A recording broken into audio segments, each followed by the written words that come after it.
I needed to, right? Did it work? Yeah, okay. There. What? I'm already live. There we go. Okay, I pressed the button. I think we should be good. I think. Yeah, I think. Let's see if it lit up. If it lit up over in Twitch land. Wait. I don't know if you have to press anything on yours. I don't think you do. The audio doubling on my side or on your side? I don't hear any doubling audio. Did you mute me through the screw together thing? Because I think I automatically muted myself. Yeah, it says it's muted. Hmm. Where am I? Here, let me pull up my volume mixer. Okay, it says shared, so I think we're good.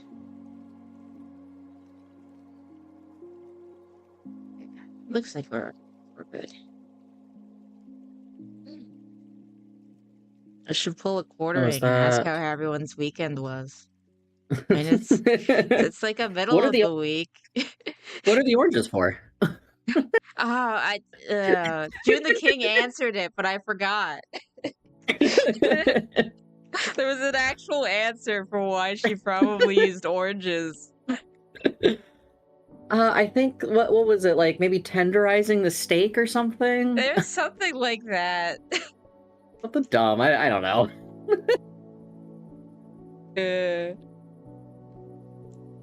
Alright, yeah, it was doubling on my side, so I think I got it. It's all good now. Okay, we're good? I think so. Okie doke. I think I got everything set up. Where is my... Okay. My mouse has been weird lately. So sometimes it doesn't, It will randomly turn off and turn back on again. Oh. Does it need, like, new batteries, or...? I don't know. It's, like, attached directly to the laptop. Oh. So I'll, like, unplug it and plug it back in, and then that'll fix it, so... I don't know. Maybe I need to update the drivers again. It always happens. Stupid drivers. I don't even know what they are. And get that far into computer science. Switch to accounting before then. I could do technical support over the line, I guess. I used to do that as a job. Yeah. Yeah, it was soul-sucking. It was not fun. It sounds like it. Do not touch. Thank you, Nene. Yeah, okay, there we go. Last time I was working on like my research document, and Nez came in and erased everything. Oh. I could use the undo button, but she did just like tappy tap on the laptop by or not on the laptop, on the other keyboard. Jeez. Just trying to like go and do something, walking around, and was not happy. Luckily, I don't think there's like a docs button or anything. Otherwise, she probably would have pressed that long ago. Oh man. Should be a big red button for like don't press it now, just to see if she would. Yeah. Take the gamba. No, I should probably change my thing. Sorry, 1 second. The categories and stuff, or yeah.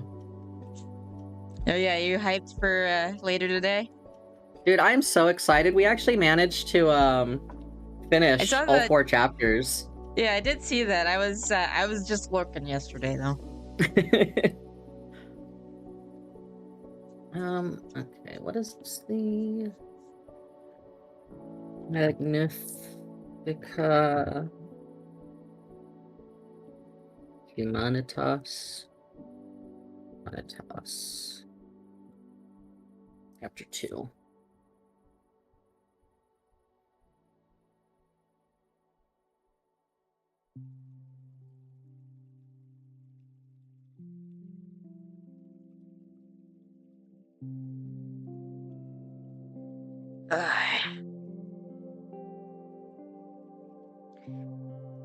Okay. So I think this one's more just, this chapter's gonna be more just building a little bit more foundations. I don't think we're gonna get into like the meat until like later. Like it's still like good, and it's definitely good to review, Right, right. but about what is taught in the church. Yeah. But I think 3 is where we hit more. We're gonna talk about the actual like how technology and like humanity should like kind of interact more. Yeah, like the AI and whatnot. Yeah. And getting maybe a bit more into the specifics.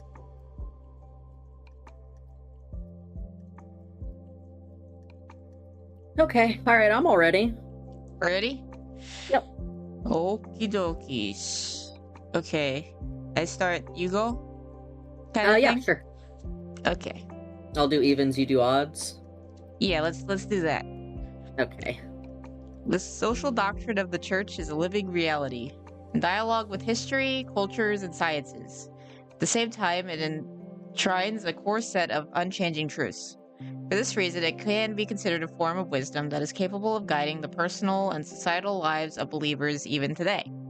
In the second chapter, I'd like to focus on some of the foundations and principles of the church's social doctrine that will help us to interpret the new things of our time, particularly in view of the inherent dignity of the human person.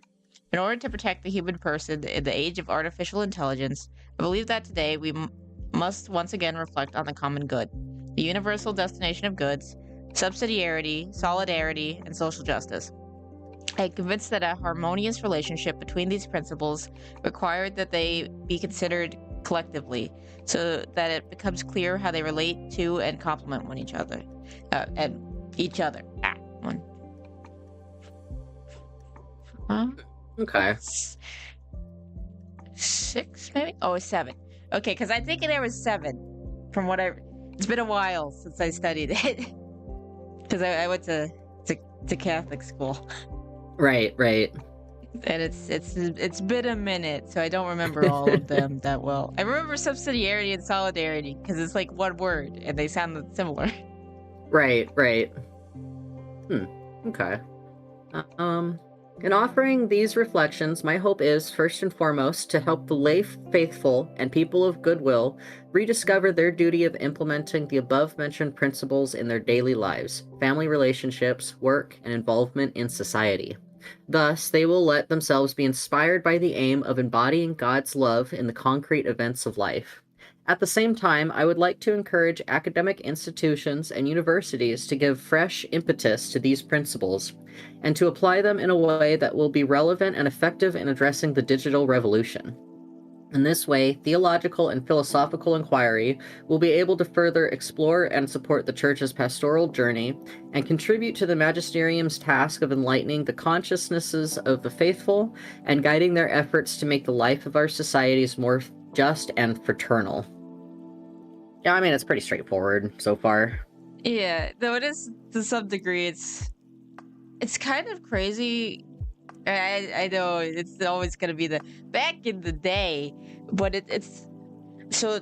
Yesterday, I watched like the St. Thomas More movie, A Man for All Seasons, and it got like a bunch of Academy Awards and stuff. Song of Bernadette got like a bunch of Academy Awards and stuff. It's kind of funny how much secularized in just like a few years. Like I think Man for All Seasons was in like the 60s, but it's relatively quick. Like a lifetime is really fast, you know? Right, right. Yeah, I get what you're saying. But I guess it was more, around Nam time. Is that like where so much changed? Well, I mean, what, just in 80 years? Like, our societies haven't typically changed so quickly. Yeah, part of it's Until, technology. Yeah. And maybe like the ability to communicate so quickly to each other, Yeah. like so over so vast distances. The globalization bottom text. Yeah. We live in a society. Yeah, very true. Which Which I guess this also set like a groundwork of like technology is kind of, to some degree, also, I guess, kind of making sure we adapt quickly. Right. And address it quickly, of like before like the unthought of implications like start popping up, I guess. Right. Kind of try to think it through first. Yeah. Okay. The church's social doctrine brings us. Oh, okay. The foundation of social doctrine, the human person, image of the triune God. The church's social doctrine brings us to the very heart of our faith, the mystery of the living God, revealed in Jesus Christ, who, as a communion of persons, Father, Son, and Holy Spirit, is love itself in relationship, expressed in the mutual gift of self and in sharing with the world. As the Council recalled, human persons are called to communion with God and can fully discover their true selves only in sincere self-giving. Indeed, their deepest vocation is to enter into the Trinitarian dynamic of love received and shared. Even people called to like single life are generally still called to relationship in some way. Even like cloistered nuns are in like a group. Man's not meant to be alone. Yeah. I wonder what council he's talking about in particular. Is he talking about it's probably okay. We got links. Oh. Wait, which number was it? Did I click on 52, okay. I think? 52. Then why did it go to a different... Oh, well, whatever.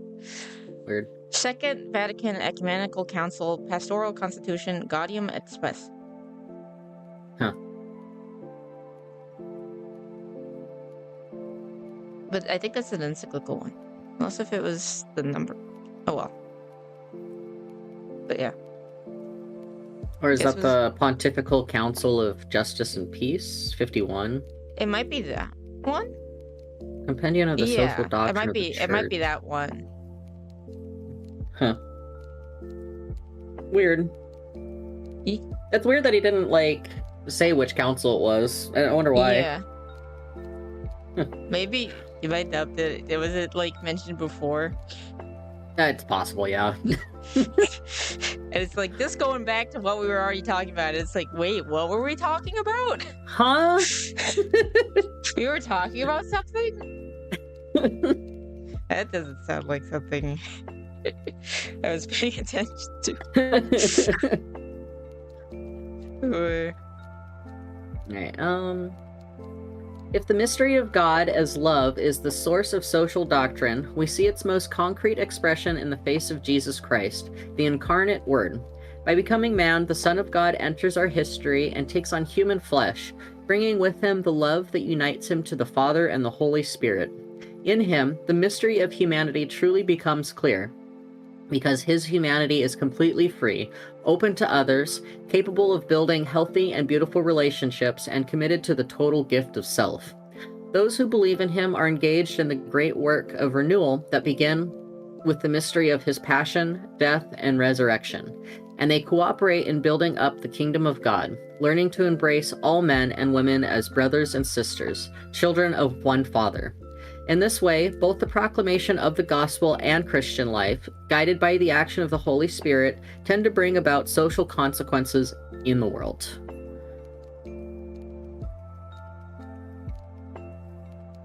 I feel like there's a lot. And I'm digesting real quick. Man, it's completely... Okay, I see where this is building, I think. I think I see where this is building. At the heart of the Christian understanding of the human person lies the great biblical affirmation that men and women are created in his image and likeness. In the image and likeness of the triune God. Created for relationship, every human person is planned and willed by God to enter into communion with him, with others, and with creation. Human dignity does not depend on a person's abilities, wealth, or position in life, nor on the right or wrong choices made. Instead, it is a gift that precedes and transcends every person, endowed by God as an expression of his unfailing love. For this reason, the human person always remains the way for for the church, and the heart of every authentic path of integral human development. And it's also why it can be annoying to run into annoying people. It's like, ah, dang it, you're made in the image. Like, God, yeah, how do I interact with you? You're you're so annoying, doing so many bad things, but I can't, like, completely be like, burn to the ground or anything, because that's not the right answer. Morning, cats. How you doing? It would be so much easier. Things would be so much easier. But that is not. Yeah. We're not made for easy. Certainly, I've certainly seen a couple of lol cows in my day that have been giving me that emotion. Yeah. Oh, come back from San Antonio. Nice.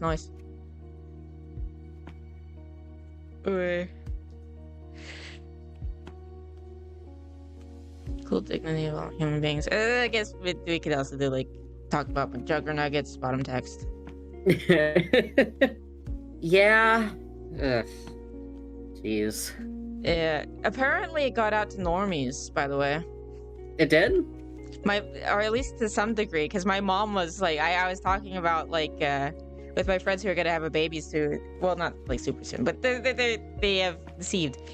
And I was like, oh yeah, here's the thing that'll probably get you bad. And I told about the McJuggernuggets, like, Down syndrome abortion scandal thing, the eugenics stuff. And they hadn't heard about it. They were very upset. But but my mom's like, oh yeah, no, I heard about this. That's awful. And it's like, how did you hear about this? I heard about this. How did you hear about this? Like, I'm too online. How did you learn about it? I forgot to ask her directly. Actually, I should have asked her directly. It's like, how did you hear about this? You should have asked, yeah. I don't know. It probably went into, like, Facebook's, like, orbit. Yeah, probably. Or whatever. I mean, that seems like something that would go big on Facebook, I guess. Yeah.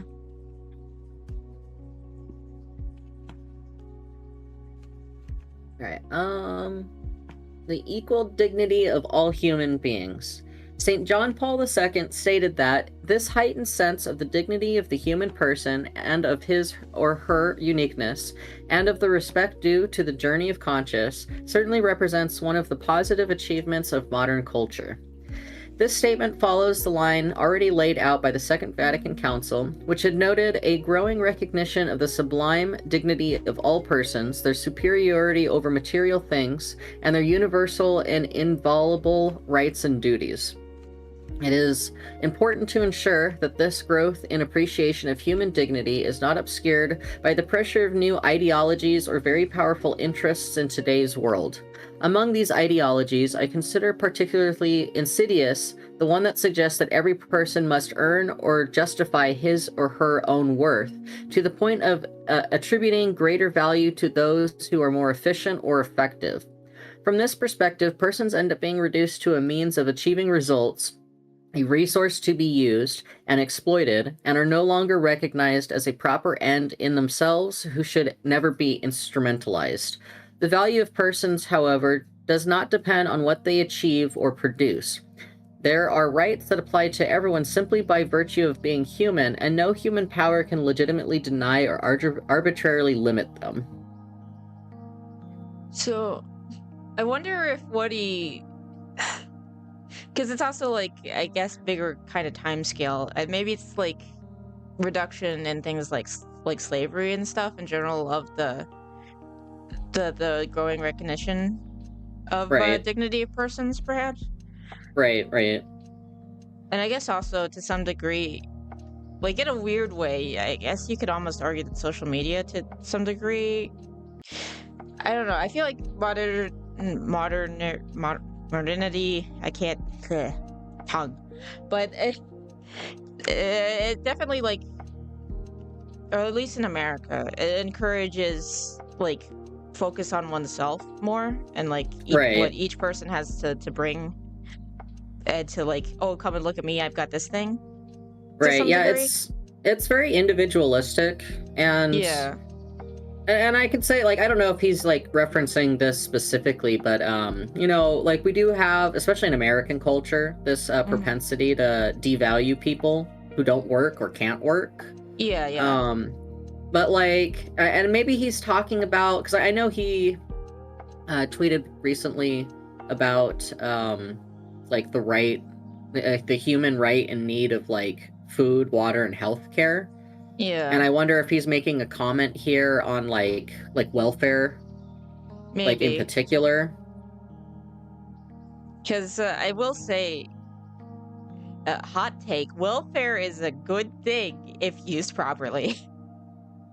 Yeah, yeah. I mean that's the problem, right? Because it's like it's such a Because, good thing. It's so easy to abuse, which is like yeah, really bad. Like it's worse than not having it at all. You know? yeah. Like, I think, I don't remember if it was specifically in my family, but I definitely have heard stories of people who specifically do. It's like, oh, we need to have another kid so that we can get this thing, kind of thing. Right, right. There's a lot of playing the system, and people who who should say like, oh no, I'm good now, I got a job. But if it's like, oh well, it's free money, why not Yeah, or take the free like money? And it's like, nothing's free. yeah, yeah, or like people who are like, oh, I can only get so many hours this week because if I go over, I can't, I don't get my Yeah, benefits anymore, or yeah, no, it can be frustrating, whatever. And then that kind of framework like keeps them down too, because it's like you could yeah, improve your circumstances eventually by doing this other stuff. It might yeah, hurt for a little bit, but if you actually do grow, then you'll be able to like kind of stand on your own 2 feet without yeah. having to rely on the government. Yeah, that's kind of the part of it that I find so insidious. Like if you think about like the way welfare is kind of used in American Hmm. governance, it's almost as if our government uses it to like stop people from like fighting against them too hard, Yeah, or no, it's like rising up against them too hard. Because I mean, you know the saying, "Don't bite the hand that feeds you," right? yeah, no. There's also like the general saying of it kind of becomes like a nanny state. Yeah, yeah, exactly. And that's dehumanizing in its own way, you know? Yeah, no, very true. So But it's I don't like know. it's the general. It's like we know good things, but because fallen human beings, we're gonna find a way to corrupt these good things. It's like, how do we Yeah, protect these good things in yeah, order yeah, for them to actually fulfill the purpose that they were set out for? yeah, yeah. That's pretty difficult. Yeah, and that can be. I think that's the most frustrating thing. I think is more the corruption of the good than just like, oh, here's this bad thing. Because Yeah, honestly, yeah, there's never really a unique bad thing. It's always just a corruption of a good thing. Like gay marriage is like a corruption of actual marriage, kind of thing. You know, yeah, yeah, like an imitation that just doesn't match right. To some degree, the nanny state is like a messed up dad. yeah. Oh, yeah. And then Oh, sorry, what were you saying? I was gonna go off on another tangent. No, go for it. What was I gonna say? Shoot. Was it about nanny state, or was it about the corrupt? Everything's like every bad thing is just like a good thing corrupted. Yeah, it's kind of like both, because it's like I see that sometimes with like in my area, we're kind of like in a poor area in my Mm-hmm. state, just because there's just not a whole lot of job opportunities out here. Mm-hmm. And I see it happen a lot where like someone might have the opportunity to go out and like get a better job, but the jump in like the amount of taxes that they have to pay Oh yeah. actually makes them make less, because then they wouldn't be able to get welfare like for food stamps and Mm-hmm. whatnot. So then they'd be put further in a hole, even though they're like trying to actively better themselves and get a better paying job.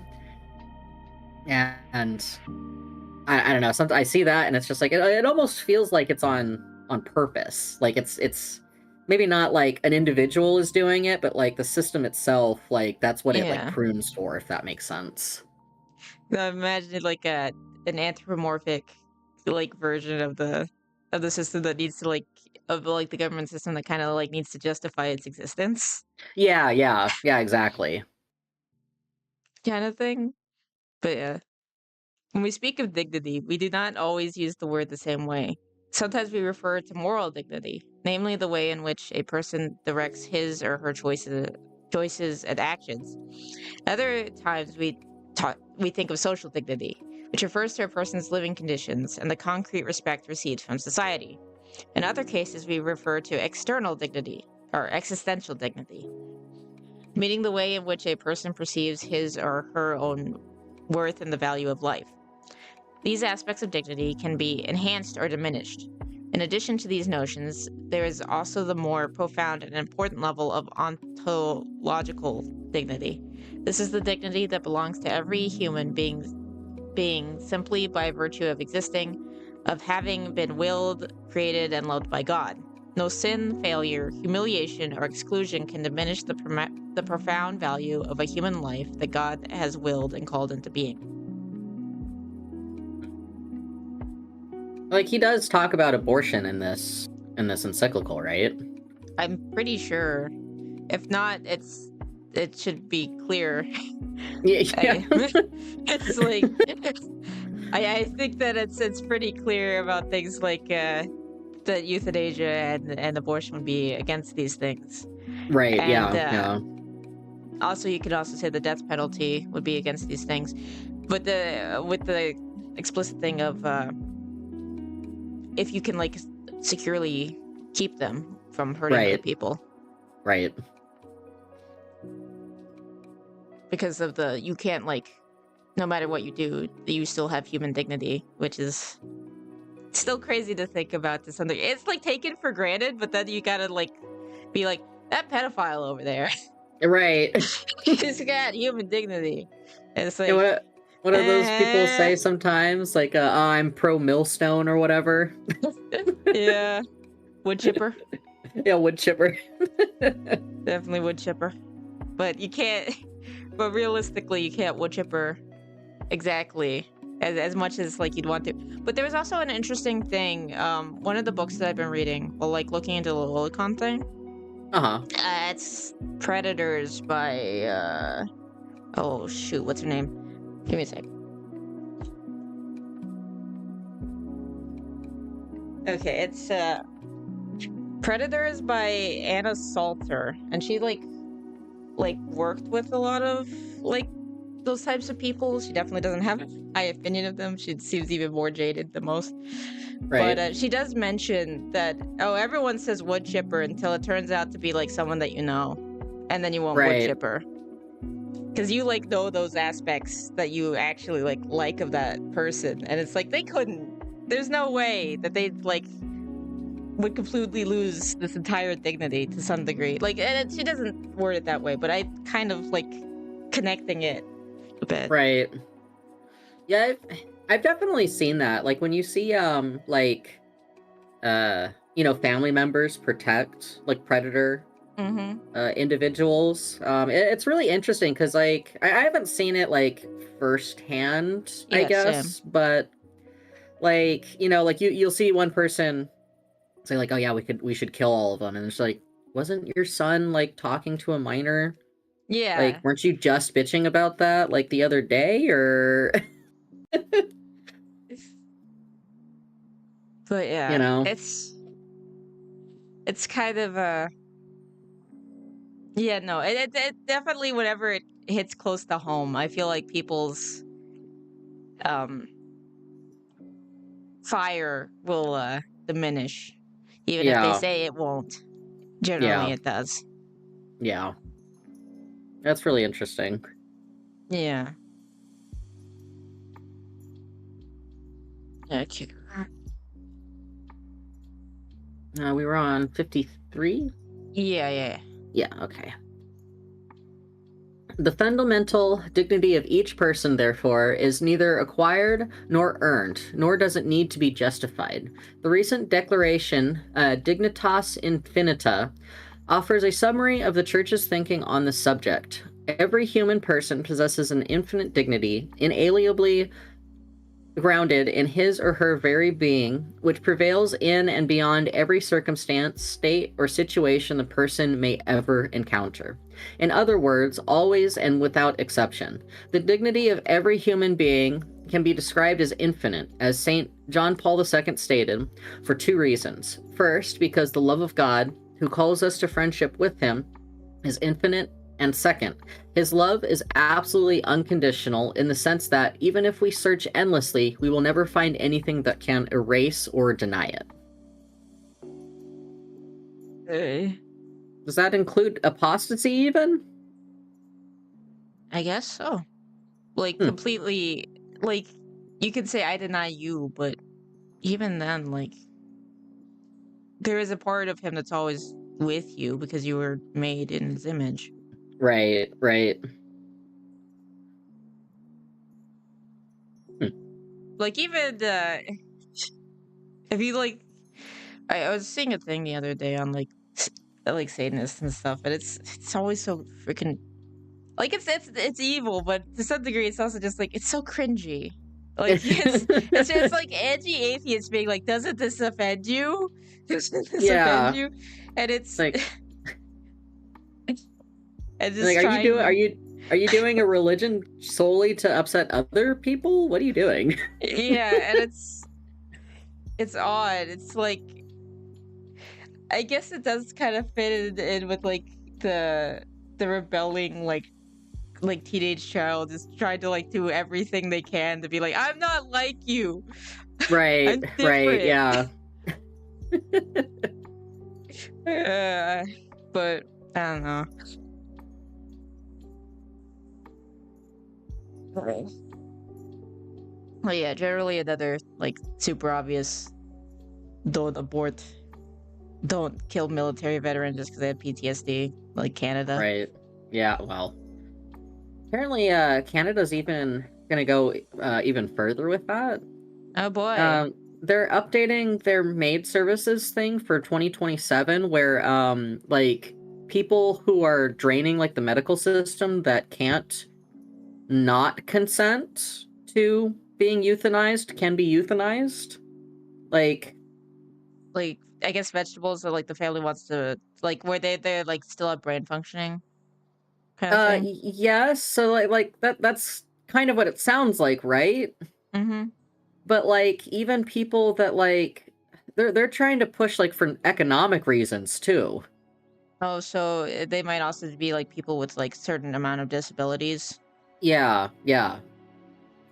Yeah, no, it's and there's like a clause in the maid update writing that they're Mm-hmm. pushing for 2027. It's like even if someone's if they, like they're a vegetable, right?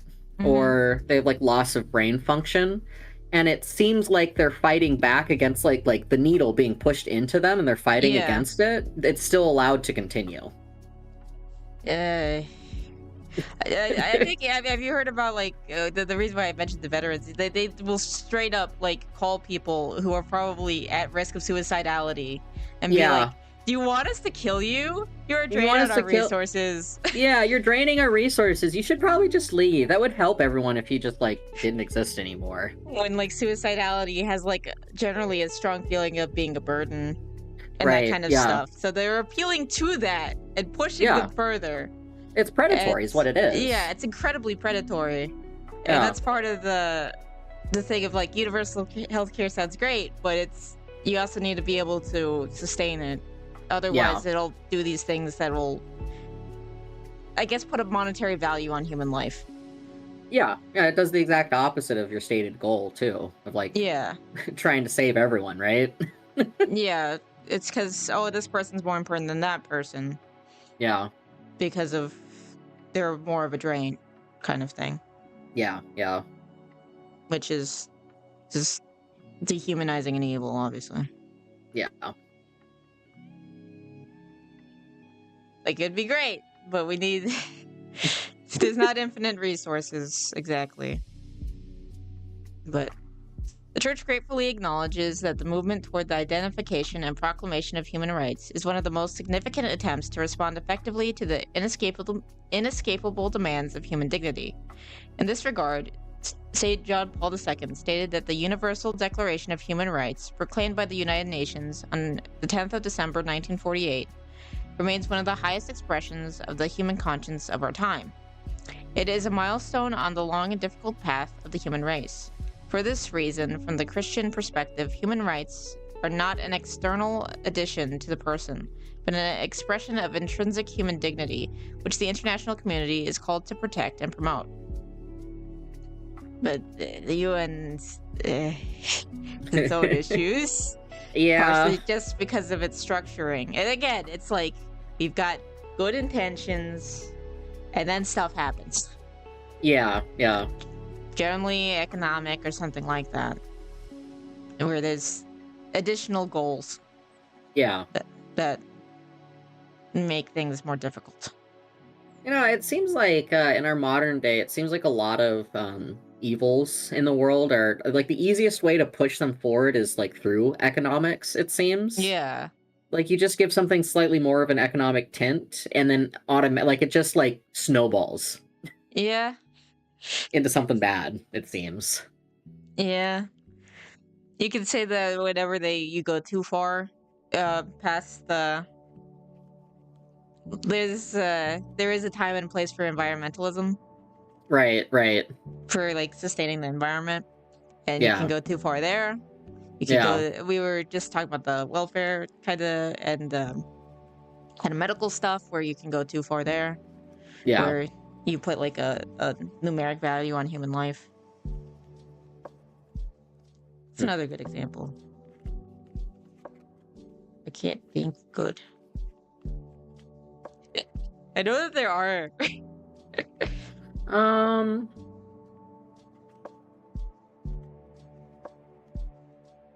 Well, I guess like abortion is one, right? Yeah. Because like the Your thing that earning gets potential kind of thing. Yeah, earning potential, freedom. Yeah. All of that, and like, what is it? I mean, those things are good, but when the end goal is absolute freedom or absolute like economic freedom, like, well, you can kill a child. Yeah, there's a general like there's the idea of like freedom versus kind of there's different ideas of freedom, and I feel like people often don't really think about the idea of like Christian freedom, I guess. Right. Where it's it's not the freedom from, it's the freedom for to do what you to kind of be who you're supposed to be, get closer to what you're called to be, like freedom from like the vice of lust kind of thing. Right. Yeah. Who was that? I remember reading someone that talked quite a bit about that. I can't remember if it was C.S. Lewis or G.K. Chesterton, but they basically explained that like the understanding, the Christian understanding of freedom is so much different because what freedom is like freedom from sin. Like you're not free if you're sinning. Like you're trapped by those vices. Like the true freedom here is being able to choose not to do those things. Yeah. Like, oh, I've had the freedom to draw whatever I want. And it's like, well, you've got like you got a kind of, you're enslaved to your gooning. Yeah, exactly. But yeah. Like I'm free to eat whatever I want. It's like, yeah, now you like weigh like 400 pounds. Now you can't walk. Like that's not freedom. Yeah. That's a good like physical example of it. Yeah. Also, hi Pathfinder. Hi Pathfinder. Yeah, no, I totally talk about you. Some people like him. Anyway.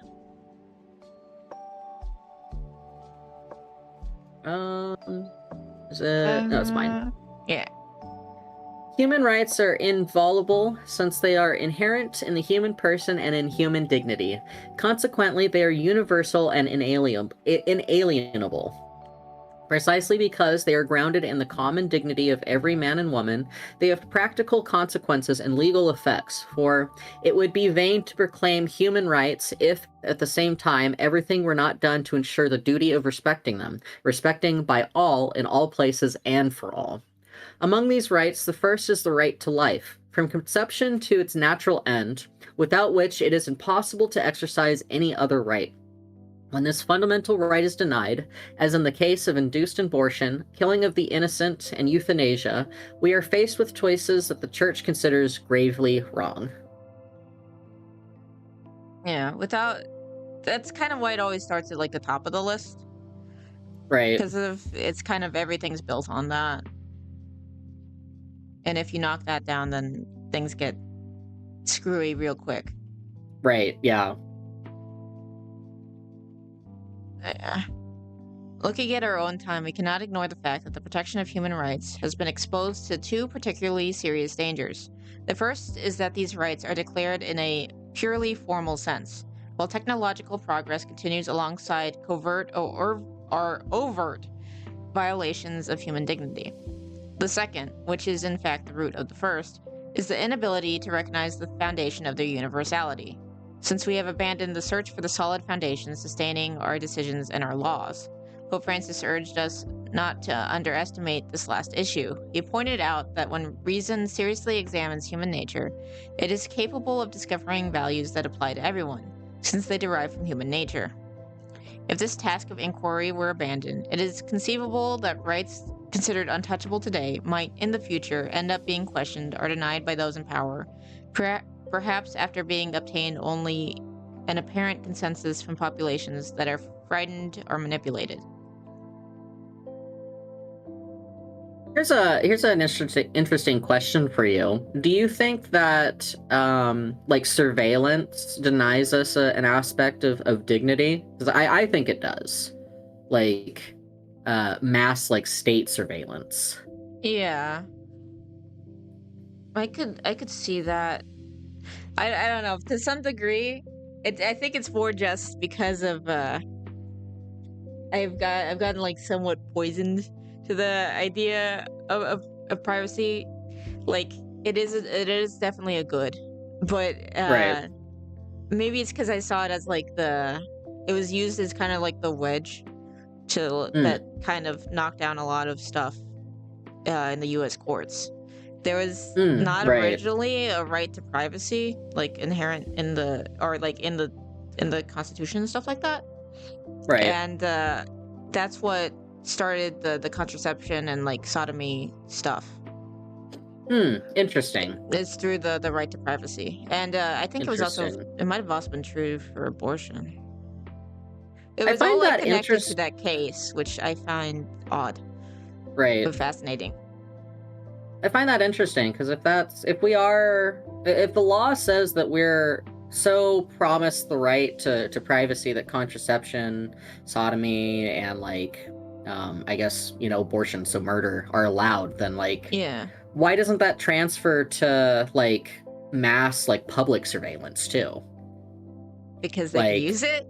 well, I know, but But no, it's there's a lot just of things wherever it's like if you like logically go through what you're describing, then that would include a lot of right, oh, this crime was done in private right, kind of right, thing. There's like I don't know, you know? right. Yeah, it's just I don't know. It just seems like I don't know. Lately, I've just been getting so jaded on like law, like political systems and whatnot, because it's just Yeah, like it's so obvious just how two-faced it is. yeah, Like abortion's okay, but like for some reason, two consenting like adults, I'm gonna use the hmm, phrase here, consenting yeah, adults can like murder each other and like eat each other, right? That's hmm, not okay for some reason. yeah. Even Based on like though, their logic, you think that like either way it's yeah, evil, yeah, but yeah. based on Either way, like their it's evil. evil Yeah, logic, based on like their evil logic, yeah. it's like Why is wouldn't that one wrong? like how is that different? Just because they're out of the womb? Yeah, like it doesn't make any sense to me really, but it does, Yeah. And it's like it's interesting like whenever like you get dumpster babies and that's bad, Right. but that's only treated as bad whenever they're out of the womb. And it's like you Right. could see that it's bad. And then it's also things like whenever a woman's pregnant and gets murdered, it's a double murder. Right. Like they Right. recognize it's a double murder. Right. But I guess it's like it's only a murder if they're wanted, which Well, like, is bizarre. yeah. Like, yeah, so like it's I don't know. It's like, or if like, you know, if an abortion's done, right? And like the Mhm. baby comes out and it's like still alive, they're allowed to kill it even though it's outside of the womb now. Like in certain Yeah. instances, like it just doesn't make any sense. Yeah, no, it seems so arbitrary, which I did kind of want to talk about a little bit with the not recognizing the source of the dignity kind of thing. Right. Which it's if you don't have a solid foundation to like build your principles on, then things get screwy.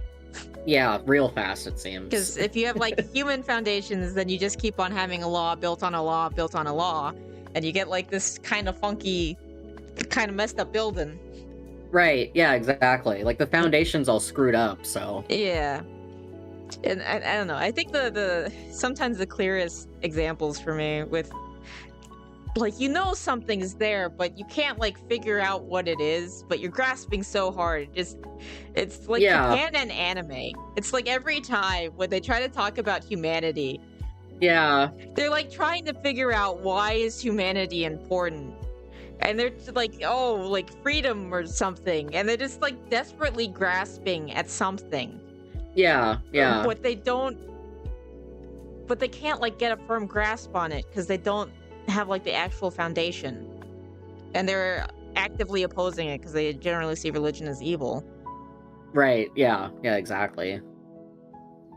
And Japan's such a weird case, like culturally. Yeah. It's just so interesting to me.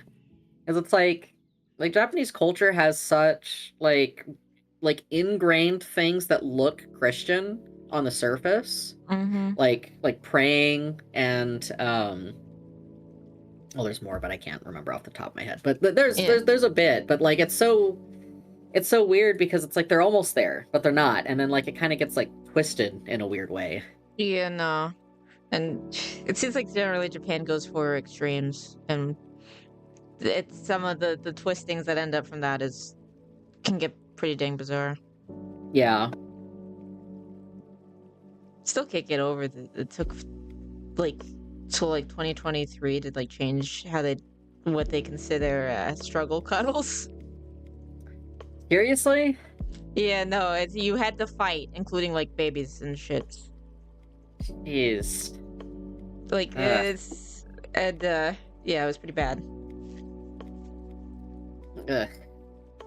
Because you had to like prove that you fought to like prove that you didn't want it. But then generally the body will just shut down in cases, and they're like, that means that you wanted it.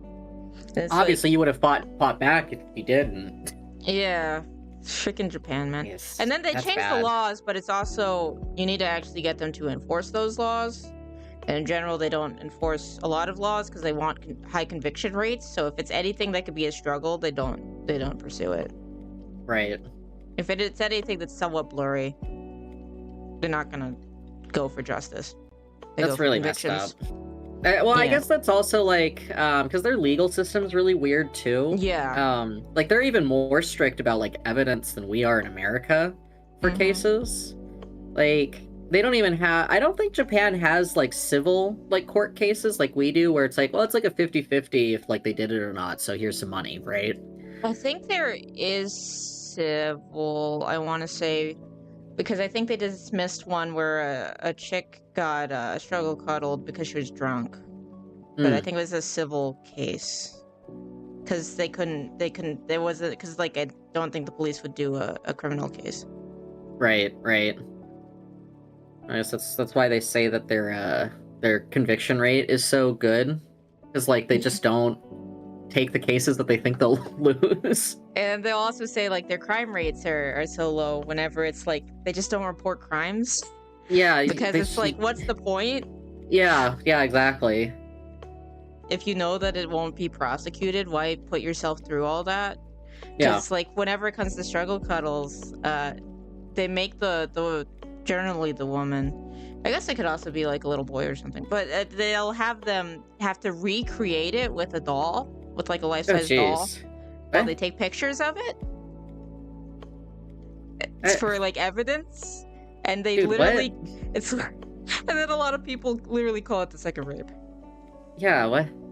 which is obviously incredibly traumatizing, and people don't Yeah. want to do it for a reason, and whatever they're like, you're gonna have to do this, and it's like, and then No. some will like, okay, I gotta get him like in trouble, I gotta actually go through this, but even then, Yeah.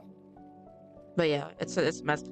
The royalty in Japan don't do anything. I don't think that Yeah. it matters, you know. Yeah. With sorry, I haven't like answered a lot of your stuff, Pathfinder. I've been in the zone on complaining about Japan. Yeah. The more that I look into Japan, the more I get frustrated with it. But I Yeah. think it's partially just because people put it on a pedestal. It's like, here's Utopia, Japan, and it's like, it's not a Yeah, it's like utopia. it's insane to call literally any country a utopia. It's just like Especially that Japan's in one with particular. a level of suicidality. Yeah, I mean, it's obviously not a utopia with how many people kill themselves. I mean, there's something wrong going on, you know? Yeah. But yeah, it's frustrating. But it kind of went on one of my signature tangents. Where were we? Okay, wait, no. Okay, yeah, no, we were talking about. Okay, I did 56 because we were talking about the root of it, like the root of human dignity, which is important. Yeah. Along with a greater awareness of the value of every human person and their rights, recognition of minority rights has also grown. Yet, there is still a long way to go to ensure that the rights of a great many, namely women, are equally and genuinely guaranteed throughout the world. It is a fact that doubly poor are those women who endure situations of exclusion, mistreatment, and violence, since they are frequently less able to defend their rights. It is, therefore, not enough to state simply that men and women have equal dignity and rights. It is necessary that this be reflected in concrete decisions, such as in laws, access to employment, education, social and political responsibilities, and the way society listens to and values women's contributions. As long as this gap persists, we cannot say that society truly and fully recognizes that women have the same dignity as men. This is one of those that I feel is gonna get like clip chimps. Yeah, no, I'm reading it and I'm like, I know this is not how it works worldwide. And he's a pope, Yeah. so it's like a worldwide thing, right? But Like it's we're like talking more Middle East, India. yeah, bride. exactly. Because it's like I feel like this is the exact opposite in America. Like Yeah, it's gone to a different extreme. Yeah, we're talking mostly about extremes. Yeah. Because whenever it's like I get that women generally have to work in a lot of situations because of like economic reasons. Right. But there's also like some who really don't have to work but choose to kind of abandon the family in terms of like, I have more worth if I work. Right. Yeah. If that makes sense. Yeah. Especially with like, I guess I'm picturing more like the socialite kind of, you just get a nanny and then you go and do your stuff. Right. Yeah. Yeah, that's definitely a paragraph that I can see a lot of people yelling about. Yeah, and I think they might be like, women priests win, and it's like, no. Yeah. No, that's not. He's talking the earth. He's talking about earthly institutions. And it's also the equality of men and women. I feel like equal doesn't mean what is it? They call it like equitable or whatever.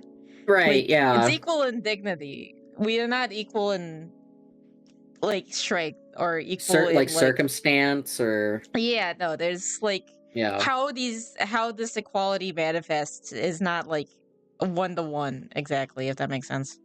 Right, yeah. But yeah. Oh yeah, Pathfinder said something about your Discord not pinging. Oh, yeah, I'll have to figure it out. I was trying to mess around with it, and for some reason, like, I've got my roles set up so everyone can see, like, this particular channel, and it's just, like, no one but me can see it, and I really Huh. don't understand why. I mean, I'll just try deleting it and Oh yeah, can I get a doing it link at some over. point? I like to join your Discord. Oh, yeah, yeah. I mean, there's not much there yet, but Yeah. Yeah, I get on it. I get in on the ground floor. yeah. Which has been fun because I feel like your thing's been growing pretty good. Yeah, you know, it hasn't been bad. I mean, how long have what has it been, You like haven't been 2 going 2 too long, months? and you've got it like a decent what is it? API? Average? No, AV? Oh Average well, whatever. Average Yeah. viewers. Yeah. And it's been very surprising, honestly. I was not Yeah. expecting that. It's been pretty nice. Yeah, no, it's good. Yeah, I honestly feel that followers aren't as important. Like, there's like the minimum that you need for whatever, but Right, followers yeah. don't mean shit. Like, I got like a lot of followers, but I think it's mostly like bots and it's like different audiences that have kind of been there over time. And it's like if anyone who's like isn't interested just like unfollowed me, I'd kind of be happy. I'd want like a closer Yeah. reality number, you know? Yeah, exactly. Exactly. Because I want a better.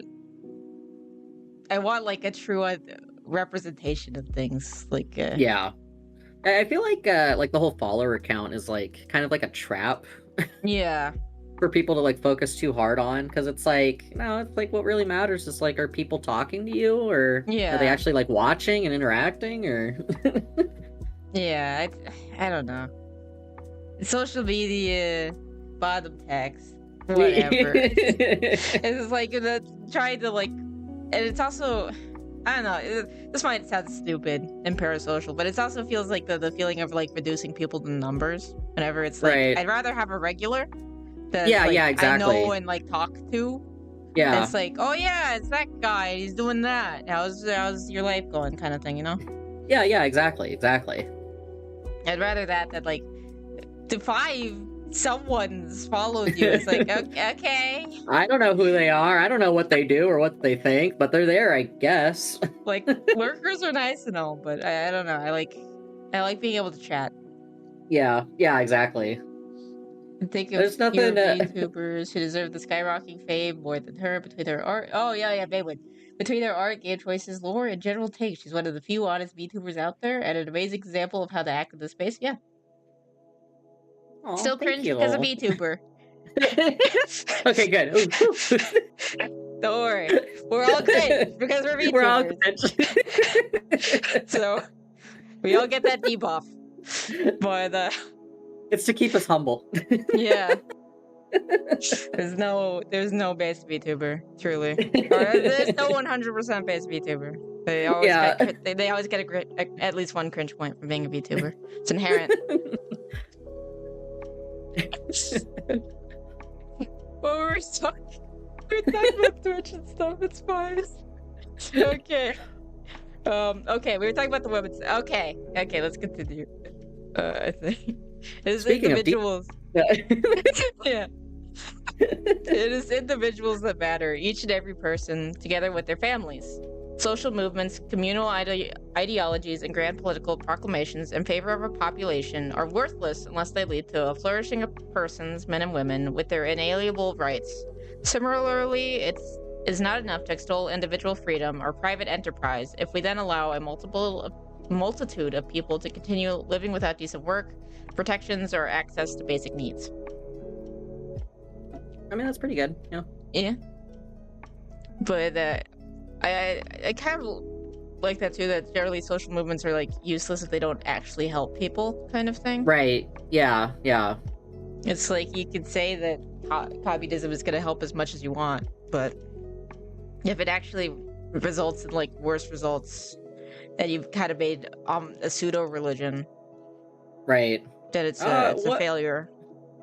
Well, which pope was that did like a whole Like he had like an encyclical, but he like he did a bunch of stuff against like communism in particular, didn't? Um, Like wasn't there? there was a few papal encyclicals on, or at least I imagine not. Oh, it was Pope Leo the 13th. Right. Okay. Okay. Yeah, yeah. Yeah. Yeah, Rerum Novarum. Yeah. And then on atheistic communism, Pope Pius the, what is it, the 11th? The But 11th, yeah, yeah. there's been a bunch of popes on it, and then also I know JP2 was pretty instrumental, even just as like a kind of like, oh, we have a Polish pope, let's rise against the communist people. Right, yeah. I mean, fair enough, you know. Yeah. All right. Recognizing that every man and woman possesses an inalienable dignity, together with rights that no human power can betray or nullify, requires us to shape the way we live together, including our economic and political choices, and the makeup of our cities. From this arises the first major principle of social doctrine that I wish to highlight, the common good. We can describe it as the social expression of the dignity recognized in every person. When Benedict the 16th referred to the non-negotiable values that the Church must always defend, he included among them the promotion of the common good. For a Christian, going beyond the narrow confines of one's own interests and committing oneself within the limits of one's ability to the common good is a non-negotiable value, as is the promotion of life. I feel like this is one of the biggest things that is kind of like the divide in politics is like, how do we do this? Right. Yeah, exactly. Yeah. I feel like this is like the main goal that everyone like is trying to do in theory, and that it's, how do we do that? How do we do that? And then you got like people like are actually honestly trying to do that, and then you've got the other people who are like, how do we take advantage of this? Yeah, on both, You know? on all sides of the political spectrum. Yeah, exactly. Because there's earnest Democrats and there's grifting Republicans. Oh yeah, and absolutely. Same on the other side too. Yeah. But yeah. And I guess like Green Party and libertarianism and all those little ones that don't really do anything. Yeah, no, I don't know. I think I'll go on that rant another day. Don't get me started. Okay. The Second Vatican Council affirmed that the common good consists in the sum total of social conditions which allow people, either as groups or as individuals, to reach their fulfillment more fully and more easily. This definition provides us with a valuable initial reference point, because the common good cannot be reduced to a mere list of conditions or institutions. It is not the sum total of individual benefits, nor the intersection of their particular interests. It is a greater good that belongs to everyone. It can only be achieved, nurtured, and protected by our collective efforts. We can say that the social action reaches its fullness when it is directed towards this shared goal, just as a person's moral action finds its fulfillment in the choice of the true good. Yeah, pretty straightforward, I'd say. Yeah. In this sense, we can say that the whole is greater than the sum of its parts, and that for this very reason, the mere sum of individual interests is not capable of generating a better world for the whole human family. Indeed, it is an illusion to think that simply pursuing one's own progress without caring for others is sufficient for contributing to the good of all. This view ignores the inherent and specific value of the common good, which is the result of an interdependence that creates a network of social good that expands and has an impact on people. The common good is a plus, the result of interaction and mutual influence that connects various actions, initiatives, efforts, and decisions. If we were to add up the individual goods, we could not explain the existence of this plus that transcends them and at the same time enriches them. It's kind of I think we might have talked about this last time to some degree, of misplaced charity, I guess. Right. Which actually hurts people more than helps. Like with the wells and stuff, whenever they just have, we're gonna fly to Africa, build some wells, instead of like hiring an African well builder if you do want to like contribute the money to like build the economy again. Or like when they gave the shoes and then now they lost like a market for shoes because it's like Right, yeah. like Something I was looking up a little bit about that because I was interested in the Mr. Beast stuff, right? mm-hmm. And like I found it interesting because like the stuff that I read, like Mr. Beast, like from what I understand, they did hire like local like well diggers and whatnot to do their Mm-hmm. well initiatives. So I find it really interesting that like a lot of those wells that were put up like just collapsed afterwards. Like not like Mm. physically, but like they just With weren't no taken care upkeep. of. Yeah, Yeah. no upkeep, even though there was like incentive to, and like Huh. they did hire like local like people to do it, like people who knew what they were doing. That was their job, and I wondered like why, like Yeah. what might have happened there. I just don't. Yeah, I don't that's think I found odd. an answer. Yeah, so yeah, no, the Pathfinder, I don't think that one's on Mr. Beast. It sounds like they actually did try to do the right thing.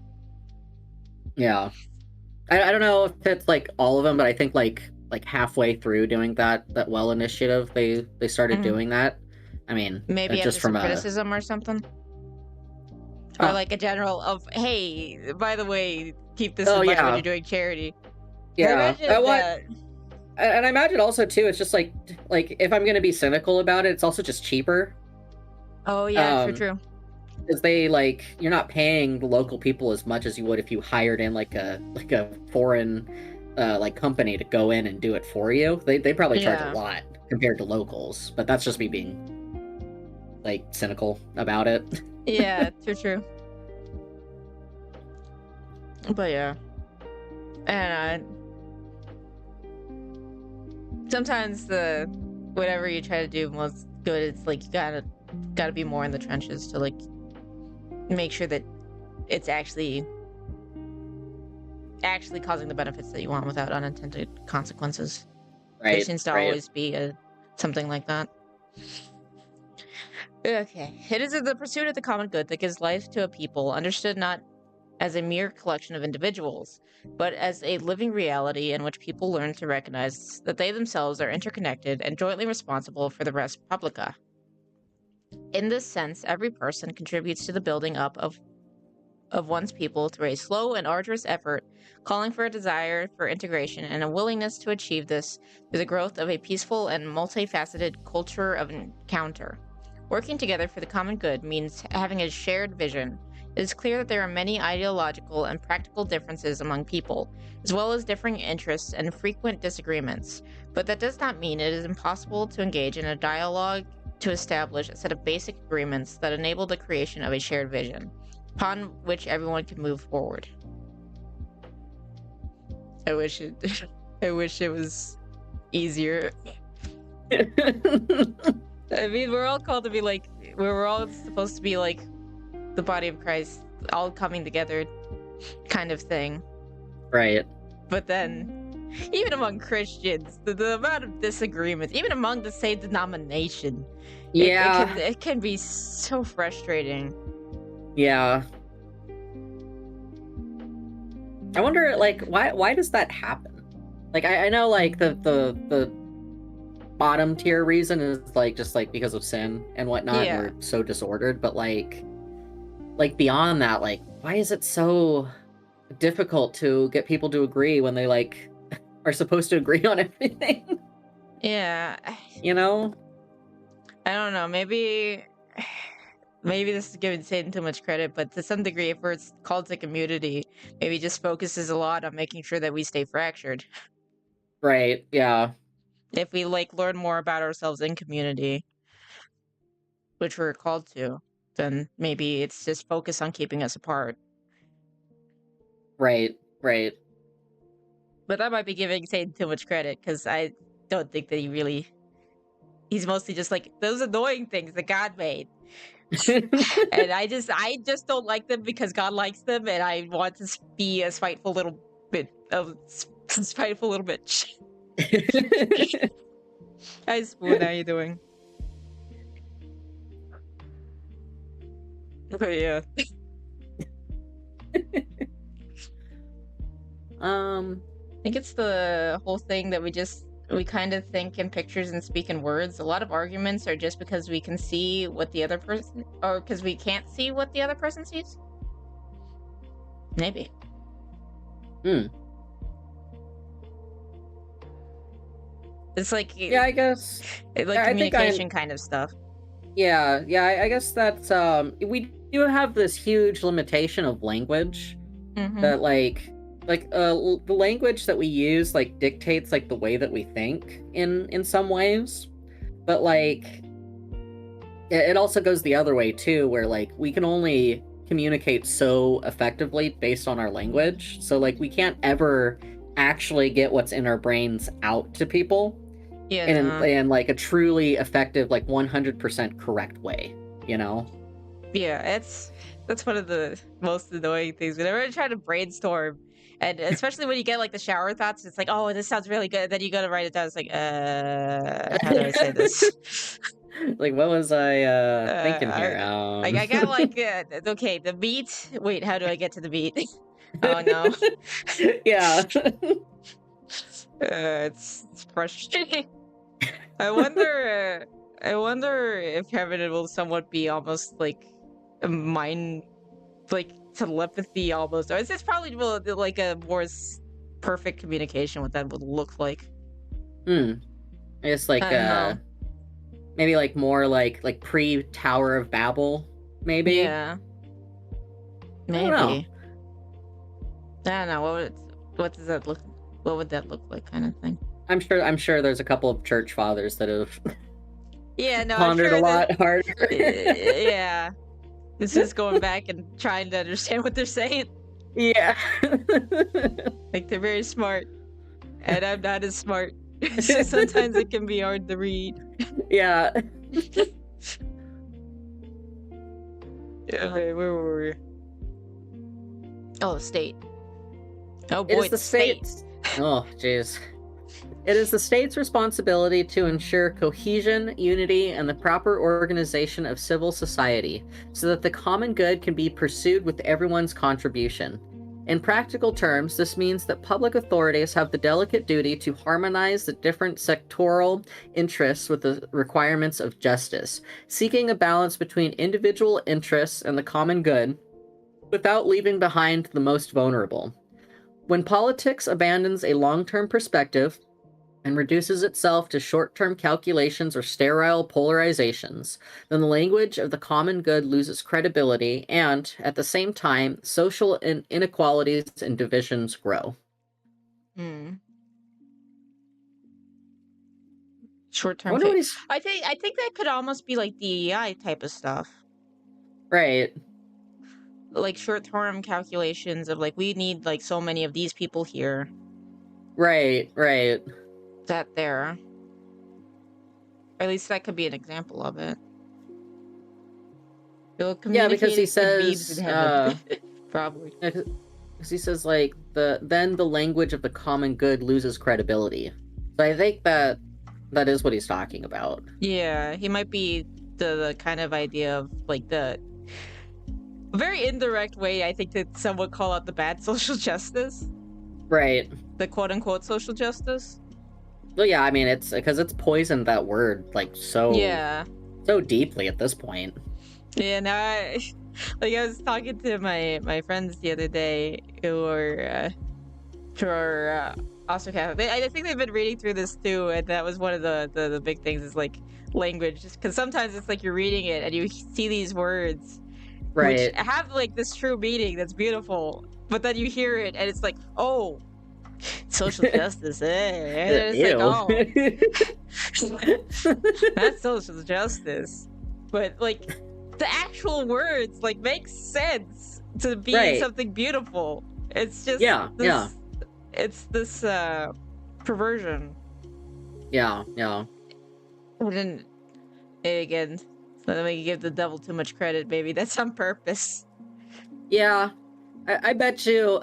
I bet you there's been some people who started reading through this like, geez, a liberal pope, huh? Yeah, I believe unironically there were probably a lot of people. It's like, it should be orthodox or something. Yeah. I don't know. No, we gotta go with that. We gotta go with that other branch or something. I don't know. I was told we'd be based and go on crusades. What is this? It'll be based in trad. How can I be trad if there's social justice?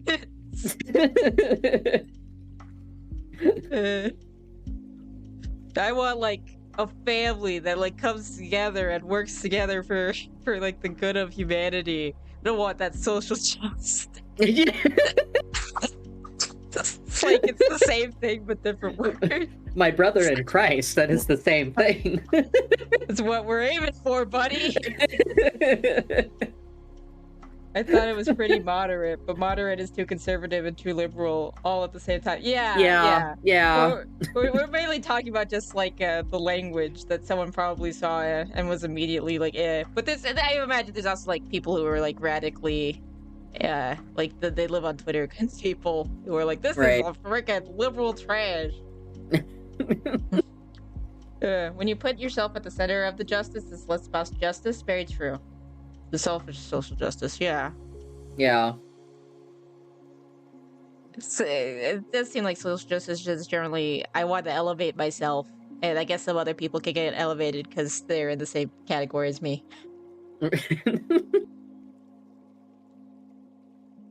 I guess that's kind of like a way to reduce like dignity also, because like if you reduce even yourself as a person down to a category instead of like a person like intrinsic with the ideal of dignity, then it's like you're doing the thing to yourself, right? Yeah, like the alphabet soup stuff. It's like, I am this thing.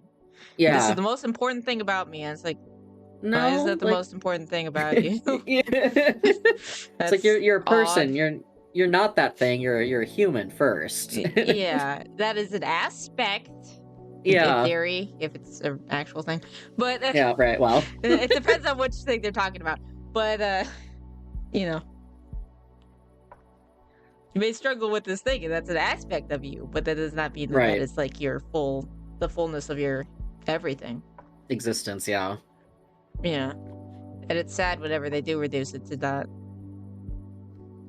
But yeah. Oh, yay, international politics. Oh, boy.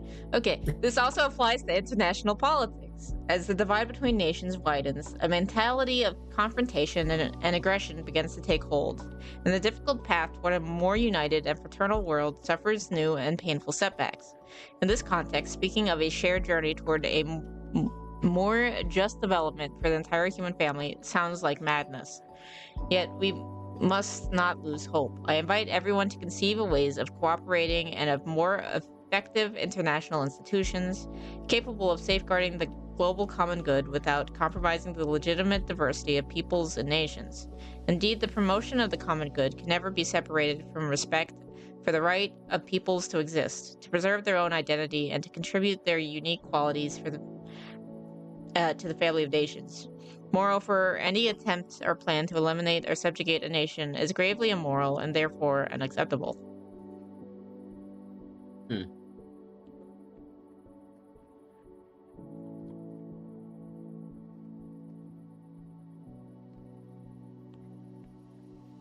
I guess, like, imagining a world without, like, the diversity of cultures would be pretty sterile. Yeah. Well, I mean, that's what, how is that thing going around? You listen to Josh's streams, right? Yeah, it's been a minute, though. Like, this was like a couple months ago, I think, where, like, he was complaining about, like, the H-1B visas, and, like, I think, like, Sam Hyde talked about this, too, where it's, like, it almost seems like the people in charge, at least in America, like, seem to have, like, this understanding of, like, human capital, of, like, one human being equals one human unit. Yeah. And everyone is interchangeable with everyone else. Yeah. And, like, it's deeply, like it's sterilized. Like, it just sterilizes the human experience. Like, this is how much this human unit is worth. Like, this is how much work it outputs if we do these things to it. Even in the same culture, no person is exactly the same. Yeah, yeah. But yeah, even if someone has the same values, yeah. Yeah. Yeah. Like, look at the variety of saints. I don't think that there's anyone who's like definitely exactly the same. You can put them in like certain categories, but Yeah. Yeah, it's like a I hate to use this term, but it's like a spectrum, you know? yeah. Yeah, no, it's It's like definitely a spectrum. Oh, Josh is the owner of Kiwi Farms. yeah. He's a mixed bag. Yeah. I love uh listening to him yell about stuff, but he has some really poor takes he sometimes. has some really poor takes. He's very racist. But sometimes it's maybe this is going back to the Japan thing. Sometimes it's like sometimes you're so close. Yeah. You know, and it's like that kind of thing where I don't know, but anytime that you're going through a more like secular way, I feel like you're not gonna find the Yeah. countryness because I feel like I think that there's definitely a kind of like people are like this is gonna sound I'm trying to figure out how to describe this. This is very weird, but there'll be like people who talk about like coming to Christ and stuff, right? Especially from like Right. political streamers. But oftentimes, I think that's secondary or treated as secondary to the politics that they joined because of, Right, right. if that makes sense. Yeah. Well, I mean, you do see it a lot where someone will be like, "No, I became Christian because like I hated liberals or something," you know? Yeah. Right, And it's all the like, libs, I became a yeah, yeah, Christian. own the libs, yeah. And it's like, that is a terrible reason. I guess it's hopefully you'll get like a truer reason while you're here. Yeah, yeah. But Hopefully that you'll should not come be to the yeah, core. And yeah. if it is different than what you expected, that you're gonna like leave kind of thing, you know? Right. I guess I don't know, maybe shouldn't go on too long of a tangent, but like but if I'm being honest, that's kind of how it happened for me. Like if I'm being Mm-hmm. completely honest, it was kind of like that. Like not to like TMI too much, but like a Yeah. couple years ago, I didn't believe in God at all, like Mm-hmm. whatsoever. And I thought myself of like kind of an edgy like pagan or Yeah. whatever. Why is it always pagans? Like I don't know. I'm going to there's be been a honest with lot you. of them. I think I remember like Aiden Paladin. I think it was like the Odin or something. I don't know. Yeah, yeah.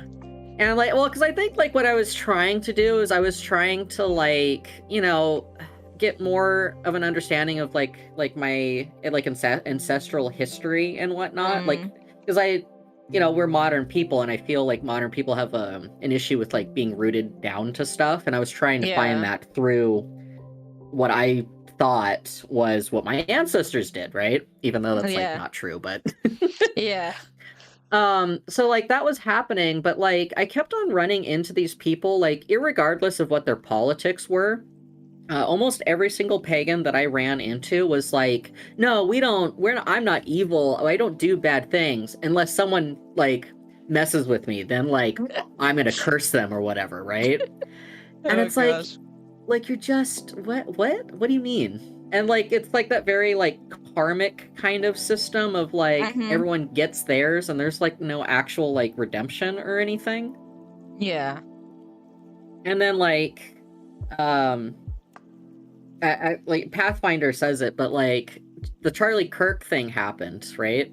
Mm-hmm. And then I saw like people I thought were my friends, like including like family members, like go off on it, and I was like, the disgust was so palpable for me that I like it seriously like challenged everything that I like understood like politically and like I guess like socially, I guess you could say. Mm-hmm.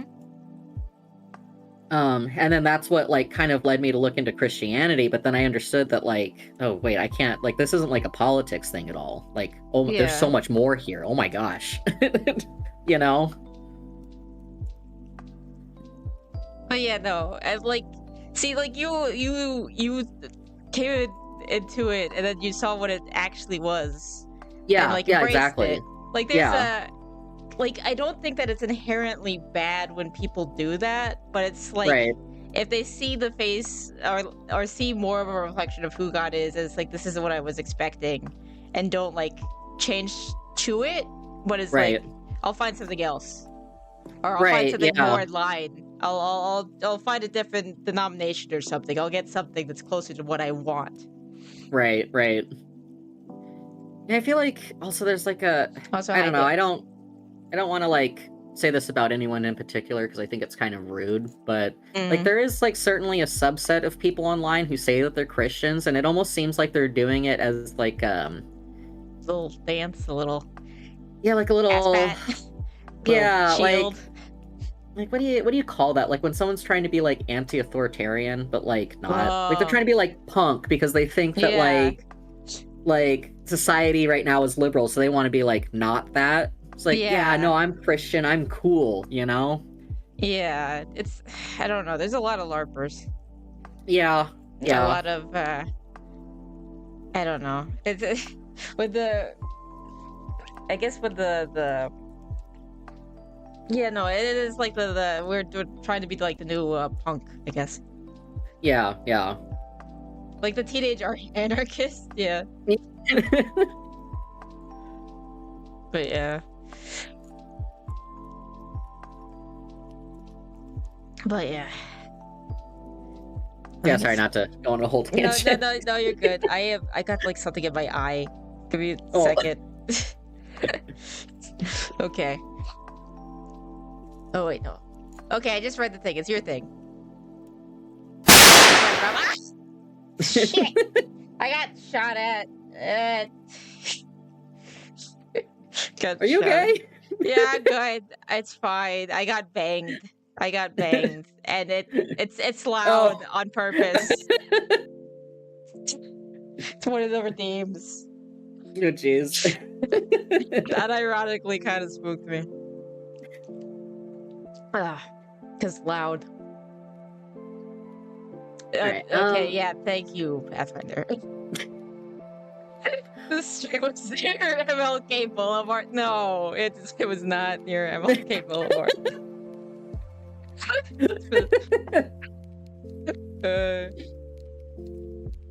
All right.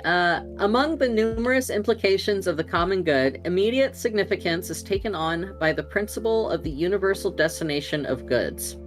First of all, this principle reminds us that the Earth's goods, soil, water, air, and natural resources, are given by God to the entire human family to sustain the lives of all, and that every person has an inherent right to the use of such goods, both now and in the future.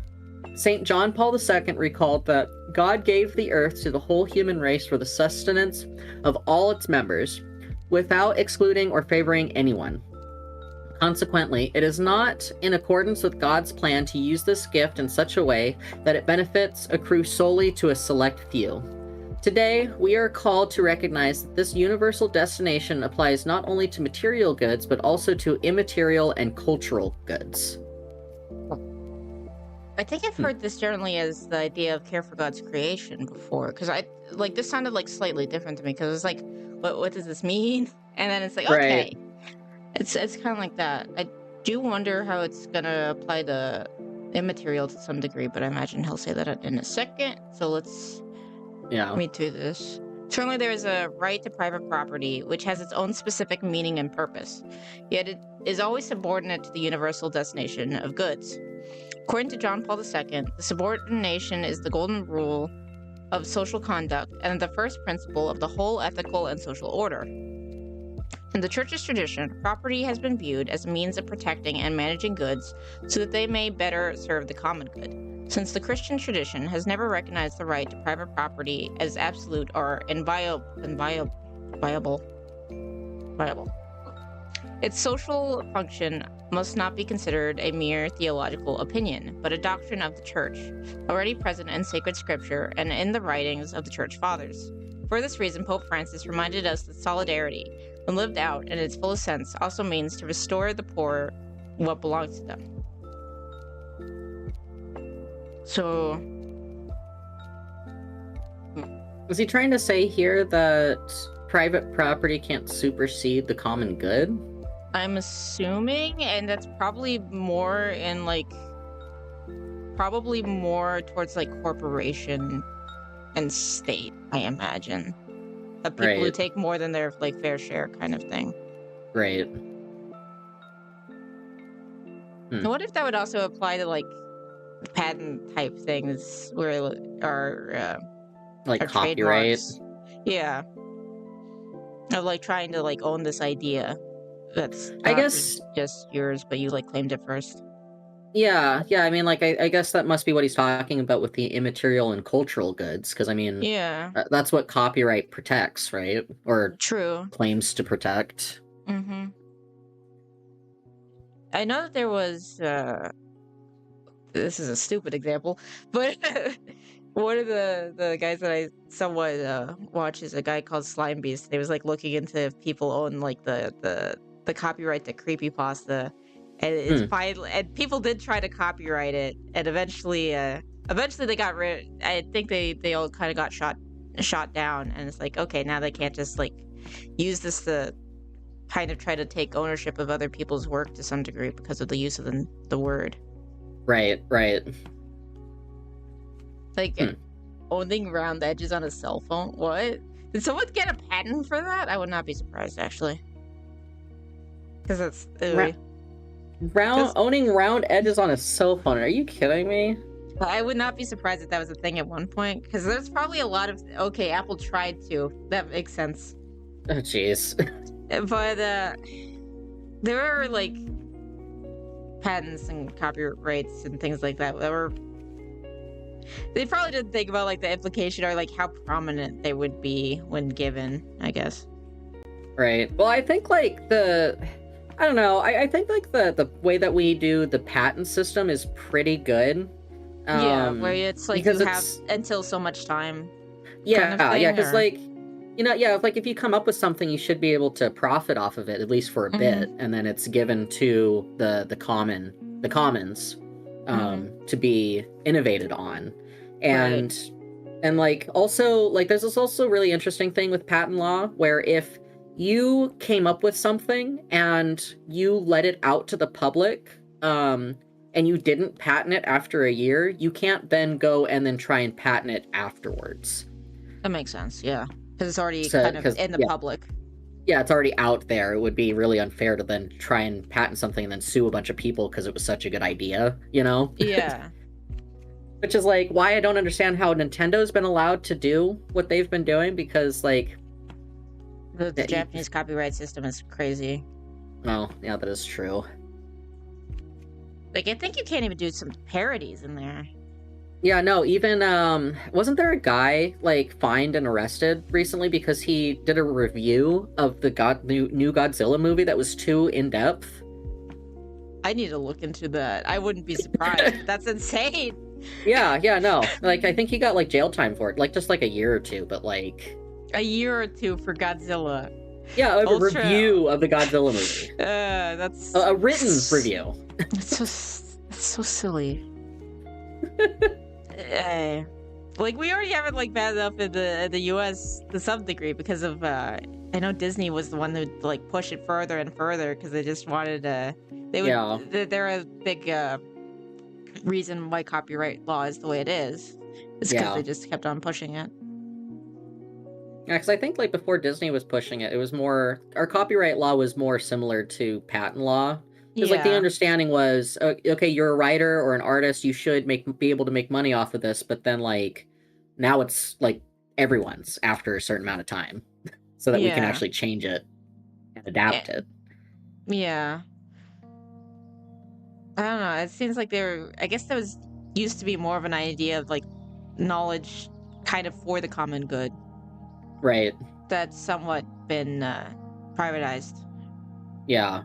Because it seems like, I will say, it's nice to kind of reflect on all these things. Because to some degree, it's like, oh, we've gotten too communalized, we've got too globalized, and then it's like, we got too privatized and things. It's like, it's all these different ideas that we're trying to make a perfect world, but you can't without God kind of thing. And even when you do try, there's fallen nature, and it's you can't really make a heaven on earth.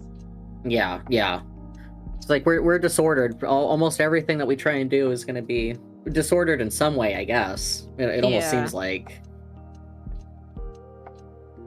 Yeah, for sure. Medicine was like that too. Now it's trying not to, and it really needs to stay the same. Oh, is it trying to right, with like the different drugs and techniques and stuff that they're trying to make more private? Because I do know that right now it'll stop after a while, and then you can do the generics, but I think it can still take a while. Because what was his name, Martin Scarelli? Yeah. Who like just super who like just bought some drugs and then just like pumped up the prices because no one else was making them. Yeah, he purchased the patents for I think some diabetes medication, and because he was the only patent holder, he just pumped up the price. Yeah, I think it was diabetes or AIDS or maybe both. I don't know. Something like that. Might have been AIDS. Now I can't remember. If they do that with seeds too, like with like plant and seeds? It's like plant seeds, yeah, like Monsanto like... Bayer. Oh. They and it's not even for like genetically modified seeds either. You in US patent law, you can actually get patents for seeds that you've like bred to do specific things, and you can get patents on how those seeds are used, like the use cases for those seeds. That's crazy.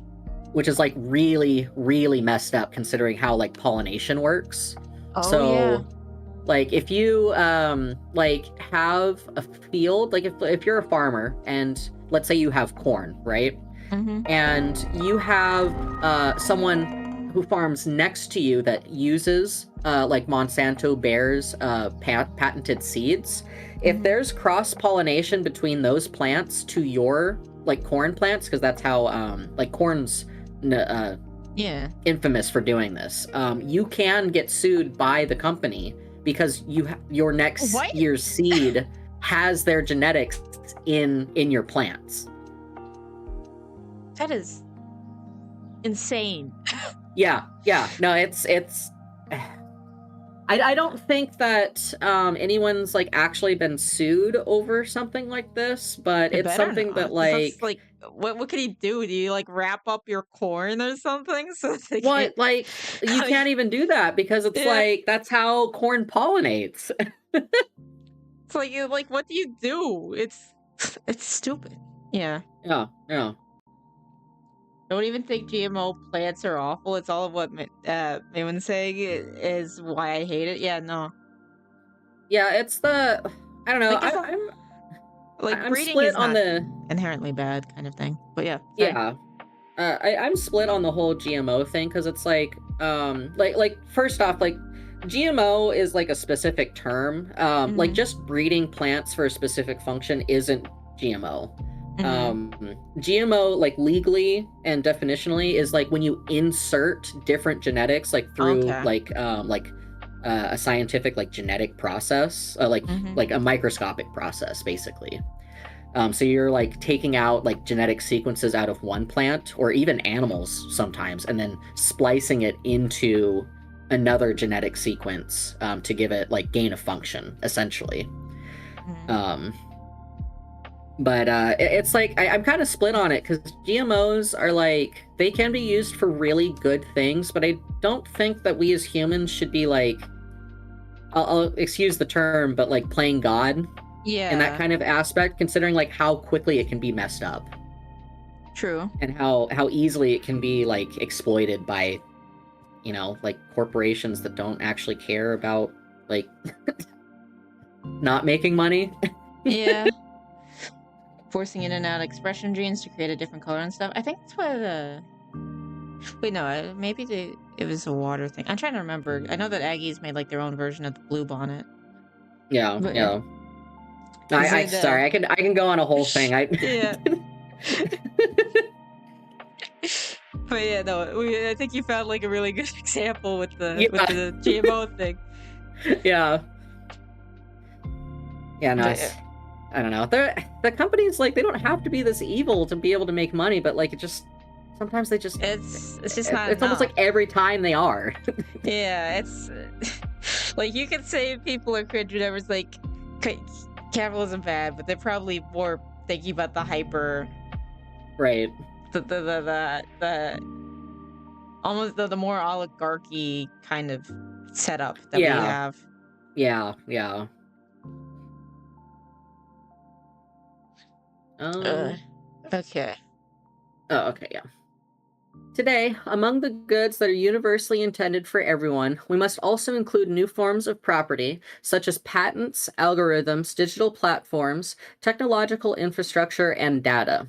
In a context where the wealth of nations depends increasingly on knowledge and technology, when these goods remain concentrated in the hands of a few without adequate forms of sharing and access, a new imbalance is created that contradicts the universal destination of goods. In turn, it widens the gap between the included and the excluded, between those who can participate in the digital revolution and those who remain on the margins. Furthermore, care for our common home and our responsibility toward the poor and future generations require that the use of the goods of creation and the new possibilities offered by technology be regulated in such a way as to respect the environment, avoid waste, and prevent new forms of exploitation. I wonder if to some degree this is also talking about deplatforming, especially Hmm. like the monetary, debanking kind of stuff is pretty dang Right. extreme. It's pretty extreme. Because it's like you're being excluded from even being able to sustain yourself through work, Yeah, right? Like, which no matter what someone does, I don't think that there's ever a reason to debank for a person, maybe for an entity. Like if it's like a CP like organization or something, then you arrest then you shut it down, obviously. right. But for like an individual person, because there's been like individual people who have been debanked, Yeah. which is I don't think should ever really happen. Yeah, and it's like not Yes, even like for some I'd say people not even it's being debanked, it's just like not even having like their money be processed mm-hmm. like digitally. Yeah, the payment processors kind of stuff. Yeah, yeah. Because that's essentially debanked because of like how like entwined everything is Yeah. and how much power they have. But yeah. I don't know if this also includes like the platforming in terms of like social media or anything to some degree. Like I get I okay, I gotta say I can picture the good that they're trying to do when they kick people off of certain things. And whenever they do like Right. cross certain lines, I get it. But sometimes whenever you do that, you make it worse. Right. Yeah. And they'll just exclude in another area and get more extreme. Yeah, and I So mean it's like the method of control that they use is like highly centralized around like AI, like mhm. moderation. So it's like it doesn't even do like what it's supposed to. Like it's just like I feel like it affects more like well-meaning people than it takes care of like ill-meaning people at this point. Yeah. And I think sometimes I don't know. There's extreme people, but I think there's less extreme people than might be thought, even by what people post. I don't Right. know. Hello, Cyclone. Welcome in. I haven't played Final Fantasy 14 in forever. Dang. Just saw the like Twitch badge thing. Okay. The principle of subsidiarity stems from the very same understanding of the human person that has guided our reflection on dignity and the common good. If every woman and man is called to take ownership of his or her own life and to contribute to the formation of society, then social institutions must also respect and support this responsibility. The social doctrine of the Church refers to subsidiarity as the principle according to which the role of individuals, families, local communities, and intermediary organizations should not be supplanted by higher level authorities. Moreover, higher level institutions must recognize, protect, and promote the freedom and creativity of lower level entities, coordinating their contributions so that they can cooperate effectively for the common good. So this is like he's calling back a little bit earlier to the like more local level stuff. Mm-hmm. How it's like governmental like agency's job to like kind of coordinate those and not Yeah. impede on them. And I think, don't remember if it might be said here, but I remember reading something where, like, technically the building block of societies isn't necessarily individuals, but families. Right. But I think it's interesting. But this is this principle is the main reason why I lean more right, because it's like I think you can try to you can try to do the other goals while Right, right. following this principle, you know? Yeah, yeah. Hmm.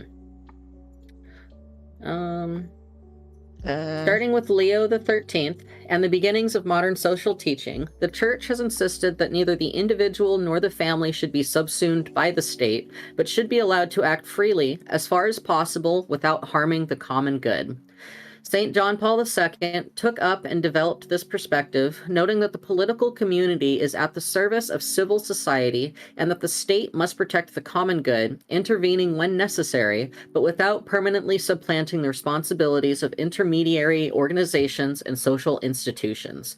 Subsidiarity does not justify the state's disengagement, but rather guides its actions. Indeed, public intervention is necessary precisely to enable all social actors to fulfill their mission without being stifled. It is the responsibility of the political community to create the conditions that allow individuals, families, associations, and intermediary organizations to fulfill their mission in society without being replaced or reduced to mere facilitators. mm, Yeah, so. yeah. I feel like we could have conversations about things like the EU and in relation to this. Yeah. Yeah, I mean, the EU is pretty bad about that. I mean, Mm-hmm. maybe not bad, but it seems like they've kind of rolled over the individual in society Mm-hmm. in the name of chasing for a common good for each individual.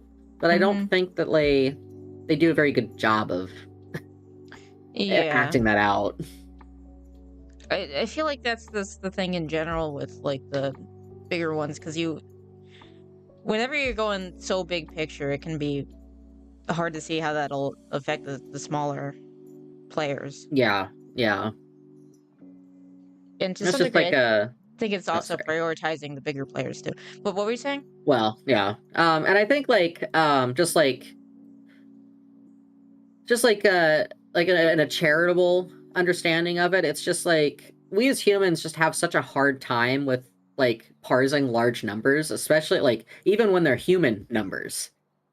So it's like, if we go beyond like 200 people, we can kind of understand like each individual person, but like you go up to like 3,000 or 30 Yeah. million or 300 million, it stops like we just It can't doesn't feel process real.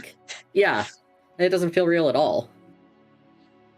Like, even the thought of like so many people watching, even when we're like relatively small, can not feel real, I guess. Right. Yeah, yeah. I don't know. Gross. Mm. Okay. The principle encourages us to move beyond any form of paternalistic or welfare-based management of societal life, Hmm. but instead to promote a culture of shared responsibility, in a state that values citizens' initiative, and a civil society capable of forcing bonds and mobilizing energies in the service of the common good. In accordance with the principle of subsidiarity, decisions are made at the closest level possible to the persons involved, therefore fostering community life and avoiding people being presented with decisions that have already been taken. In this way, people can participate in the decision-making process.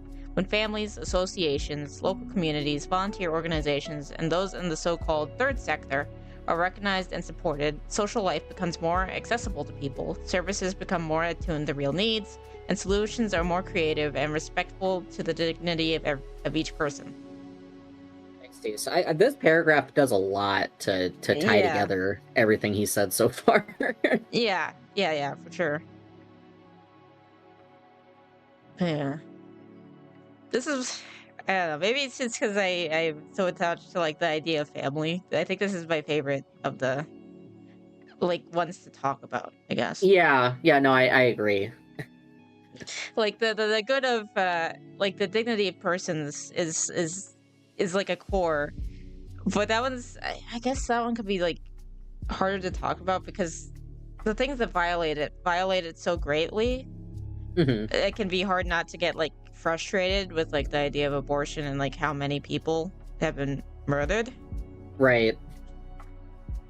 I forget what the numbers are of like how much what proposed like most of our generation's dead or something. To the Rat Cafe. I think what is it like Rat 1/3, here. almost 1/3 of like Gen Z and Alpha have been aborted.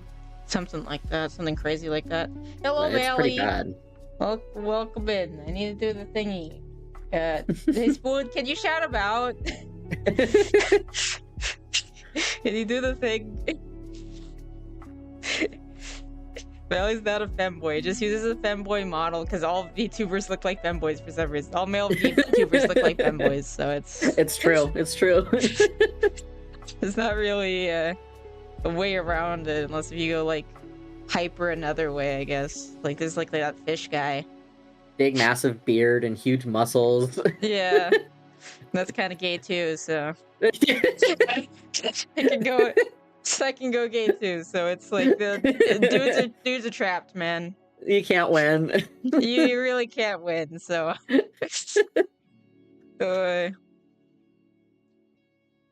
thanks for the lyric, Joshua.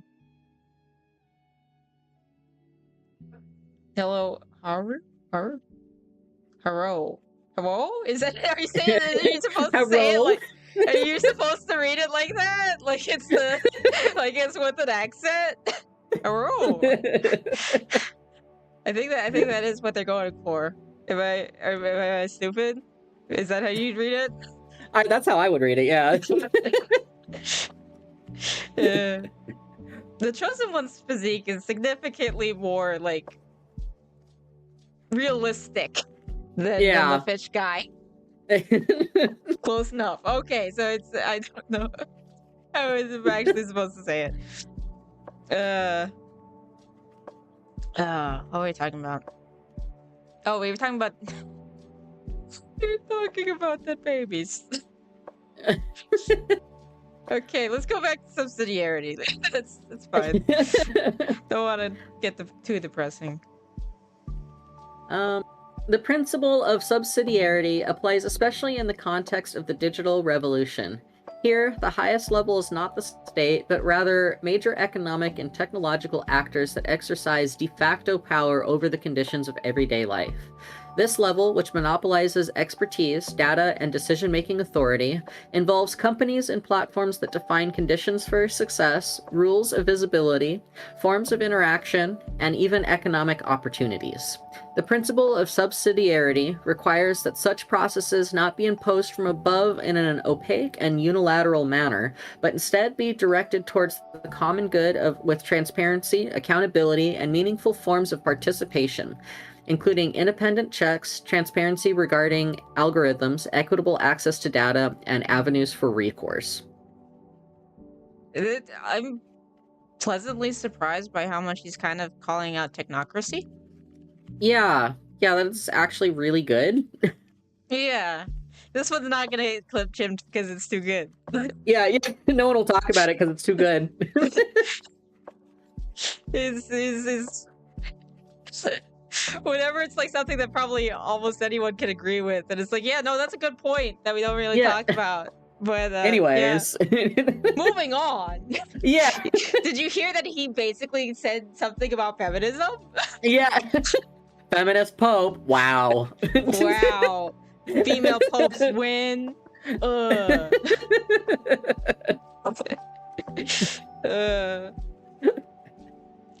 my gosh. But yeah, no, I really like that paragraph. You know, I hadn't heard of this word before reading this encyclical paper, subsidiarity. It's not something I ever, which is weird because it's like actually what I would prefer, like, and I've talked about quite a lot with people, but I didn't know there was an actual. There's like a perfect word for it, and then a lot of people don't know, and I only know about this because I got taught this in like Catholic school. Yeah. So I I like to vocab drop it whenever I can because I love this word. That's crazy. There's a word for like my political like ideal. That's crazy.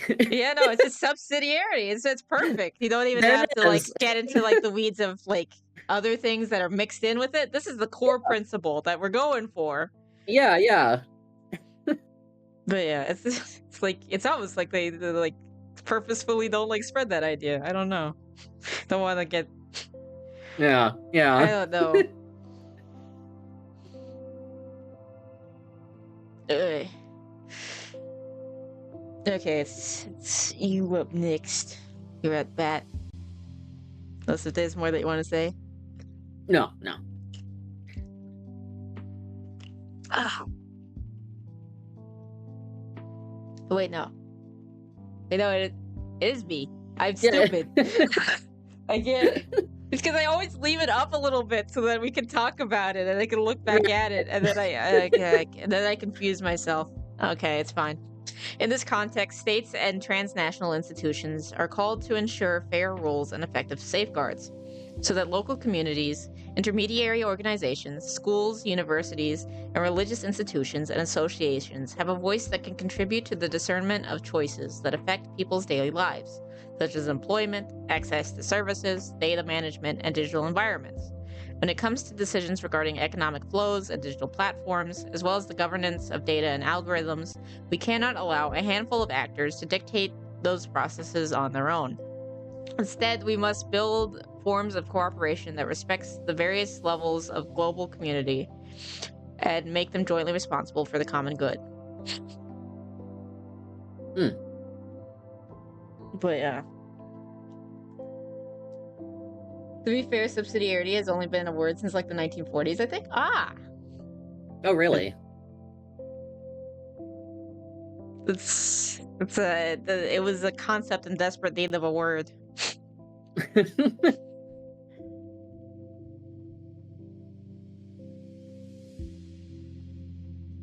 But yeah. I don't know. Is there anything else to add? I feel like this just kind of builds on what we were already saying. Yeah, I think that might be my favorite paragraph so far. Yeah. Or my favorite section, I guess. Yeah. Subsidiarities. I like it. I like talking about it. But yeah. And I feel like it's a neglected topic, I guess. Yeah. Especially in why. like the political sphere, I guess. Which, not to be cringe. I feel like Oh, sorry. Wikipedia puts it under like so. There's a page for it for subsidiarity that's not related to Catholicism, but it still has it underneath. What is it? It's in the section Christian democracy. Ah. Which I found interesting. Interesting.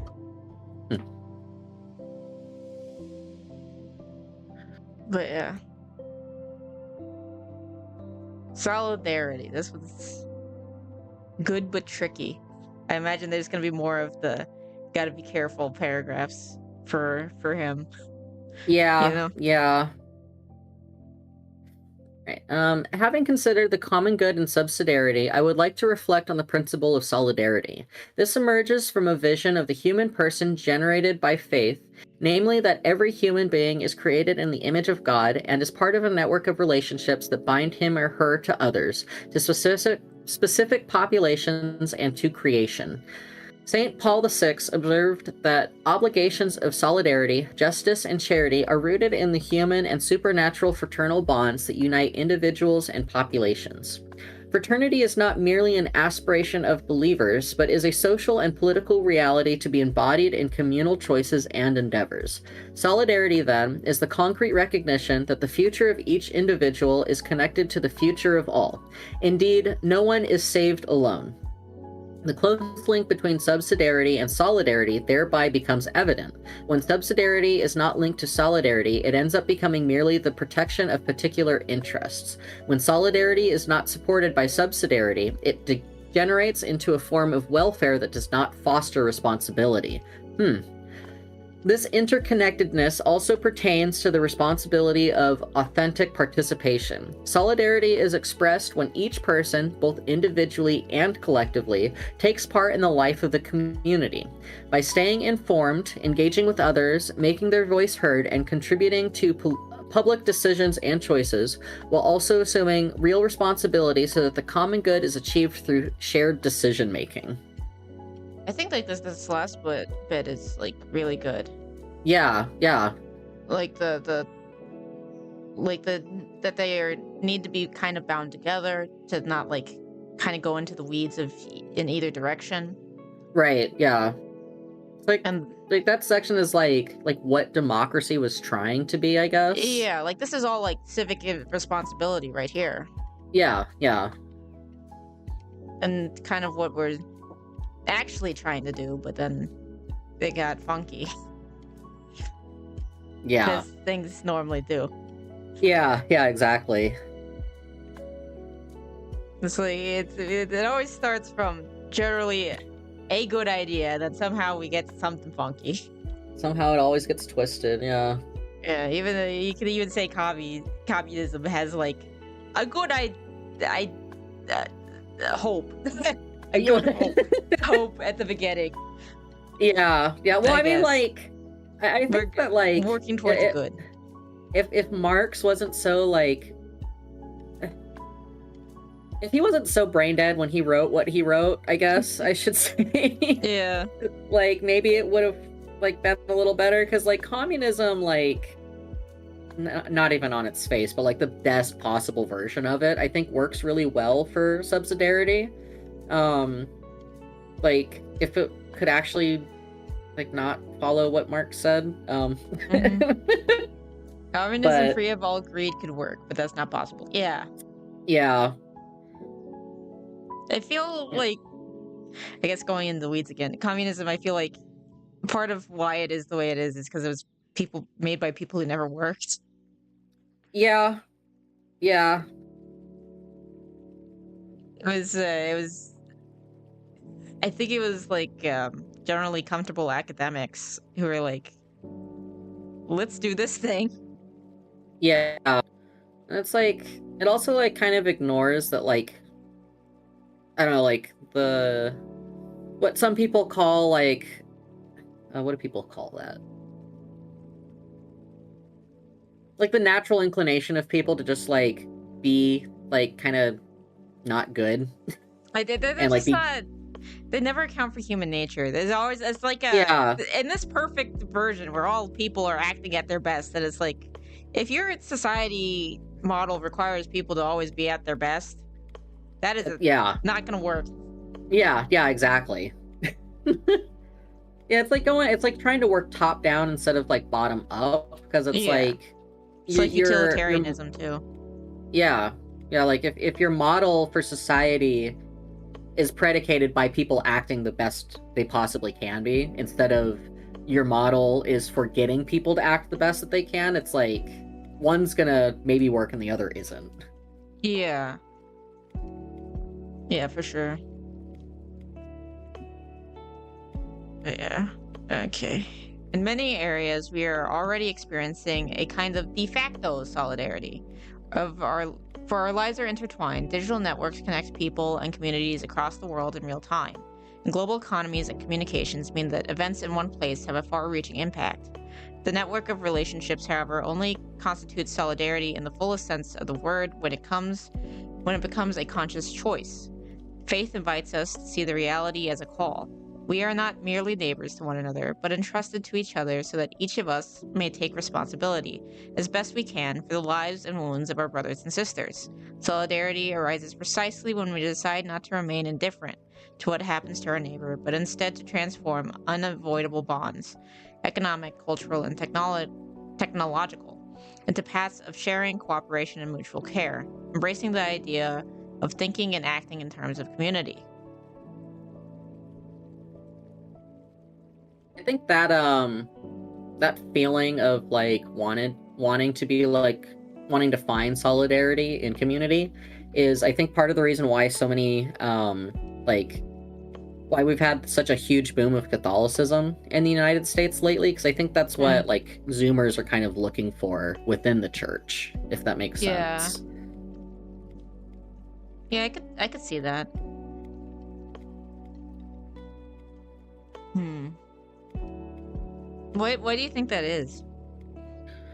Um, well, I mean, because it almost seems like it's devoid in every other aspect of life. Like if you think about like what Zoomers must be going through right now with like especially like school, right?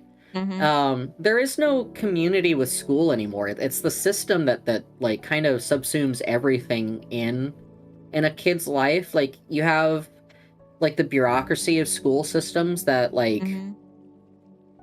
there's nothing else you can do. Like you have to be tested, you have to go to these classes at these Even when certain you do times. You have to, private.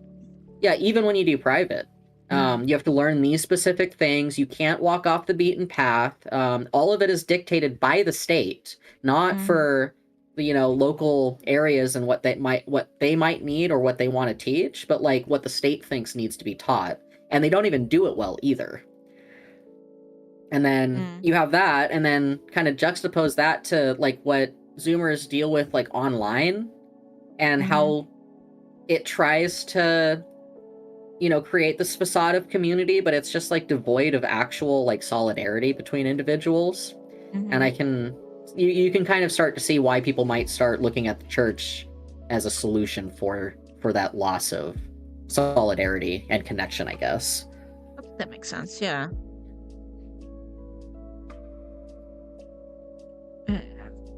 Or Yeah, you can't even like make friends like at jobs anymore. Like it's really difficult because it's like part of it's like a modality yeah, sometimes, depending on what job. yeah, like you're incentivized to not like connect with anyone because it's like they'll either get fired and you'll be like really upset about it, you'll never see them again a lot of the time, or like it seems like a lot of like bigger corporations like kind of incentivize like this I hate to use the term, but kind of like this Marxist kind of like thought process of if they say something that's not allowed, then you like narc on them, I If you guess. see something, say something. Yeah, exactly. So Mm. it like just kind of closes everyone down to personal connection. But yeah. Ugh. Boy. Okay. Want to the next one? Oh, yeah, yeah. The Church's social teaching emphasizes that solidarity is both a principle and a virtue. As a principle, it expresses the objective order of relationships among individuals, groups, and peoples, pointing to an awareness of interdependence whereby the good of each person depends on the good of others. As a virtue, it requires a firm and persevering determination to strive for the common good, with particular attention to those most in need. Pope Francis noted that solidarity is a way of making history that creates communities and not just masses of individuals. For this reason, it requires a modest and shared way of life, the ability to forego immediate benefits in order to create opportunities for others in the future, and a willingness to challenge habits and privileges, including those related to digital consumption and the use of technology, when they prevent others from living with dignity. I wonder what that last one is gonna be, or maybe that was setting stuff up with AI. Maybe I don't know, but Yeah. you're put in direct competition with most of your coworkers as well, and most of corporate America. Yeah, Yeah, I that don't. too. I feel like I don't know. There's like I'm gonna try to.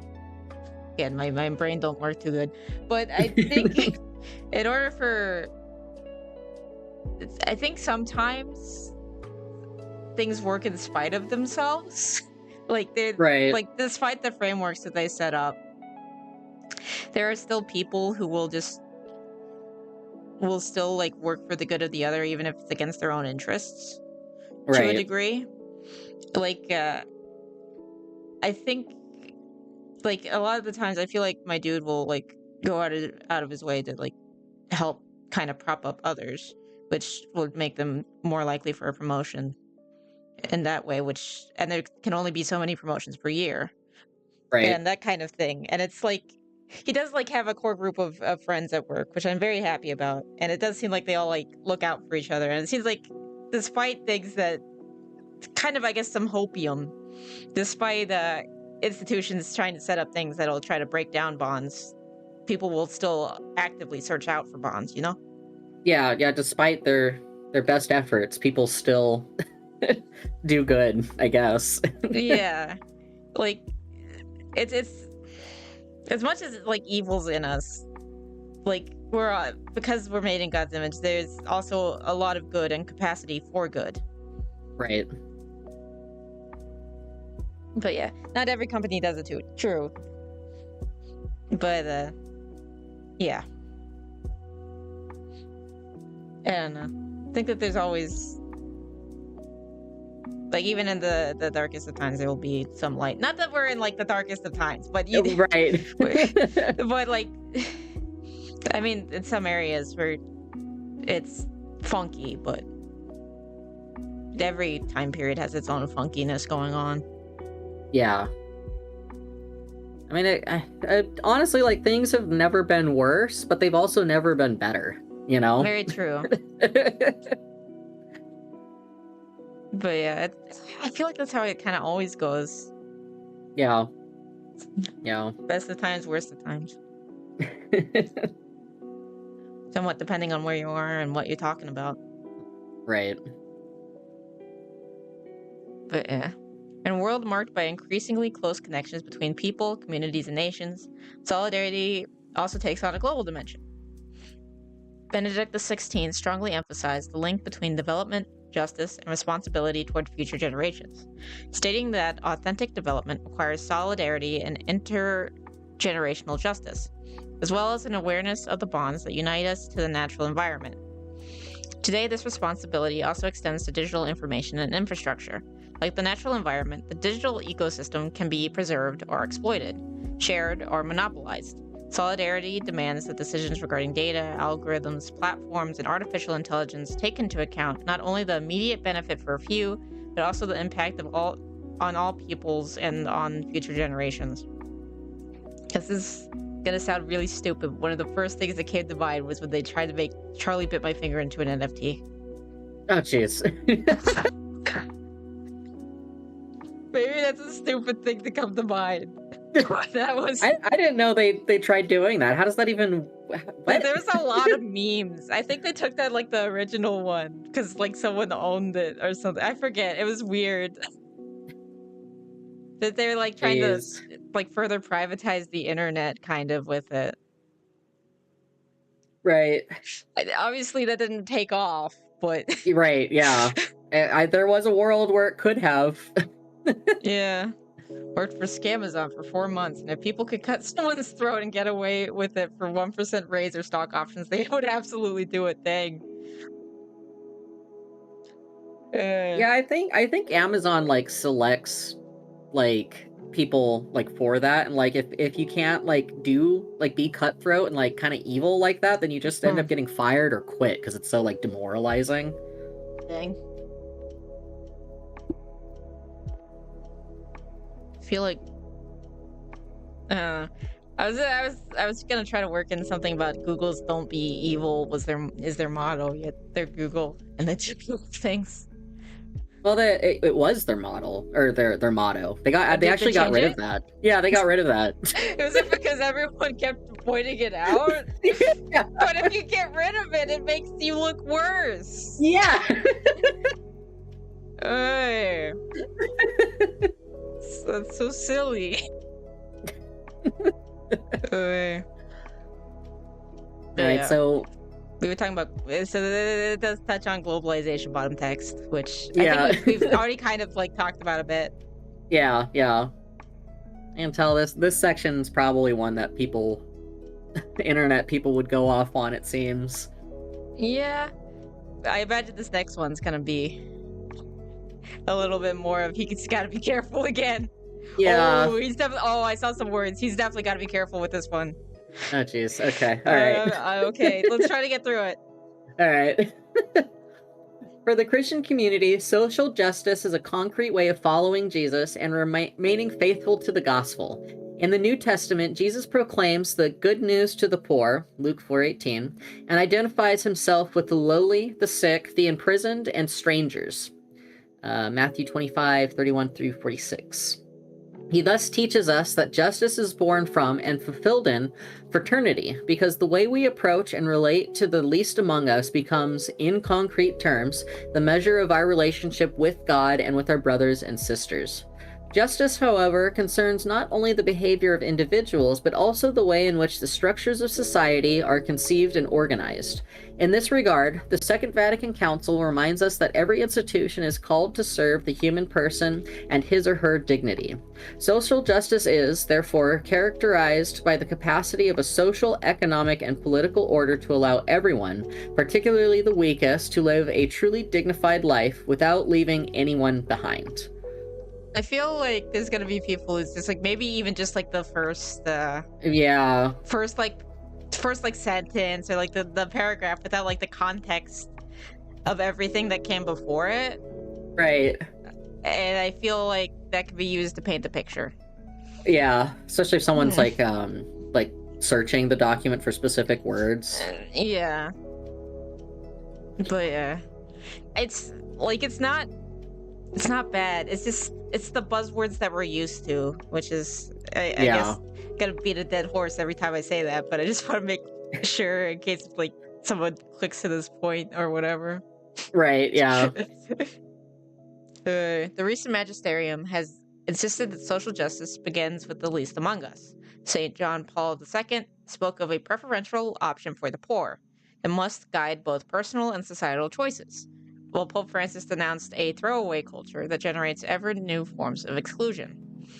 From this perspective, social justice requires us to look at individuals and communities, starting with the most vulnerable: the poor, migrants, refugees, internationally displaced persons, victims of violence, and people living in urban or existential peripheries. Yeah, I think this is gonna be the first time I'm gonna say something that's I disagree with something in this document. Yeah. I understand what he's saying when he says that the most vulnerable are the poor and refugees and migrants. He's not wrong. Yeah. But like, I'm sorry to keep on going back to this point, but the most vulnerable are those that can't fight for themselves, and that's literally the unborn. Yeah. That's true. So I do find it odd that it's missing in this section, but maybe that's only because like he's trying to make a specific point. But I feel like abortion falls under like social justice. Yeah. Like that's for the common good to not True. Like murder people or like euthanasia too. And the orphans and kids in foster care. Yeah, no, kids in foster care for sure, and definitely. Yeah, orphans. yeah. It's in general, like with the homeless and stuff like that. The main thing that they'd always emphasize when we talk about it is it's with people who work with the people like that, it's generally the loss of community, and for people who inherently have kind of less of a community or less of a community there to protect them, like the kids in foster care and orphans, and like obviously in the case of abortion where the ones meant to protect you are trying to kill you, then right. There's that, because even like migrants and refugees do have like a hard time, but generally they like that's part of why they form together is to protect each other. Right. But it's probably because he's trying to make a specific point. But yeah, no, I get what you guys are saying. Sure. Yeah, I don't know. Yeah, That's and then weird. it's also the general idea of it's probably because it's more hot button, especially if he's American Pope, Right. and that's just been like talked about. Even if he's like trying to be, I'm sure he's trying to stay away from being like the American Pope, but like you're gonna be affected regardless, you know? Right. Well, I mean,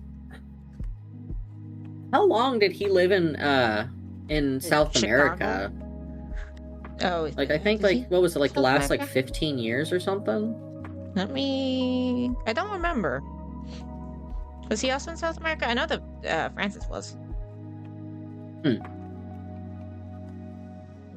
Saying they are the Francis is most also. vulnerable is what annoys me. Yeah, whenever you put most in front of it, because Francis was Yeah. definitely in South America. Because I think he was. Oh, where was he? I almost want to say Argentina, but I don't think that's right. Yeah, most vulnerable is like I can understand like why it's because it annoys me too, right? Because it's Yeah. like I understand like being charitable to not like to the cause of migration, right? But I mean like having a charitable understanding of why people migrate to other Yeah. countries. But like also at the same time, it's like Oh, he wasn't. migrants. Oh, Well, sorry. You continue. Sorry. migrants are like so heavily incentivized to leave their countries. Mm-hmm. Like it almost feels like in certain areas they get more like incentives than like the poor in our own communities do. Like sanctuary city kind of Yeah, setups like and like things like that. like Minneapolis, for example. Like there, Mm-hmm. I'm not in Minneapolis, but I'm close enough to go there, and it's Mm-hmm. like it's obvious like how much like the homeless suffer in Minneapolis, and like Mm-hmm. and yet they still bring in they incentivize migrants, and they almost seem to get like more care dedicated to them than the ones that have lived in the city their entire life, and it's kind of Yeah. like bizarre. Yeah.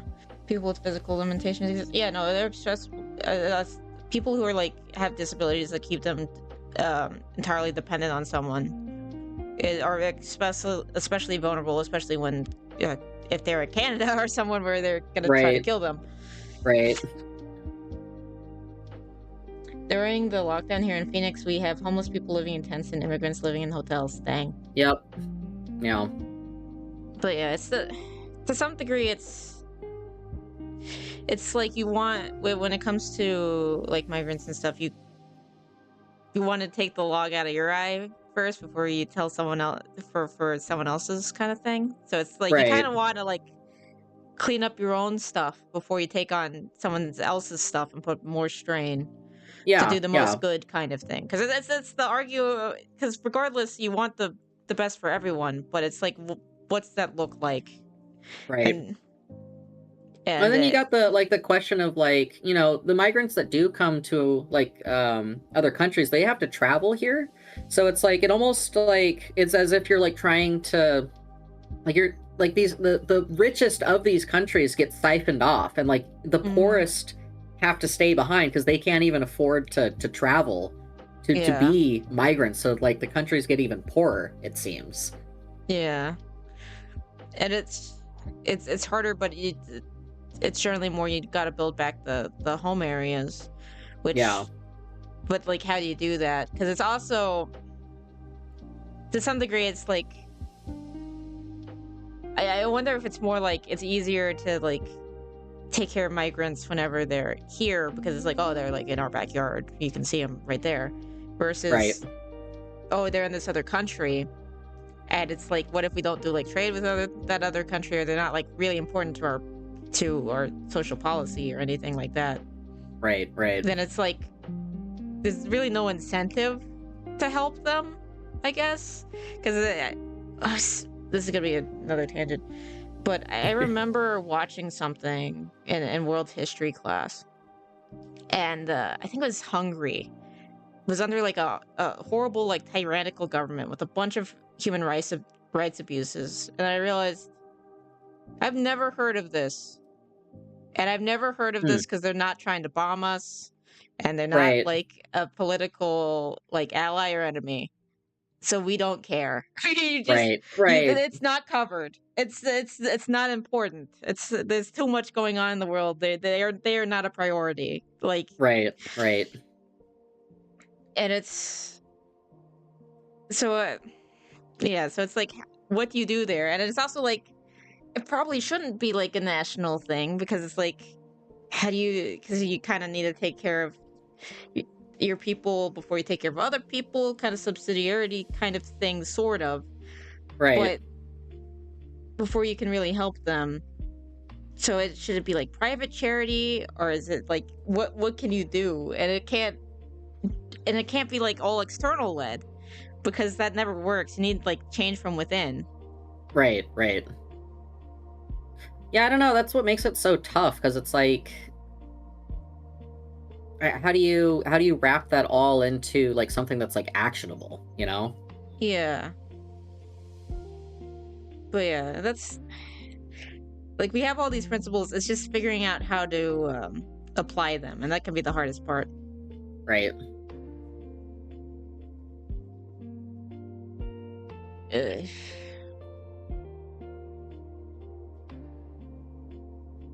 Oof. I was sure that there's gonna be some more craziness here. Yeah. All right. The idea of social justice help us recognize that injustices do not arise solely from the wrong choices of individuals, but also from structures, mechanisms, and economic and cultural systems that produce inequality almost automatically.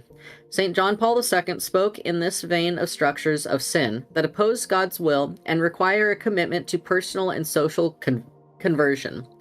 In this perspective, justice is not merely about the fair distribution of resources or the correction of current injustices, but also assumes a restorative dimension. It aims to mend broken bonds and reintegrate those who have been excluded, taking into account the wounds caused by injustices such as wars, colonialism, racial or gender discrimination, violence against entire peoples, and exploitation. This may include restoring dignity and a voice to those who have been ignored, processes of healing for collective memory, opposing discriminatory laws and practices, and providing concrete support to those who still bear the consequences of wrongs suffered in the past. Okay, this one's gonna be another. Yeah. I guess my question is, it's like, I think like a lot of things, like, I don't know, maybe this is like a hot take or something, but I think like, in my understanding of colonialism, it's done like quite a bit to help correct injustices in specific cultures. Yeah. It obviously, like, there's a lot of instances where colonialism was just like, it was just outright evil. Like, yeah. I think there was like, was it the Dutch in Africa. Yeah, that's exactly what I was gonna say too. The Congo, the Congo. Yeah, in the Congo. Yeah, that was just like straight up like demonic, like outright evil stuff. But then, meanwhile, like, you think about like, India, you can't throw people into fires anymore. Sorry. Yeah, that's exactly what I was gonna say. Like, is that an injustice done to Indians? I mean, eventually it did become so, with like economic exploitation. Yeah. Maybe it's just because, to a degree, as like a Hispanic, I have a product of colonialization, but to some degree, it's like, kind of glad it happened, because otherwise we wouldn't have had like the mixing of cultures, and like that Catholicism wouldn't have spread in South America. Yeah, I guess Mexico is North America too, but you know what I mean.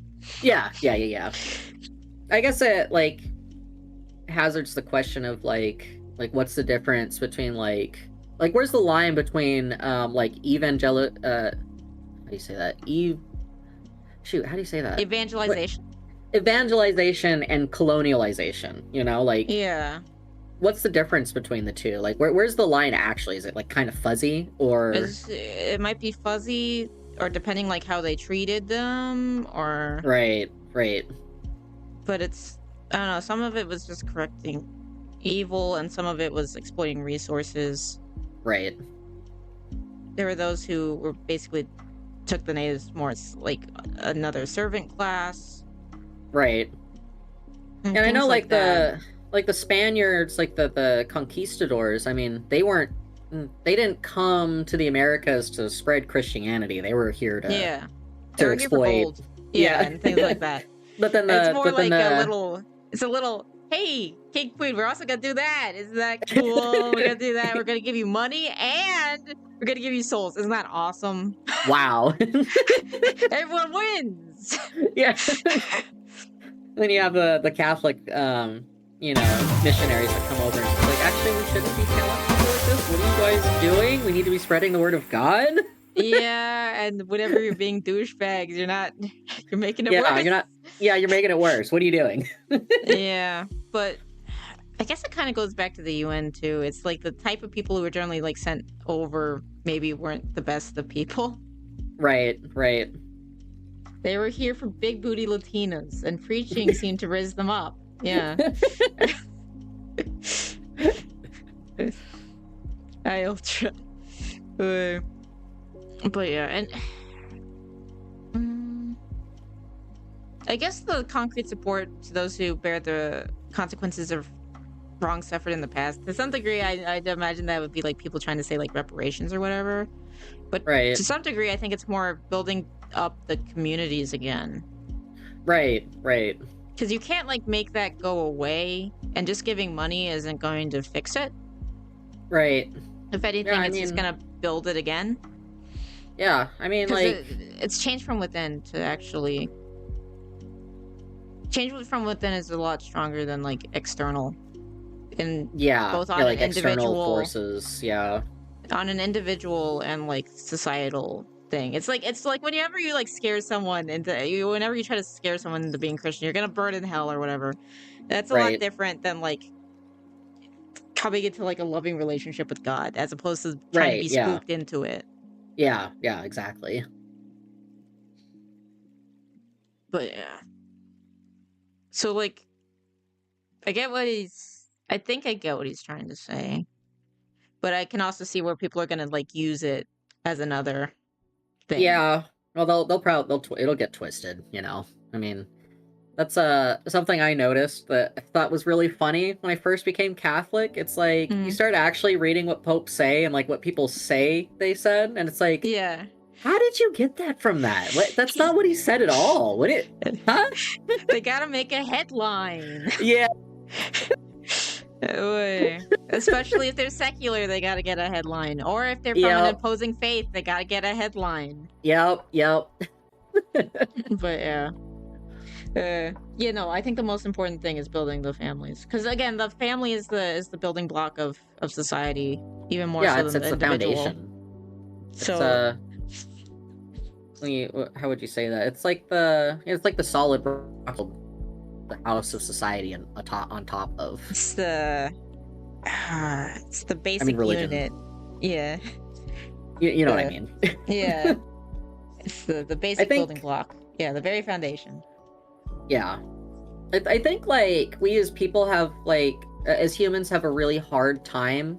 Most of it, not all of us, but most of us have a harder time understanding like God's love without like a strong familial Mm-hmm. understanding, because it's like I don't know, I kind of think like God like gave us like families like that to help us understand him more. I mean, Like why it's supposed to. If the family is functioning properly and there's not like abuse or things like that, it is right. supposed to be a reflection of the triune God. Right, yeah. Where like it's the mom and dad, and then their love makes a child Right, or right. children. But yeah, can agree that I struggle with God's love because of my lack of a good family. Yeah. Spoon I had think like an interesting background, but I think he's doing relatively good. that's good. I think like sometimes it can be like a juxtaposition too, because like I didn't have a great family growing up either. Mm-hmm. And I think that like that stark contrast, like I don't know, it helped me in a way, I guess, Mm-hmm. of like understanding like God the Father. It's like, oh, I didn't really have a dad. That's actually really cool. I really like that. Yeah, I think we talked about this last time too, where it's like there's two Yeah. very different reactions. Where it's like, oh, you're that thing that I've always missed, and you go and hug it, or it's like you're that thing I Yeah. always missed. Where were you? Yeah, yeah, thing. exactly. Yeah. And I feel like that's also like a reaction for both for God and for Mary. Whenever people are told about Yeah. her as like a mother figure, it seems like there's also, maybe it's just coincidence that everyone that I've seen who has like big problems with Mary have like big problems with their mom. But Yeah, yeah. Definitely seen that, yeah. I But don't know. I yeah. guess it can go both ways. Yeah. In this day and age, social justice must also grapple with the environment shaped by digital technologies. The spread of global networks, platforms, and artificial intelligence systems is changing the way we obtain information, communicate, and access services. Justice demands that we prevent the emergence of new forms of exclusion and deprivation of freedoms. Individuals and peoples hindered or denied access to basic technologies, communities exposed to invasive surveillance, and social Huh. groups penalized by opaque algorithms that perpetrate prejudice and discrimination. In the digital age, a just social order guarantees everyone equal access to opportunities, protects the youngest and weakest members of society, combats hate and misinformation, and subjects the use of data and technology to public oversight, so that the guiding principle is not solely profit, but the dignity of every person and the common good of all people. I Okay. feel like, is it bad that like truth and fake news has also somewhat become like buzzwords whenever it's Yeah. like God is a source of truth. It's like truth is a very good thing and misinformation is inherently bad. Right. But like whenever you hear misinformation now, it's like, oh, is it really misinformation? Or is it Are just you what just you don't lying want to to me? hear? Yeah, it's like and it's I hate that misinformation now feels like a buzzword. Yeah, it's almost like I don't 'Cause- know if there's like a word for this, but it's like when you take a word or like a concept and then like you turn it into like almost the opposite, and like in doing that it makes it more concrete and like hard to explain that like no, this isn't what that means. It means this. Like Mm, I understand why you use that word like that, but it's not, you're twisting its meaning. yeah. I feel even to some degree hate also is another word that there is a lot of hate, but it's another one where it's like, are you talking about hate or are you talking about criticism kind of thing? And Right. it all becomes, it's like the purposeful doublespeak kind of thing that's kind of come over time, that's changed the meaning of these words and gives like less, it gives these good words that have very good reasons to exist, Right. but it's through the repeated misuse of them that you now like give it a double glance every time that you see it, I guess. Yeah, because your brain associates it with like specific actions and Yeah. like ideologies, I guess you could say. Yeah. What's I think Janice words? Huh. I think the word I was thinking of, so this is kind of like an abstract like definition, but there's this word or this fallacy called reification.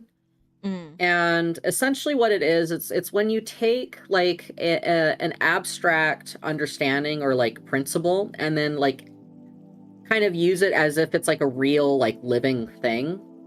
So like in the term of like misinformation, like the word misinformation has been reified to mean a concrete set of actions from a specific person. When in reality, misinformation is just, all it is just when someone's lying. Like, yeah. they're being Or deceitful. just got something wrong. Or just got something wrong, yeah. That the information is incorrect.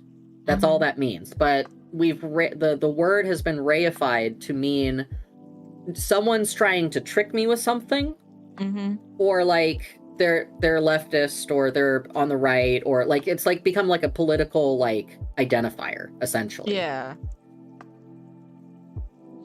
But yeah, it I guess. Over here, it's interesting. Also, it says protects the youngest and the weakest members of society, which is nice that they kind of talk about this here now. But I also wonder if it's partially more just to talk about like the effect of social media on kids' brains, which is a big deal. Right. But also going back to, I understand like, I guess I would, now that you guys have kind of pointed it out, I would like to see more kind of talking about the state of children today, I guess, and their safety. Yeah. And the newer threats. Yeah. Like, he touches on it, but I don't know. He touches on it, but it does seem like almost as it was like just like a side thought and not like an intrinsic thing of like what he's talking about. Yeah, it's more like, oh, I'll touch on this a little bit, but that's not like the main idea right now. Right. But yeah. It's another kind of thing on the technocracy, I guess, with the algorithms that specifically for rage bait, because they get more engagement. Right. But yeah. Denied access to basic technologies. Okay, and then he did talk about surveillance. Yeah, the invasive surveillance. Yeah. But a word like fast means to move, huh? Haru moves fast or not move. I will fast the next person who makes a Uma Musume reference to a pole. Oh! Oh, that's okay. That's a Janus word. Okay, so it's either you like you like tie them up or like they move fast. Okay. Interesting. That is interesting. I didn't know there was a word for that. So, like, truth now means something that's absolute and also something that is absolutely not always true. So, like... Yeah, like subjective objective truth. and subjective. Yeah. I don't know. Me being a little elitist again. I feel like getting to learn, like, words like objective and subjective truth in, like, middle school and high school, I think was a great help. And I feel like should be discussed more regularly in everyday schools, or just even like part of basic curriculum. Yeah, it's so important of ideas. Well, it's almost like the like especially like public school systems like try and teach like almost the opposite. Like the only things that kids get taught are like it's just subjective truths. Like right. Like, I don't know, like, you see that a lot in, like, history, like, curriculums, like, and, like, especially with, like, the gender stuff, too, like, that's a huge, like, That's all based on, that only works if you believe in, like, a subjective reality. Yeah, so, and the only reality is subjective, and that's it. There is no objective version of it. Like, there is subjective, it's like, oh, like, what's your favorite ice cream flavor, but it doesn't, like... Right. Good, that kind of stuff. Yeah. Okay, so okay, read that. All right. A litmus test for social justice today is the treatment of migrants, refugees, and those forced to move due to poverty, violence, climate change, and environmental disasters. The way a society treats them reveals whether its sense of justice is driven by fear or by the spirit of fraternity. Pope Francis urged us to see migrants not simply as a problem to be managed, but as a living image of the people of God on the move. They are people with dignity, resources, and dreams who have the right to be treated with respect and to ask to become active members of the societies that welcome them. Social justice in this area entails at least two complementary commitments. On the one hand, this means protecting the rightful hopes of those forced to leave by ensuring safe and legal routes, dignified conditions for receiving them, and genuine pathways to integration. On the other hand, it means promoting the right to remain in one's homeland in peace and security by addressing the root causes that force people to migrate, including those linked to economic injustice and the climate crisis. When these rights are respected, migration can become an opportunity for encounter and mutual enrichment among peoples. Okay, I do appreciate that he actually included the second part too. About it's making sure that they can stay, like try to set it up so that they can stay where they are. Right. And it sounds like more like the emergency situations of more like wars and things like that, where it's more like straight refugee. Yeah, like natural disasters and whatnot. Like honestly, the thing that I remember the most with that kind of thing is it was like inter-US, but remember when Hurricane Katrina happened? Right. We got like different kids coming in for a bit while they were staying here, well, because things had to be like rebuilt and stuff. Right. Right. And I feel like, I don't know, there was more infrastructure to kind of support that. Maybe not at the time, actually. I think it came more after. But I don't know. Yeah, I guess But we yeah. saw that a lot with what was that recent hurricane that went through the Virginias? Was that what I'm Oh thinking of? shoot. Was it I think Wendy Or is Boone that raised money flooding? for it. I think it was Yeah, yeah. Oh. I'm losing track of my hurricanes. It wasn't Katarina, was it? No, that wasn't it. I want to say it was a dude. Helen. Oh, was it Helen? Okay. Helen, I do remember Helen being a doozy. Helene? Helene. Maybe it was Helene. Yeah, Yes, I it think was it was Helene, Helene. yeah. Yeah. Yeah.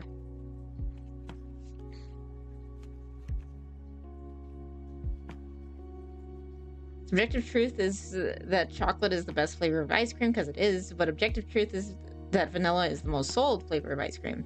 Yeah.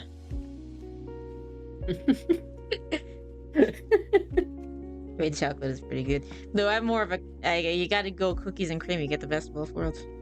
Cookies and cream. What's my favorite flavor? You ever heard of a flavor called Blue Moon? I don't know. It's We had the Texas Story Night. That was good. That was like chocolate and that was like a chocolate cookies and cream. Ooh. That sounds What's good. Blue Moon? Okay, so it's really hard to explain. I think it's like it's kind of Rocky like this Road? fruity, like almondy kind Oh. of flavor. It's a little light on the fruit. It's more like kind of like the aftertaste of like Fruit Loops, but and then more almond, but it's really, really good. Huh. That sounds like something my dude might like. He likes the fruity flavors. It's like I don't know. It's definitely it's like creamy. So it's not like a gelato or anything, but it's I guess it's like a Midwest thing. I don't know. It's like Like a a whole thing sorbet? out here. No, it's just a normal like cream ice cream. Yeah, mint chocolate is a good one. Ooh, grasshopper. Grasshopper is good. Oh, grasshopper is really good. That's mint cookies and cream. Yeah, I like Oreos a lot, can you tell? But yeah. Butter pecan for the win. You have that opinion, Ultra. Go.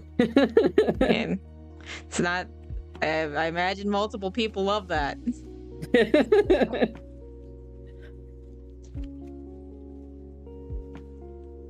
Sweet cream ice cream? Maybe? I don't know. It's called Blue Moon. Yeah, Blue Moon. Sweet cream ice cream? I don't know. It's just that's what it's called. I don't know. I've had a really hard time trying to figure out what exactly the flavor profile is supposed to be because I want to make it at home, but Yeah. I want to figure out what the Star Wars Blue Milk is. That's pretty good, actually. was it actually? It was actually pretty good. Like the green one was bad. So it's like the movies, actually. But the the blue milk was actually really good. It was almost like it's not quite a slushy, but and then it was like it was a fruity flavor. It was very strange. It was very good. Even I liked it, and that's saying something. Okay. It is encyclical Popularum Progressio. Paul VI affirmed that development is authentic only if it is integral, meaning that it can foster the development of each man and of the whole man. In the decades that followed, the social doctrine of the Church reprised and reflected on this expression in order to indicate the practical ways in which the noble principles, dignity, the common good, the universal destination of goods, subsidiarity, solidarity, and social justice are implemented in real life. By integral human development, we mean a process in which the growth of individuals and peoples encompass all dimensions of existence and opens the futures to subsequent generations as well. I feel like I'm gonna need a counterexample to like get it a bit clearer in my brain. Like it's like, is it like The only thing I can think of is like transhumanism, but I'm not super sure about that. But to make people cyborgs is like a bad thing. Right. But whenever it's like mutilating your body, not when you like already are missing limbs. Right. Yeah, like purposely trying to remove stuff. So like trying to engineer a quote unquote better human kind of thing, yeah. you know? Yeah.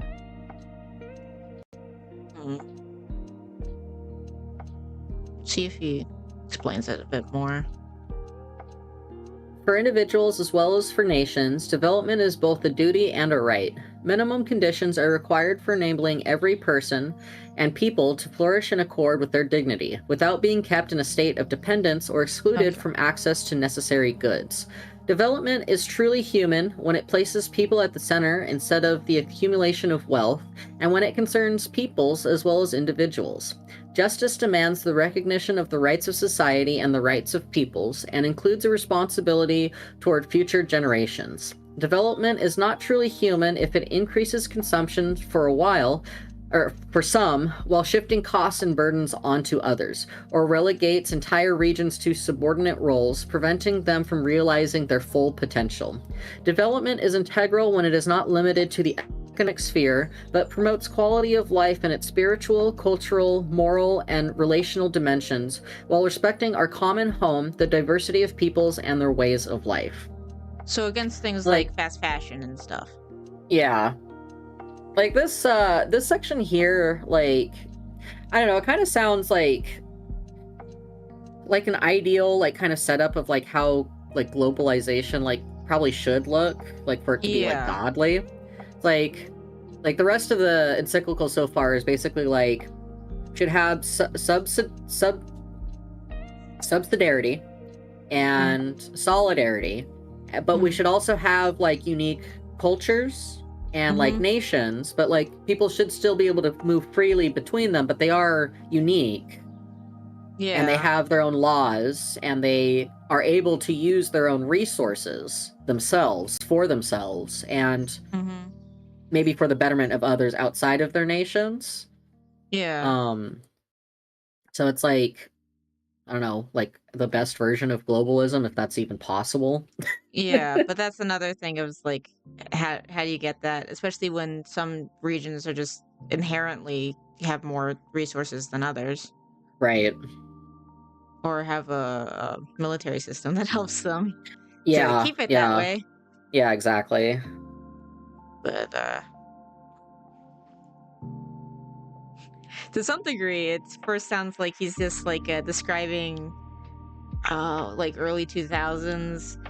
We just learned what environmentalism is. Let's make everything into Captain Planet. Yeah. It kind of sounds like that a little bit, but I think it's kind of talking about how it's probably like us, like America, whenever we kind of dominate. Right, I mean, also like China and stuff like that too, but... Yeah, well, yeah, China too, yeah. Sure, they were still in the more manufacturer role for now, but... I don't know. But kind of, it's like... I don't know, I guess there's cost to being the main character of the world sometimes, America. Yeah, unfortunately. We kind of, sometimes we are partially the baddie. But yeah. But yeah, it's more from like how the government does things and like how corporations do things, more than like, I think, an active, like, purposefully doing it on individuals' parts. It's more like, we want this thing, let's try to make this thing, and then we find the most efficient way to make this thing, and generally that requires someone's suffering. Yeah, or you have to take something from someone, and yeah. And then I guess eventually we suffer a little bit too. We lose like manufacturing jobs and stuff. Yeah. Because we've made everything, because we just want things super cheap. And to make things super cheap, we gotta go to the places that it just exploits a lot of people. I guess that is like an aspect of us losing subsidiarity. Like, that's a pretty good example of America, like just our inability to manufacture anything. Mm-hmm. There's like a version of that because it's like, if for whatever reason, like our relations with with another nation that manufactures our stuff sours so bad that they won't send it to us, like we just collapse. Yeah. Like You know? they're kind of trying to, in case of like something happens to, I think Taiwan, they're trying to Right. like figure out, we gotta figure out how to make these freaking chips. Yeah, yeah. Like I think the funniest example of that is like that Trump phone that he was Oh, trying to push. When he first announced it, it was supposed to be made in America with American parts, right? mm-hmm. But they had to roll that back because America doesn't actually make any electronics anymore. Like Okay. nothing precise enough for a phone, and they couldn't even say it was like built in America, like put together in America, because we also don't do that. Okay. So you'd have to like build it back up from scratch to some degree. Or at Yeah, least like invest in that infrastructure. yeah, exactly. Well, the other issue with manufacturing is the raw goods. We can't mine stuff. We even have here because of all the laws in place. Yeah, Yeah, to some it's crazy degree. because like Because of our like ecological like safeguards have only gotten like better hmm since we originally used to mine stuff. Like I'm in an area that used to be like huge into mining. hmm And they've been trying to open up a mine recently, but like anyone that like fancies himself an environmentalist has been like pushing really hard against it, even though yeah, like I've gone through their proposed environmental like safeguards, and like it's the best I've ever seen. Like they don't even like let yeah. water out of the facility without it getting like filtered and cleaned. It might just But be like it's like it might partially be like. I think it was a time period. I really do think that it was like the early 2000s time period. I think there's also, I want to say it was like Hoot. There's hmm, a movie called Hoot with owls, and I think there was like a mine or something that was gonna be built. It's like we're gonna kill the owls, right, yeah, and no, it's like, yeah, and it's just like I think everyone just immediately thinks that you're gonna like kill the owls, kill the sea turtles, kill whatever, yeah, without like actually like just based on the idea of it, without even like looking into it, because we do need resources like yeah, inevitably to support ourselves, like even beyond like the consumer, just like we want to make more stuff because it's cool kind of thing. We right. unironically do need resources to like sustain ourselves. We don't have the renewable stuff isn't quite at that point, so I think like I mean with like all the technological advances that we've had, like we can do it. We just don't. yeah. Like we can do it Oh, safely too. interestingly, the kind of mining needed was shut down not really for environmentalist reasons. Huh. Hello, Infinite Battle. How are you doing? I'm not saying to do it like they do in Asia and send kids in to mine to it either, but there needs to be a balance. Yes. Yeah. One of the largest sources of rare earth metals in California, and we can't because it's too expensive to do it. Yeah. You know. It's I follow Caleb Haber on Twitter. You gotta help me, but I do too. sometimes I think it's what he's been touching on that I think is also true. But I think the reason why he touches on it is because he wants to invest in it for like money reasons. But Sure. like the general idea of cheaper housing requires like to lay down on some regulations a bit Yeah, yeah. I in mean, order to actually have people have like nice safe places to live. yeah. That's like there's just so much. Like the bureaucracy has gotten so like convoluted at this point. It's just like not only is it like all of the rules and laws about building houses, but it's also like all of the zoning laws and like Mm-hmm. tax code laws and all of the zoning and tax code laws that goes into like the buildings that you have to manufacture the materials that build houses, and then all of the like ecological law or environmental laws when it comes to making those resources. It's just like it's so much. Yeah. It, it really is like the bit of time that I did study like tax and did like practice tax. It is funny because it's generally not like intended to be complicated. Right. It's that and at first they had like the simple system and they had like a general type of thing. Then every time it's like, well, I want this thing and I want that thing. So things get like hacksawed and Frankenstein together, especially Yeah, over like yeah. different whoever's in charge at the time. And I feel like that's probably also zoning laws and just how the bureaucracy in general gets so complicated. It's like, I want this one thing. Oh, that thing over there. And then, oh, we should get rid of that. I feel like it's like my OBS setup. Like there's a bunch of redundant things that shouldn't be there and probably is taking up space and wasting resources. But Yeah. I'm not sure what even needs to be there anymore and what's just optional, and I don't want to go through the time and the effort to go and fix it. And like another thing that's like messed up about that is like that whole system is really difficult to go through, like, and it's expensive too, right? Mm-hmm. So the only people that can actually navigate it well are like the people that can afford to, which just ends up being corporations. So it has this knockdown effect of like knocking out a bunch of like smaller businesses out of economies.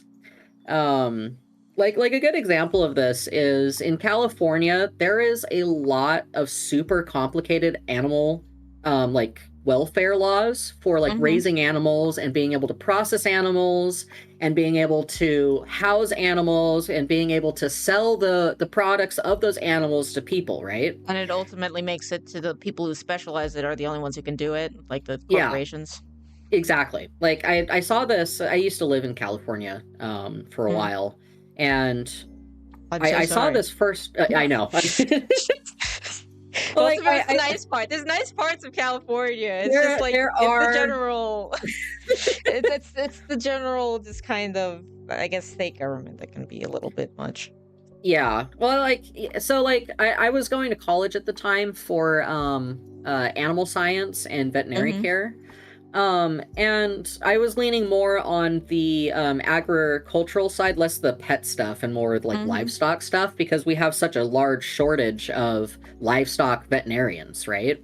Mm-hmm. Um, and it's insane to me because like most of my classes were having to deal with like just laws, like what you have to do in order to just have an animal in California and not have it getting taken away by the state. And some of Dang. them make sense, like obviously, right? But Mm-hmm. you know, like a good example of this is with uh the housing of pigs in California. So in Mm-hmm. the late 80s, California introduced a law that basically said that in order for sows, like your mother pigs, Mm-hmm. in order to have them, they had to be in a certain sized crate. Okay. The reason this is done with pigs is because sows have they really like rolling over their babies and just killing them for some reason. So Or it's they just need space that they don't.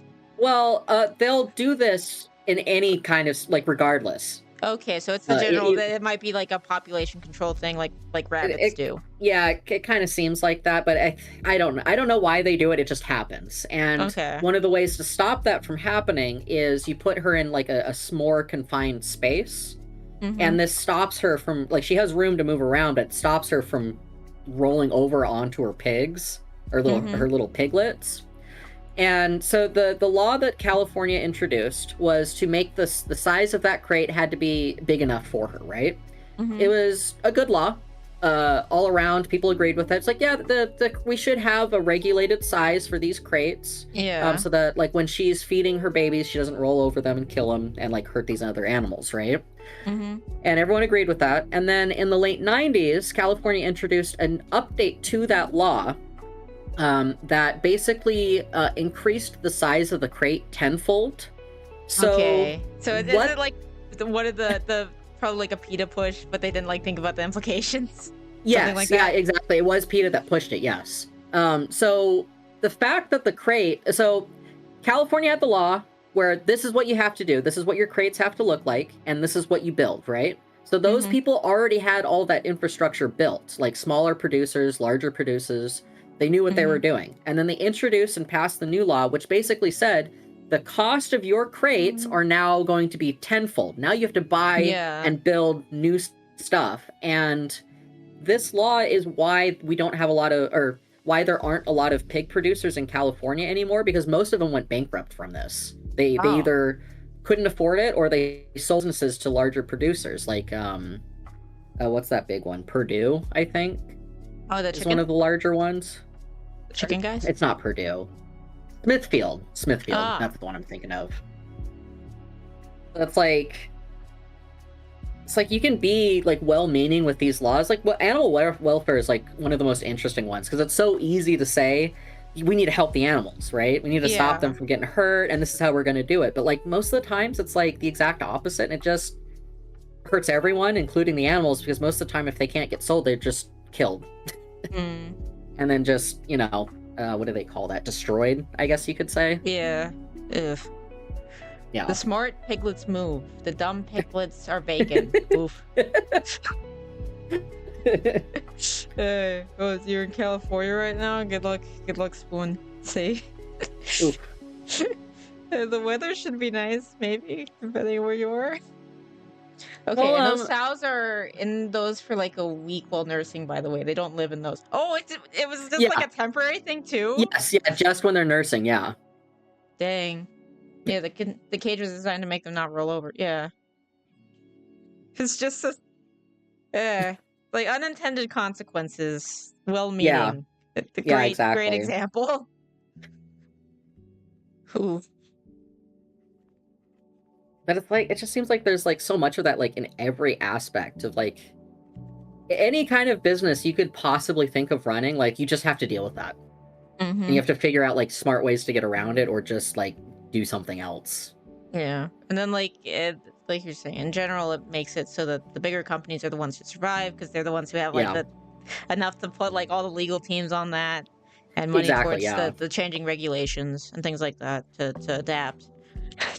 What do they call that? That's like a compliance teams. Oh, yeah, compliance teams.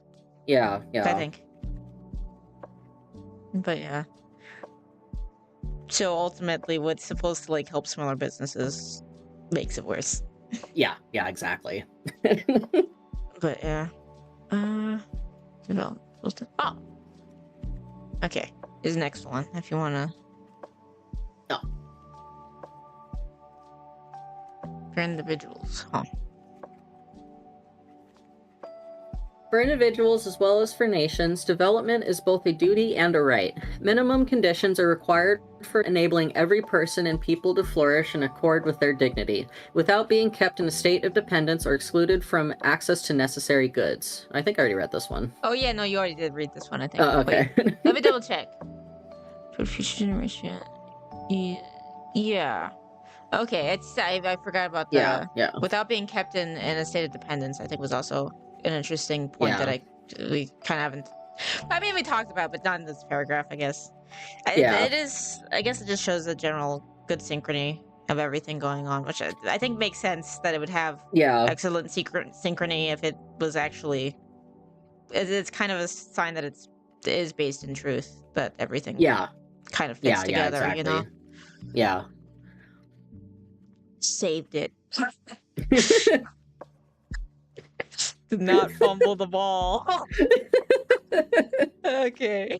Today, the concept of integral human development is a benchmark for the evaluation of integral ecology, which has become an indispensable dimension of the Church's social doctrine. Indeed, the quality of development is measured by the ability to integrate justice toward people and the care of our common home, and to promote dignified living conditions, access to necessary goods, just social relations, care of creation, and consideration for future generations. It follows that true progress is not what increases the well-being of some by degrading ecosystems, shifting costs onto the most disadvantaged communities, or compromising the living conditions of those who will follow us. Okay, so that was kind of like the developing nations thing. Don't like making the slave states. Yeah. Vassal slave states, Yeah. Seen in this light, integral human development is the framework through which we can interpret the changes of our time, including those brought about by the digital revolution. Technological innovations, including artificial intelligence, are not neutral, for they can either foster participation in justice or exacerbate inequality, control, and exclusion. For this reason, they must be evaluated by asking a crucial question. Do they truly help individuals and peoples to become more humane and fraternal while respecting our common home and future generations? It is here that the principles of social doctrine become concrete criteria for discernment regarding the issues which we will address in the following chapters. Okay. Yeah. Mm-hmm. Seems about right. I wonder how many people have says skip this whole chapter. But I think that there's good stuff in here. Yeah. And I do wonder how well the arguments would hold up without all this background, you know? Yeah, exactly. How many hours? I want to check. How many hours? It's okay. We're only 3 hours for one chapter. It's fine. We're probably gonna finish by 4 hours. It's fine. We're good. Okay, an examine for the church. In conclusion, I would like to touch on a point that is particularly close to my heart. The social doctrine is not merely a message addressed to society. It is also an examination of conscience for the church. A home and school of communion that is always called to ensure that the principles outlined in this chapter are applied, especially within its own structures. In the ecclesial context, the common good takes the form of a synodal approach for mission at the service of the kingdom. Indeed, the church is the communitarian and historical subject of synodality and mission. This requires attention to the way decisions are taken and responsibilities are exercised. The final document of the synod identifies a culture of transparency, accountability, and evaluation as key practices for missionary transformation. It's a general thing of this needs to apply to us too. Synodality is the thing that I generally hear it thrown around, but I'm not like an expert on that. Right. But that's the synodality is like trying to, if I remember correctly, it's right? like councils and like voting essentially. Mm-hmm. Kind of less just on the Pope. Yeah, exactly. Which I think is good. It's just how you exercise it, because you want to make sure that it doesn't become straight up political, but it also, if you just leave only one person in charge, it becomes straight up political. It's a whole thing of trying to keep, like, we need to keep our own place clean too. Right. Because we've definitely had issues in the past, like sweeping things under the rug with sex scandals. Some of the Crusades didn't go as great as others, but that wasn't necessarily all on the Vatican. But still, right.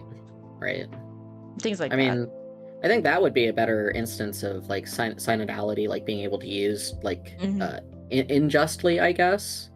Yeah. Because that was more like localities, like using the Crusades to get more resources and land. Yeah. Under the guise of Christian doctrine, I guess. Yeah, of saving the Holy Land. Yeah. Might be some of the reasons why they weren't as successful on some other attacks. I forget how many freaking Crusades there were. There's been a couple. Yeah, there's been a couple. I think one of them was just talking, but yeah. All right. With this in mind, subsidiarity becomes the guiding principle for governance and pastoral life. It involves recognizing and supporting the faithful and intermediary ecclesial organizations as they carry out their responsibilities, valuing charisms and skills, and avoiding any form of paternalism that suffocates evangelical freedom. In particular, or practical terms, the participation of the baptized in decision-making processes and their shared responsibility in the mission are achieved through genuine, rather than merely nominal, participatory bodies. Before I try to dissect that, 6 or 7 Crusades. Thank you, Spoon. Thank you, our resident Unc Spoon, for the 6-7 reference. Thank you. So I guess my question about this, that section in particular, 87, like, I guess my question would be, is he trying to say, like, okay, so here's a question for you. Have you seen, like, this push that people have been doing? And it's not just, like, schismatics that have been pushing this, but also, like faithful, like, Catholics, too, of, like, wanting the traditional Latin Mass to be able to come back. Yeah. And I wonder... I don't see any reason why that shouldn't be its own right. Well, that's the thing that confuses me, because from what I understand, it's like it's a decision made by individual bishops, like based on their diocese. But then at the same time, like, it almost seems like up until very recently, like, the Vatican itself was pushing super hard against any order that wanted to practice it. Yeah, I don't think that was a good decision. And honestly, if they want a more traditional, fully Latin Mass, I think that should just be its own right. I don't see any reason why it shouldn't be. It was obviously valid before. Right. So... And I guess, like, it would seem like that would fall in line with, like, the what he's saying here with, like, synodality and, like, the participation of baptized. And, like, evangelical freedom. Right, it's exactly. Like, it's within, because, like, it's like, okay, don't go, like, heretic, but I'm obviously. assuming that's in there too. But it's like fills with it's within that. I don't see any reason why you shouldn't be able to go to practice Latin Mass. Yeah. I don't know. It's really confusing to me, because I like that's what I always assumed, but like in my diocese, our bishop doesn't allow it at all. Oh. And I don't really know why. It's weird, and there's a lot of dioceses like that. I wonder if it's more... I don't know. I feel like... I can understand, like, because it's harder to do it. Like it takes more preparation and more work to do the traditional Latin Mass, and you need more priests, and we are kind of in a shortage, especially in my area. But oh no, yeah, we're in a shortage, and that's... We import priests. We import priests from, like, India. Yeah, India and Africa, yeah. Oh yeah, no, we have some pretty good ones from Africa too, yeah. Yeah. But yeah, that then people will complain about the accents. It's like, if you complain about the accents, someone needs to be a priest, okay? Yeah.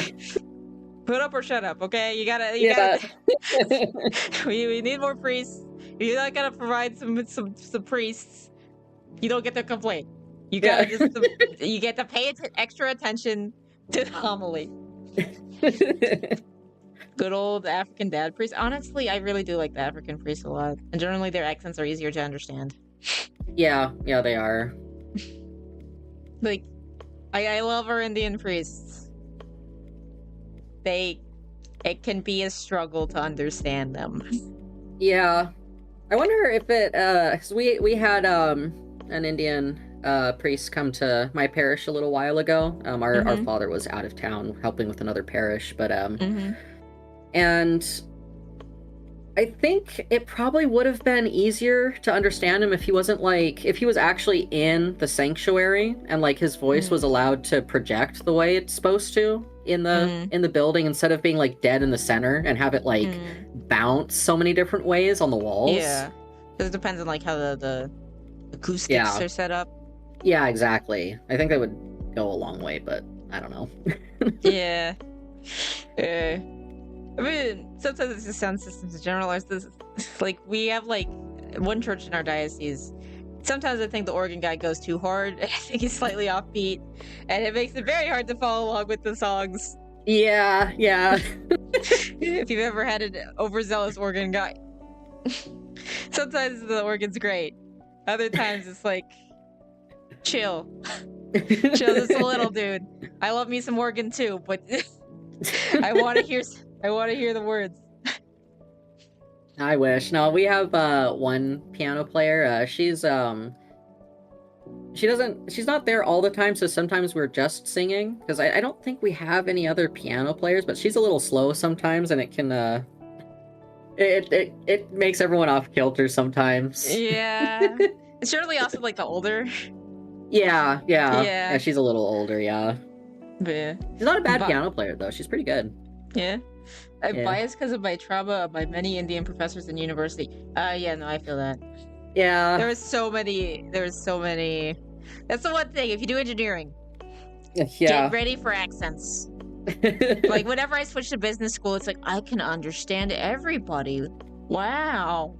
They'd be from like different cultures and stuff, but I guess because there was like more of a focus on communication, I could understand everybody. Right, yeah. Like they'd have accents, but I can clearly understand them. Because I think generally it would be more with engineering professors. It's more they did the stuff and then they get them to become professors. And sometimes Right, being a professor isn't necessarily their focus, and you can tell. right, yeah. Well, they get But yeah, better there's a different visa for being a teacher than there is for like just working in the country, right? I think so. Yeah, I want to say so. Yeah. Huh. I don't know. But yeah, make Latin mass its own right, please. But okay. Oh Yeah, yeah, I was gonna say the reason why I'm gonna say I think most schisms are kind of political, right, and I think it might have been in this case. I think it might have been perceived as like we want to go back. We don't like trust the new way, as opposed to right, this way is beautiful and we still want to celebrate it. right, So it might have been seen more as like an act of defiance or like going against what the new frameworks that we set up in order to make things understandable right. or a bit more understandable to the average person. So I think it was seen more as an act of defiance as opposed to I also love this kind of thing. Right, right. And I'm assuming that's why it would generally be more pushed down as opposed to just like the logistics of it, you know? Yeah, yeah, that makes sense. It could just be I mean, logistics too, but I imagine that I there's an mean, element to it of that. it doesn't help that like at the same time that they started pushing out like the traditional Latin mass, like they were like specifically like outlawing it, and then also like a bunch of churches were like like post Vatican II, they started like destroying churches, like. I mean, not destroying churches. Like I But shouldn't like say renovate, that, but like, quote unquote, renovate renovating them. that takes away some of the like the historical beauty. Yeah, yeah, exactly. Like, I don't know. I'm not gonna say that it's like because they were trying to do something like unbiblical or anything like that, but like you see some people like in some things that they said back then, it's just like, what were your actual intentions here? Because if you were trying to do Yeah, good, you didn't do a very good job of it. yeah, It seems like you scandalized a lot of people away from the church doing this stuff, and I don't know yeah, how to deal with that. I guess. yeah. That's the thing. Whenever there's people involved, Yeah, yeah, something's gonna happen, and that's why I do yeah, appreciate at least the mention of that. We all got to keep all these principles in mind for ourselves too, not just yeah, or for them. I guess as a magisterium more themselves, but you know what I mean. yeah, yeah, exactly. Keep the house tidy. Yeah. All my professors were research first and taught because research doesn't pay well. Oof. Yeah. For the Christian community, solidarity finds its source in the mystery of Christ and is nourished by the Eucharist. Solidarity emerges from communion in the faith and the sacraments. Baptism and confirmation unite us in Christ, so that we may become one body and one spirit, one heart and one soul. The Eucharist, which is the sacrament of unity, nurtures our belonging to the body of Christ and teaches us how to share.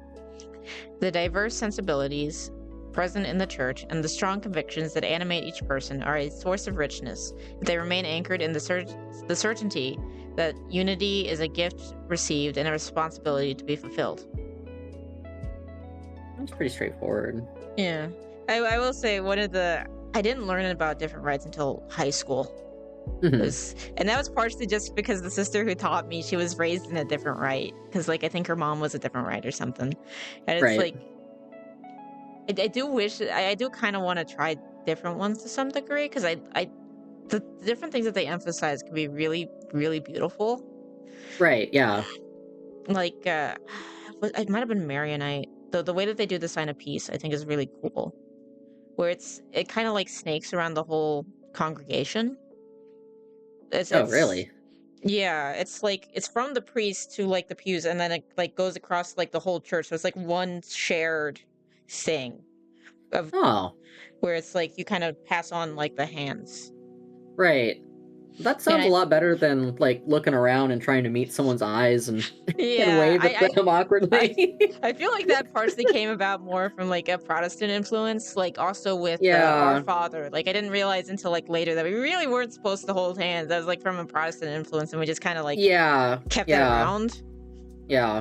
So now I don't do that. Like I checked with my because it had always been like I'd always been wondering about that. So whenever it was time to get married, and we'd be like at the front because we're getting married.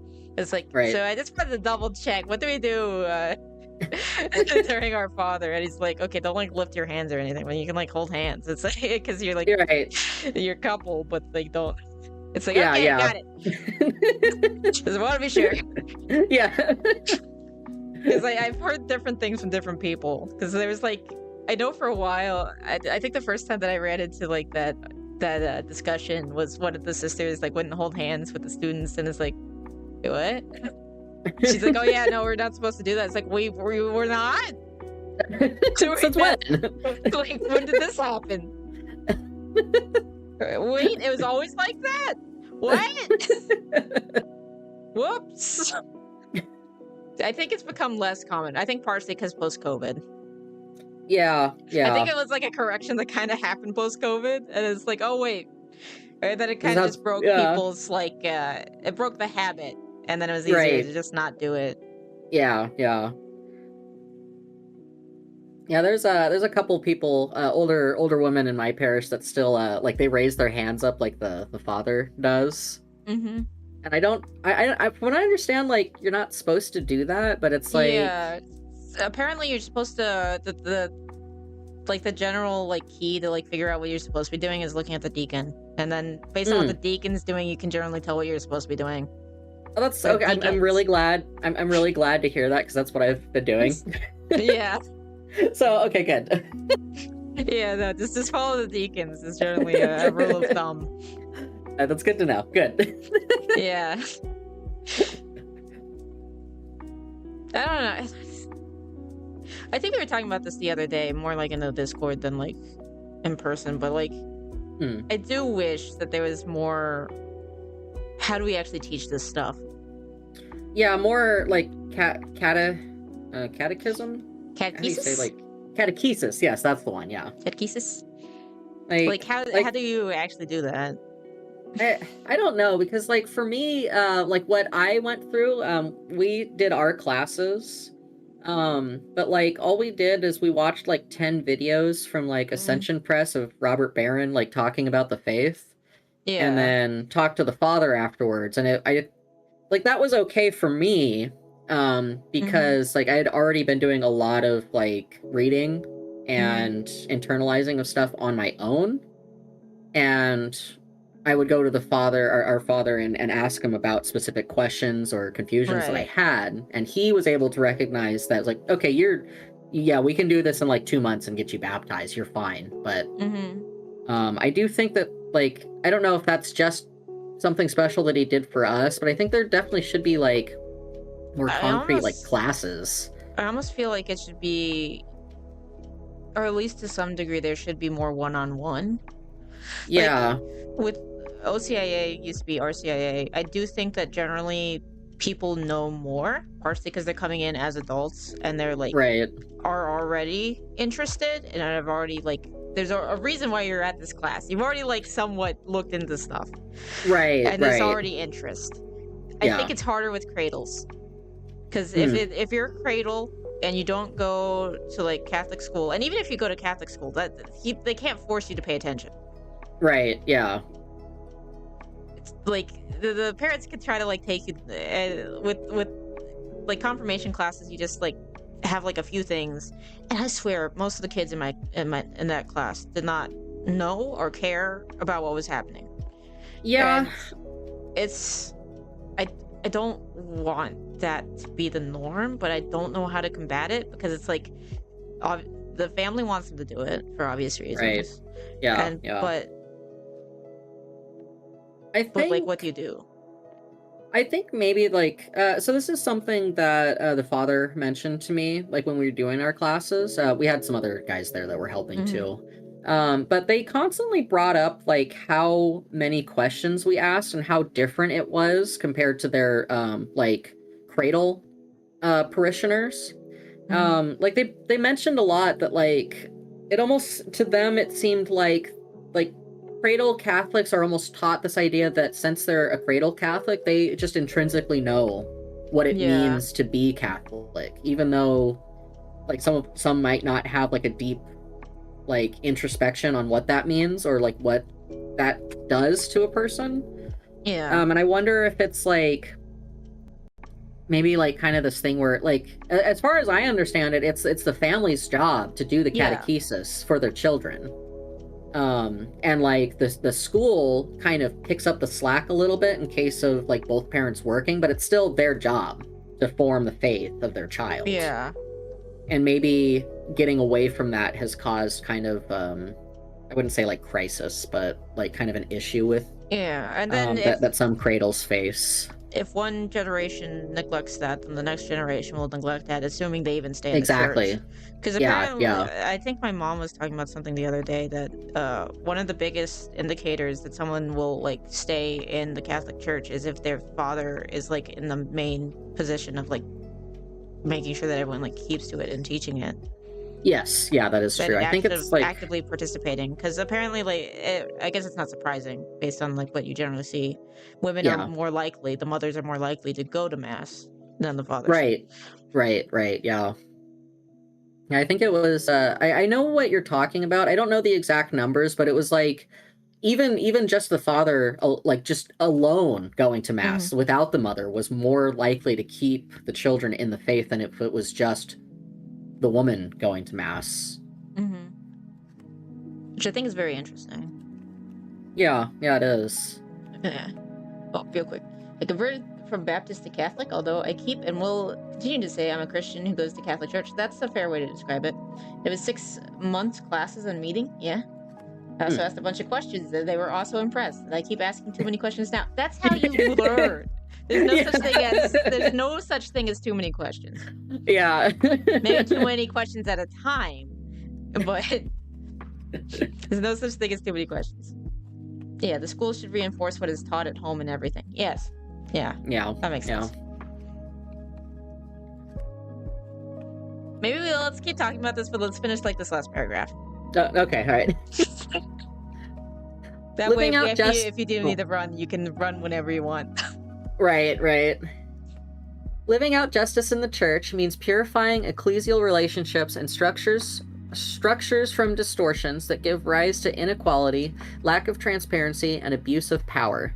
In this regard, listening to the victims of spiritual, economic, institutional, sexual, and power-based abuse, as well as abuses of conscience, is an integral part of our journey towards justice, which includes acknowledging the harm done, just reparation, and taking steps to prevent it from happening again. Every power is at the service of communion and mission. All authority is at the service of the people of God. This ministry of service is expressed not only through our faith celebrated and lived in the sacraments and in the adoption of synodal style, but also in the concrete sharing of goods. Following the example of the early church, ecclesial resources need to be shared so that no one among us may be in need, and so that their administration may support the mission of proclaiming the gospel to the poorest. Regular assessments of the exercise of ministerial responsibilities should be encouraged, not as judgments on individuals, but as tools for learning and correction oriented towards mission. Only to the extent that we are open to the action of the Holy Spirit will these principles of social doctrine become incarnate in ecclesial life. In this way, the Church will be able to bear credible witness to society that seeking the common good together, with shared responsibility and fraternity, is not a utopia, but a real possibility. I mean, at least the seeking. Oh, yeah. Maybe not the achieving, but the seeking. The achieving is a more... I don't want to... No, heaven's not DLC, because DLC would probably be bad. You know. It's post-game content. Yeah, it's post-game content. That's like the better content. It's like all of this content. It's like the best post game ever. I don't know. Maybe this life is the tutorial. Yeah, maybe this life's the tutorial. Because ultimately, like, we're called what we're called to be, kind of thing. Right, yeah. But yeah. I think that's an interesting thing that I often kind of run into bumps with when talking with Protestants, is the idea of, like, building to who God wants us to be. And they're like, you shouldn't have to do that. And it's like, but I want to. Right. Because I want to be closer to him. So I want to do that. Yeah. Is that... I don't think that's bad. I don't think I've ever seen that. I mean, I guess that kind of falls in line with like Protestants' like understanding of like what work mean Yeah, and no, they think it's whatnot. works, and it's like you can't like earn your salvation. It's like I don't think I'm earning my salvation, but I think that Yeah, we need I'm to. yeah. Like it's an important aspect. We should want to be better for God, Yeah. right? Yeah. And That's I think bizarre. that shows that you truly have, done all that stuff that you say that you did, Right. Or at least have an appreciation, Yeah, because otherwise it feels like it's lip service. Like, I always complain about the same thing because it sounds like magic words and then you're done. Right. I know that a lot of them don't treat it that way, or I hope a lot of them don't treat it that way, but that's what it looks like. Yeah. Well, especially when you get into more like once saved, always saved kind of stuff. Yeah, no, exactly. And it's just like, what do you mean? What? Yeah, that sounds like a violation of free will. Yeah. But It's funny, actually, like the first church that I started going to, I didn't really understand what denominations were, but there was like it was more of a Bible study, I guess. And it was a Bible study held in a Seventh-day Adventist church. Okay, those are the Saturday people, right? Yeah, the Saturday people. And it was a reformed, the OC, what is it? The Orthodox Church of something? They're like a reformed thing. I can't remember the name of them. But like I started going and I was just like, wait, so you guys, free will doesn't exist? Like God like determines everything. So like that means that God makes you sin then. Right? Like the general idea of predestination drives me crazy. Yeah. And things that undermine free will. Yeah. In general. Yeah. Like God knows everything kind of thing, but and we'll try to bring out good through even like the worst situations, but Right. It's not necessarily like he's not going to force you to do anything. And he's not going to like purposefully exclude the people, because that's another thing I don't like about predestination and Calvinism is Yeah. Is that kind of thing. And that's what it implies. It implies that people are sent to hell on purpose. Yeah. I was astounded whenever I got on Christian Twitter and I realized that Calvinism still existed.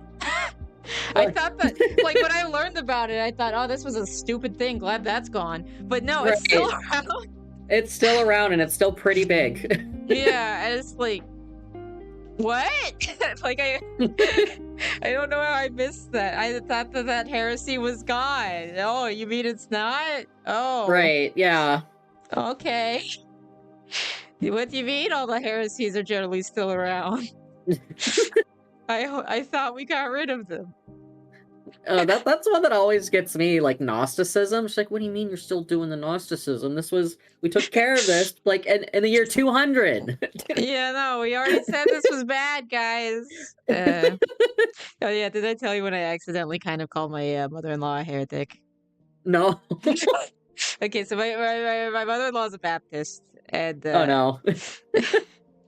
And she was talking about the general idea, because we were talking about I think the world and like seeing beauty in the world, because I think I was trying to like explain like natural law or something. Right. And she's like, the world is evil, and it's like, well, no, the world's not like entirely evil because God made it and it's good. And eventually, but she's like, but our bodies are evil. It's like, our bodies aren't evil. God made them and they're good. It's like maybe like your how you use your body or like some things like that. And then in general, it's like to kind of explain the idea. It's like, well, there's this. I'm kind of worried that you're getting a little close to Gnosticism here, wherever like thinking that material is inherently evil, but God Right, made it, so yeah. it's not like inherently evil. Like I know, but she's like, but Paul says, but it's like I know what Paul is saying. He's not like saying that all matter is evil. He's like Yeah. don't like follow your every like body's like inclination, and it has to do with like our brains and stuff too. But and all these things, and then it was not until later, I think, the next visit or so, where I got talking to because she thought I was calling her a heretic. It's like I was telling you were getting dangerously close to a heresy. Because also heresy, you have to know what's wrong and do it anyway.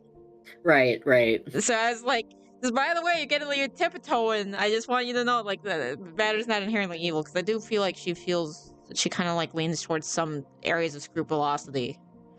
Right, right. And yeah, sometimes hit points where it's like, oh, I feel like I can't pray to God right now because I'm like not good right now. And it's like, that's when you should pray to him the most. yeah. Where does it say that in the Bible? Yeah. But yeah, it's a general like hiding in the garden as opposed to like when he calls you, you should like come out and talk to him, figure out what's going on. Yeah, exactly. But I don't know. Yeah, the whole like world being evil thing is just like I still can't believe that's like that's still a thing that like Christians think. Like, yep. Like, Thank you for the follow. Sorry. Hey, Tricky. Like it's pretty clear. Like if God is the author of all good, like he made the garden on earth. Like he made the earth. That intrinsically means that it can't like it's not evil. Like evil can dwell within it, but not intrinsically. Yeah, no, it's like things are fallen, but they're not like intrinsically evil. Like the whole thing of God making just read like the first few chapters. It's like he made this thing and it was good. Yeah, it says it's good. Yeah, it's good. We can talk about how things change because of the fall, but it's not like stopped being good. Right. Yeah. The earth itself is not evil, but it's sin that has twisted the way God intended for the earth to be. Yeah, exactly. Yeah. Like the devil doesn't make anything unique, and I feel like in general, yeah, I feel like I don't know. That's another thing that I feel like. Well, I guess it's a silly thing to say like Protestantism, because it's like there's so many different forms of it. Right. But like my stereotypical, probably Southern Baptist like picture of Protestantism, I feel like generally gives the devil too much power. Yeah. Yeah. Of like this idea of he's like around every corner kind of thing. Like you should be aware, but you shouldn't be like so hyper aware that you making him more important than he is. Yeah. Yeah. Well, because it gives him power to do so. Yeah. Like from my understanding. Yeah. Have you read Screwtape Letters? I've like the first chapter. I've been meaning to finish it. but like the you know, like in the preface. Yeah, yeah. He loves the magician and the atheist equally. Yeah, the one who believes in him like a lot, and those who like completely ignores him. Yeah, yeah. Are both like bad things. Maybe at some point we should read through Screwtape Letters or something. Maybe listen to it. Yeah, that would be fun. Or maybe a book club or something, because I like that one a lot. Yeah, I've been I say that I read it, but I'm gonna be honest, I just listened to like the first chapter or so of it. No, I listened to it too. I mostly listen. Especially when you get a good narrator. Oh yeah. Oh yeah, absolutely. Oh, what's his name? It's not Wormwood. Wait, no, it is Wormwood. Screwtape is the nephew, right? Yeah. Yeah. Yeah, and it's yeah. Yeah, it's his loving uncle Wormwood or whatever. I can't remember what he's described as. Yeah. Yeah, the Screwtape Letters. It's by C.S. Lewis. But yeah. He was an Anglican who hung out with a lot of Catholics. Awfully suspicious. But yeah. I don't know why it became Anglican, to be honest. I think I remember reading a little bit about that. I think it had more to do with like if I remember correctly, I think it has something to do with like his British like heritage. Okay. I think, and he in his mind he didn't see that much of a difference between Catholicism and Anglicanism in like within the church, like in the day-to-day like liturgy and whatnot. And I think his concern was more like the Vatican and like its injustices in the past, but I could be misremembering that. Okay, so it's like it's the classic. It's the classic why you go Orthodox. Yeah, exactly. But yeah.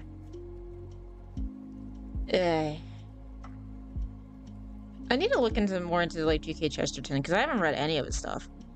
Oh, in like the trio kind of thing.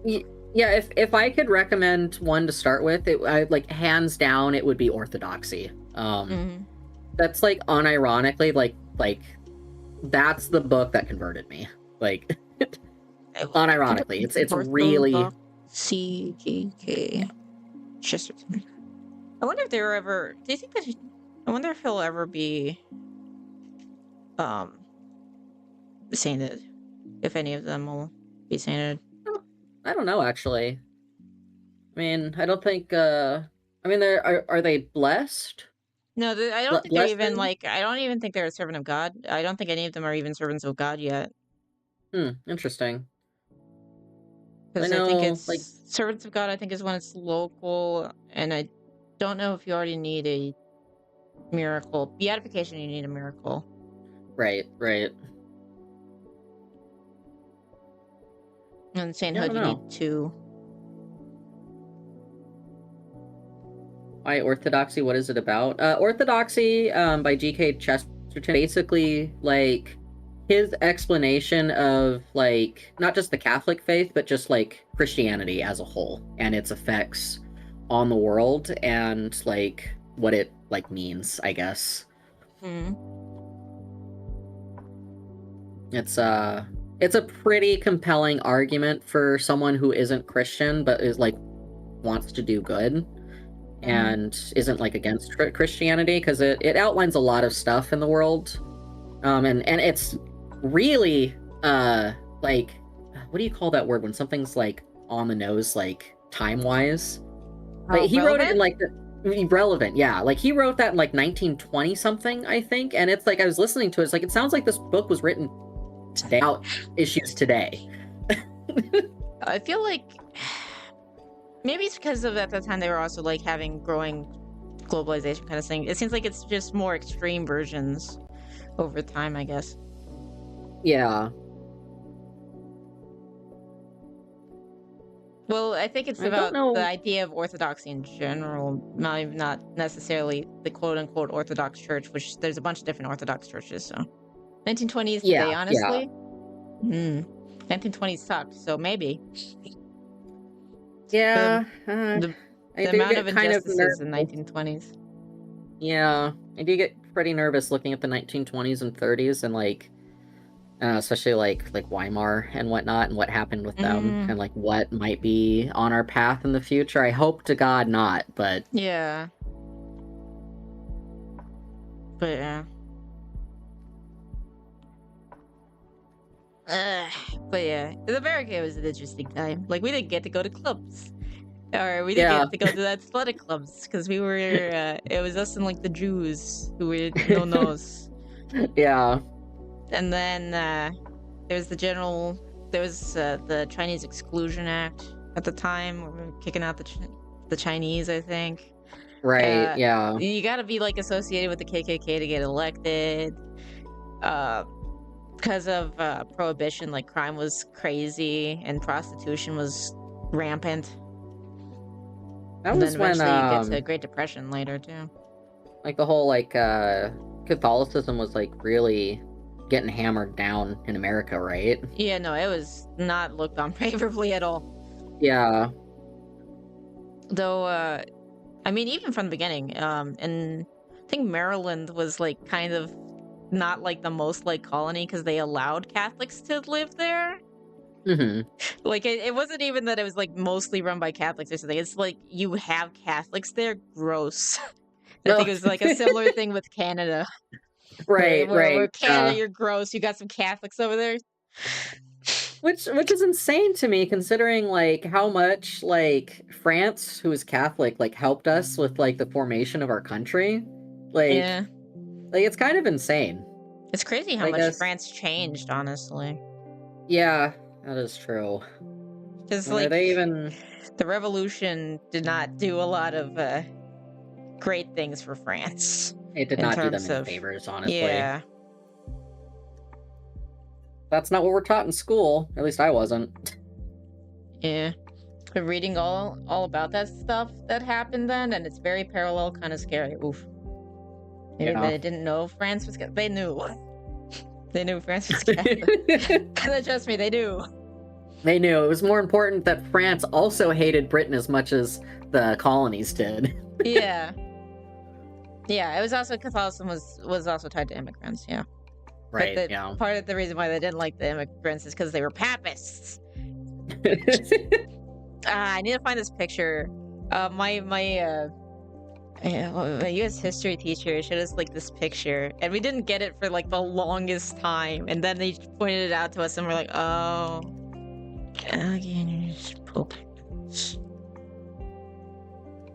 oh, political cartoon." Where is 19? It might be 1920s ish.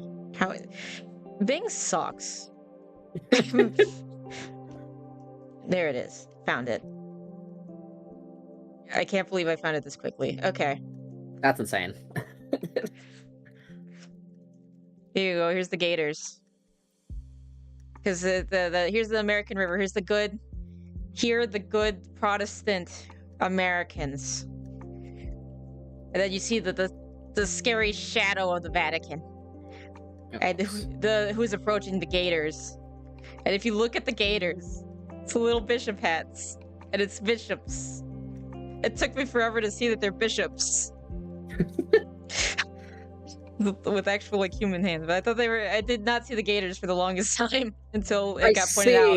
Yeah, okay. Oh yeah, no, the bishops are coming. They're gonna take us down. God save us. The Catholics are coming. And why is there a noose? Maybe it's like, oh, they're gonna like get us for heresy or something. They're gonna hang us. I don't know what they're going for. I love the children crying and praying to God. Yeah, save us, the papists. Jeez. It wasn't even like sexual scandals weren't even like a thing yet. It's just freaking Right. papists. They're coming. So the KKK back then was as aggressive towards Catholicism as they were towards blacks, but no one talks about it. Yeah. No, they hated us. Yeah. They absolutely hated us. But yeah, it was they did not like the Catholics. They did not like the Irish in general. Yeah. Irish need not apply. Yeah, I was about to say that. Yeah. Guess we'll see how things go. But yeah, no, Protestantism was mostly Protestants who founded America, so. Yeah. Because it was like, I think they were even unpopular amongst other Protestants, is why the Pilgrims came here. Right? Yeah, well, the first initial wave, yeah. Because they were Puritans that right, came it was over the Puritans. here. Yeah. Yeah. And then after them was the Huguenots. So those were French Protestants that fled persecution in France and came to the Americas. But I think I have some Huguenots in my family, but like way back, but you got some got some dirty French in you. A little bit, I think. It's okay. I got my Spanish who have been all over the world, so I have all kinds of things. Yeah. What's a Huguenot? That's just the name that they had. I don't remember what they believed specifically. They were Protestant though, and they were forced to flee France because they were being hung, from what I understand. Yeah. I think that's what was happening at the time. Yeah, no, there was hanging in which burning? No, that's French. Those were the French. The The French, Huguenots. oui, oui. But yeah. It's really funny. I might have told you this before, but I find this darkly comedic. But so I have like I think like 1 or 2% Jewish, and my dude Mhm. has like the same amount of German. So got like 1 or 2% German. Anytime you guys fight about anything, you can just blame it on that. Yeah. But yeah, no, this I guess it's funny, like parallels in general. Like I guess it's the like Spanish versus the English too. Right. Like but not as much as the French, but still Yeah, with the English. But oh yeah, apparently one time in Girl Scouts, we had like this Irish kid, or like she had like her. I think her dad was like actually from Ireland, but her like she wasn't though. But we had like World Culture Day or like World Day where like each of us like represent like each like troop would like be a country and they like make food from that country and like try to dress or something like that. Yeah. And when the British people went by, she was yelling death to the English because she's Irish. Because I guess her dad taught her to say that, and then like I think her mom was like, "No, please stop." We don't need to bring the troubles here, too. Yeah, no, don't yell that at like the other little girls just doing their stuff. We weren't even the Irish that year. I think we were Brazilian. Oh, that's funny. Yeah. So that was funny. That was I had forgotten about that. My mom remembered it vividly. But I would not be surprised. That was my bully. That was my bully in elementary school. Oh, jeez. Yeah. She was an interesting person. I think she didn't like me because her grandma liked me. I was the only one who asked questions whenever like her Irish grandma came over and was telling Irish stories, and it's like, this is so cool. Tell me more about your folklore. Right. She later on she got me like special Irish candy and like a little magnet, and no other kids got that except for my bully, and I think she got mad. Yeah, that would probably do it. But yeah, also I was weird if that's not like blatantly obvious from like how I am now. I've chilled so much now. But yeah, I was the crying kid. Now I'm on meds. Oh, jeez. I kind of wish I wasn't on meds. But the weaning process would be like, oof.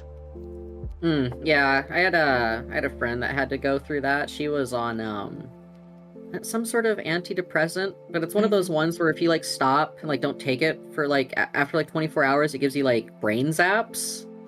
Okay, like, I don't have that one because sometimes I accidentally forget to take my stuff, so I think I'm okay. Yeah, no, she it would actually like physically like make her like recoil too, because it's like she described it as like a physical like zap, like electricity in her brain happening. And I get those sometimes, but I don't think it's related. I've had those before. Right. She was able to get off though. There's I don't know, I kind of dabble in like herbal stuff and whatnot.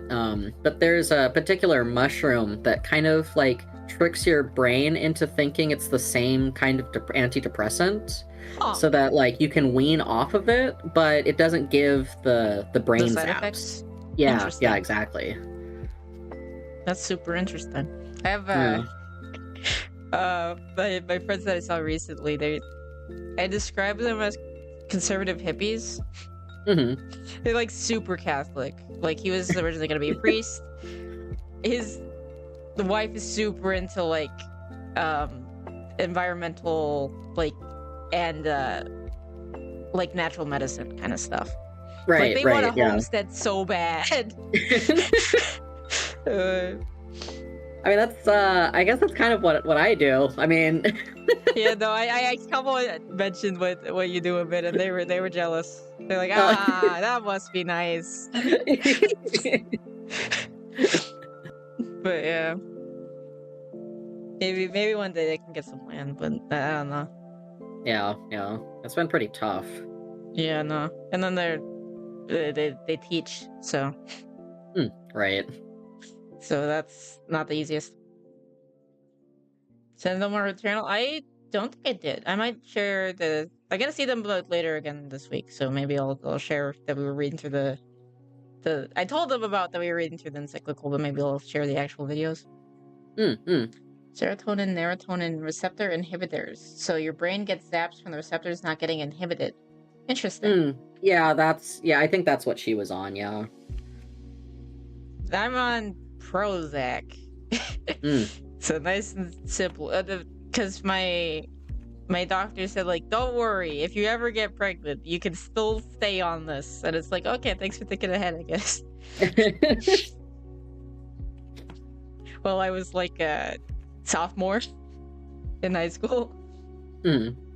Microbiome degree paid off today. Nice. Yeah, and it came up a few times about some of the GMOs. Yeah. It's nice to be a jack of all trades. I know a little about a lot of things, so I can pretend like I know shit. Yeah, same. Because there's nothing I want more than to be a know-it-all. I might have to. Yeah, it's almost time for to get hyped for your stuff, right? Yeah. Set up, I can raid into you. Or do you? Because I could in the meantime like watch a video or something if you're gonna do it in a minute. Yeah, it might be a little bit. I need to go water and feed all my animals before I get started. So how much time do you think? If it's like an hour or something, then I'll stay on it and raid. Yeah, it'll be less. Or 30 than that. minutes. Maybe like half an hour, I'd say. Okay. I'll aim for 30 minutes or so. I'll probably yap or watch something. At some point, I do want to go over the Chibi Reviews video, but I'll probably do that later because Is that new one? Have a lot to say. Yeah, the Rob's Media one came out. Oh yeah, I haven't seen it yet. It's really good. I imagine he's generally done a pretty good job. I've seen other videos of his, and Chibi Reviews is just a freaking so much stuff you can say about that guy. He's a mess, dude. Yeah. Jeez. Like, I don't know. I guess to some degree you have to have some pity for the people attached so securely to their vices, but it's also like it's so annoying. Yeah. Yeah, it's really hard when they like deliberately go out and like try and like hurt people too. So yeah, you know. Yeah, for sure. Oh yeah. Also, feel free to download the stream again. Maybe just chop out this last part. Right. Yeah. No, I'll probably edit. I'll edit it just a little bit at the. Yeah. Hopefully the Catholic wolf fight didn't cause you any problems last time. No, it didn't. Okay, good. I think it was quiet enough that it didn't. I think it pinged like one song, and YouTube was able to edit it out. So. Okay, cool. It wasn't a huge issue. Hopefully, should be okay. Eventually, I need to get like completely like royalty-free stuff. It might even be royalty-free. It's just more like you gotta argue it, but I don't know. Yeah. No. Didn't get as sidetracked as last time. That's a good thing, I guess. So it's also fun to get sidetracked sometimes. Yeah, depends. But I think it was productive today. Yeah, I think so too. But yeah, it's always fun. Her channel is like name is in the title. It should be. You should click on her name and be able to follow her. Not, I can figure out how to do shout out thingy. But yeah, and we'll raid in a bit. So okay, all right. Thanks for being on. Really appreciate your time and having you on. Oh yeah, of course. Thanks for having me. It's have been really fun. Actually, I'm really looking forward to them. So I look forward to these a lot. We definitely gotta. You were stuck as my Catholic buddy. You cannot leave me. We gotta do like a general Wednesday. We find stuff to talk about, faith-wise or just in general. Maybe even culture, whatever. Yeah. If you do want to read the dreaded report, let me know. I might do moral support. Yeah, yeah. I'm not sure if I'll be able to do it on Twitch because I don't think I've got enough sway to be able to say everything that's in that without getting banned. But I mean, if you, I maybe I don't well, know. Maybe we've said things that would have been bannable for bigger people because they just don't notice. So you yeah. never Well, know. that is true actually. Maybe try for, but if you want to feel safer, you can do kick. Well, I mean, if I get banned off of Twitch for a certain amount of days, it's not the end of the world. So True, true. besides, might be good publicity. Who knows? I don't. Wait, just use the AI music program DSP uses? What? He paid a guy to make the worst intro songs for. I'm listening to this next. I know what we're doing. I know what we're doing next. Okay, thank you, Spoon. Yeah, found DSP music. DSP intro music. Oh, jeez. All right. If you Well, have I'm gonna. specifics, send them. We'll see you later. All right. I'll see you later. Maybe You guys ping have a me good on night. Discord when you're gonna go live, and then I'll make sure to send them over. Okay. Yeah, I can do that. But All right. Bye.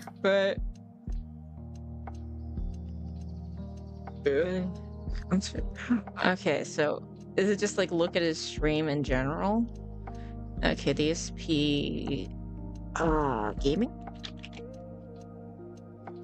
Is it like his interesting video, his live videos? I might have to like close and reopen. Let's see. Let me pause real quick.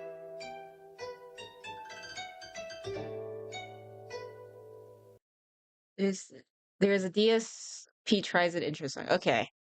DSP tries an intro song. I have no. DSP tries it intro song. This is from like a year ago, but that's from like the Kojima World Order, so that's not it. Tries it song. Yeah, I know. So I'm gonna have to let me figure out how to do this. Can I? Oh, there's a button for it. Who knew? Of course, there's a button for it. I'm stupid. Okay. Let's see if I can figure out what he's using.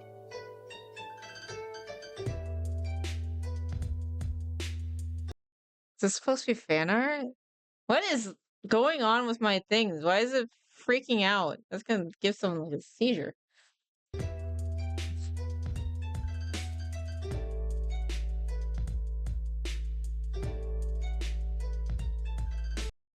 That's that's an interesting take on these. So it's okay. So this is obviously AI.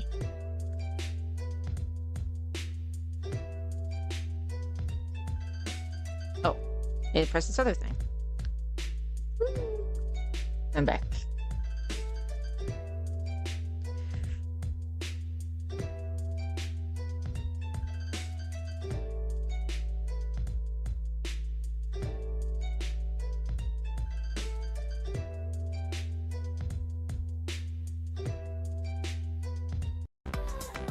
Why is this thing so long?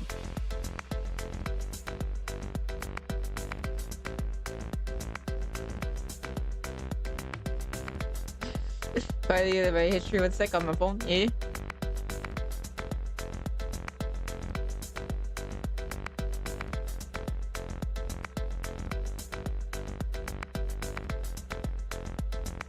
Yeah, no, he's gotten into Pokemon cards, and then people are like calling it a scam that I think he needs like he's like, you gotta pay me so much to open them, but it's like it's DSP, what were you expecting?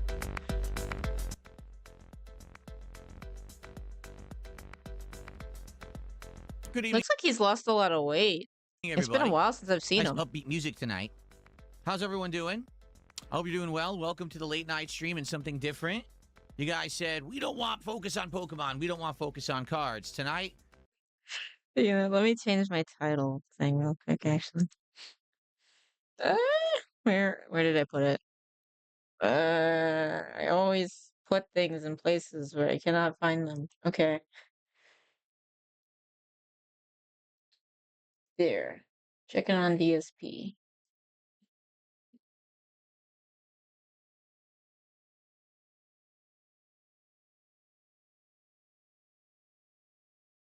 Why does DSP sound like Creamsicle a little?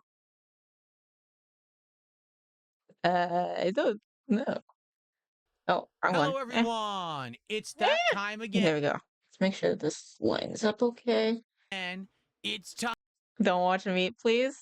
Uh-huh.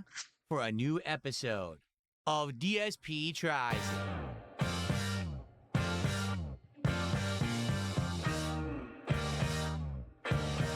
Doesn't sound like an intro to ABBA.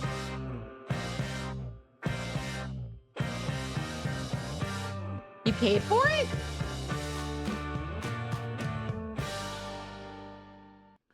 And on today's episode, we're going to be That was it. I was hoping there'd be more singing. Yeah. Honestly, Dan Sobel was like a very mild locale. trying something new from Wendy's. Or is it? Because, ladies and gentlemen, today we are going to be trying out a collab meal between Wendy's and the new Minions and Monsters movie. I did not realize that there was a new Minions movie until yesterday. Me and my dude, we were watching The Man for All Seasons, and it's free on Tubi, so we were watching Tubi. Kept on getting the stupid ad of like King's Hawaiian Minions, and it's like, why are there minions? Like why minions now? When will minions die? And it's like, oh, there's a new Minions movie. Why is there a new Minions movie? I guess they're profitable. Whatever. Toy Story 5 and a new Minions movie. So yeah, I'm not gonna watch either of them. So after 4, I'm gonna be like, yeah, no. There are 3 Toy Story movies, and I'm good, and I can imagine the rest. Maybe like the specials could be like still canon. I think the Halloween one was fine from what I remember. Eh. Since I noticed you don't have a starting screen anymore, have you thought to make a new one? I've been brainstorming how I could take a shot at making one with my credit skills. I mean, it exists. I just put it together in like 5 minutes. I could make another one. It's just more I don't bother with it, I guess. I probably should. It's just in general, it's like, eh, let's just go immediately into it. Even though that I do gorilla streams and I'd never warn people when I'm gonna stream half the time. That it's might as well just throw myself in fully. I don't know. Thought you did away with the old one after your model change. I mean, I could put it together in like 5 seconds. It's not much of anything. It's like whatever I put together like the podcast thing. It's not much. See, I can make these really quick. They're really shitty, but they're really quick. Let me go back over here. Hey. Oh, great. Another Caleb. Ergonomically designed stream assets. Yeah. Oof.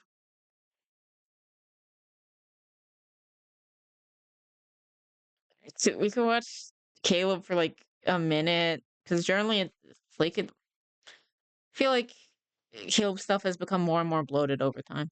But yeah, DSP finally has background music on a stream and it's some AI music generator program. I mean, it's easy. Bloated how? Mm, like, I don't know, the drama stuff that's just kind of doesn't need to be there sometimes, you know? I don't know if that makes sense, but just check this out We for like have a second. information from your ex that she thinks you cheated on her. That's what she thinks. That doesn't mean it's true. Okay, we got lesbians fighting. A tale as old as lesbians. Where's the VVAI music? Okay, if you want the VVAI music, give me a minute. I don't actually know what that would be under, actually. I need to like upload this. Let me how do I share this? I don't even know. I could just change everything to desktop for a second, I guess, maybe. But I'll figure out how to share it later. I'll probably upload it later too, maybe. Like, cause Uper made a rap, made an AI rap for me. So I did listen to his Joe Rogan interview, and it was mildly interesting. Ah, maybe I should try that one out.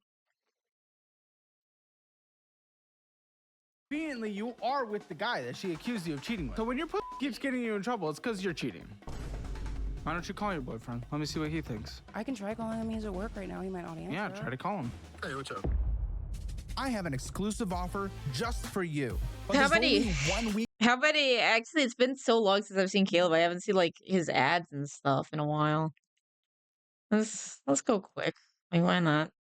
For a second. Hairstyle is an immediate turn off. It's fun. She's just saying that it's no, is it like in the wild animals do like bright colors or whatever joke that they always do with the crazier hairstyles. Shoot, was I checking? It's way more ads. He has a whole app now to fund. Yeah. I figured because that's another thing. I feel like he like over monetizes like crazy. I know we've talked about this before, but I still find it annoying. And I just see that as a turn off. Like based on his views, I imagine he's making plenty, but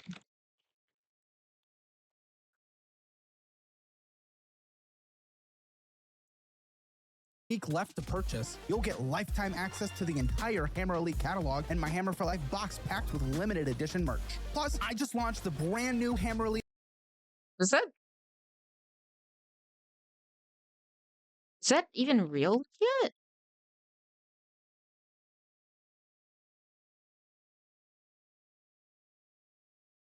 Huh. I'm surprised his company has collapsed or hasn't collapsed with how fast he is expanding, but also good for him. Yeah. What plushie company did he use? It looks pretty good. It looks better than Makeship.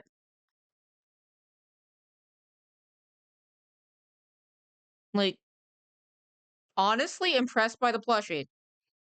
I'm gonna say that.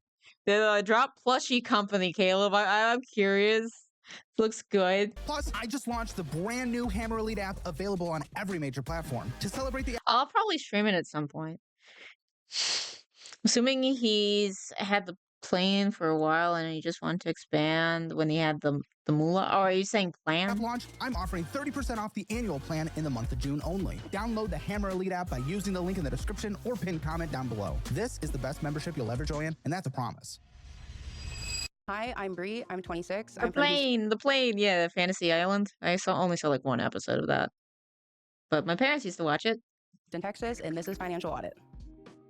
Thanks for coming over to Austin. What do you do in Houston for a living, Bree? I have like an office position, so like I'll answer calls, take orders, really rudimentary office. It's like kind of like a receptionist. Desk. This is a receptionist. Yeah. This is like intern. Okay. Not intern. Okay. Like I'm full time. Taking orders. Customers call. They say, "Hey, I want this product." Oh, I gotcha. put it in the system. I take payment, and then I give it. But not sales, no commission. No commission. No, I'm not a sales rep. Exactly. Customers just call.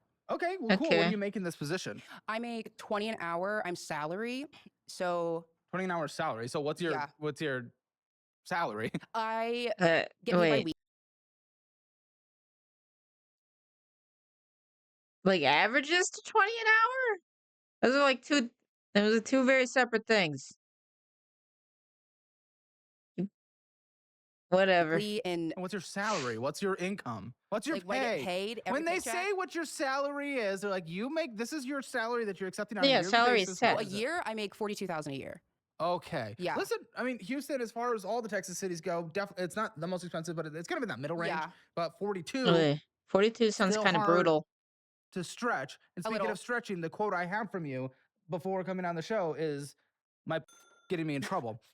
Yeah. So if we're not making much money, Okay. This is why I'm getting kind of sick of Caleb, you know? It's like if everyone's the worst, then no one is, and it's just I don't know. You don't just expand when you had the money though. You have to have the infrastructure and people in place to do it also. Yeah. If it was just as easy as throwing money at it, I'm sure more people would successfully do that. And your keeps getting you in I trouble. mean, yeah, going from the Pope to DSP to Caleb Hammer is a very interesting pipeline. I mean, DSP and Caleb make sense. They're kind of like in the locale sphere. Caleb more like kind of making fun of like his own personal locales, I guess. But you know, It's How are you surviving in Houston well, on it that? got DSP is Italian. He's Italian, kind of. That's the connection to the to the Vatican? Is that enough of a connecting tissue? You know, I'm not saying Caleb is a locale. Maybe eventually, but like right now, he's more has like his own personal locales. They're all very verbose. Yes. So, got me in yeah. trouble Let's go with that. because so I moved to Texas from Maryland 3 years ago. I've only been in Texas for 3 years. Baltimore? A little town named Cumberland. It's like 2-3 hours from Baltimore. So you know how Maryland is like big, it gets little, and then gets big again. No. You've ever seen The Shape of Maryland? I don't look You at have a Maryland. picture of Also, Michigan I Huh? don't give a because I'm from Michigan. Okay, whatever. Should I have a frame of like Illinois on there as You don't know well? what states look like? Relatively, You know the but map? Maryland Okay, well is, anyway, like- Maryland. I lived like in the mountains, like countryside, real in the It is kind of weird that we did bring up Maryland earlier, huh? sticks type deal. That is a state that's generally not talked about much.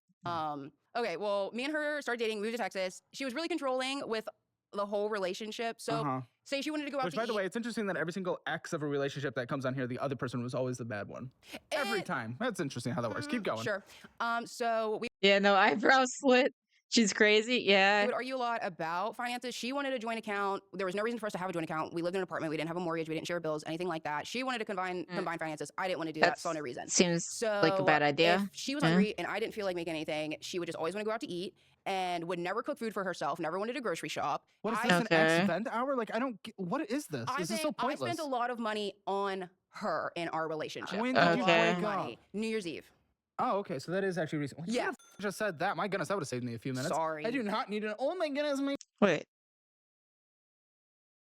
Huh. So I guess he's spreading them out more. That's interesting.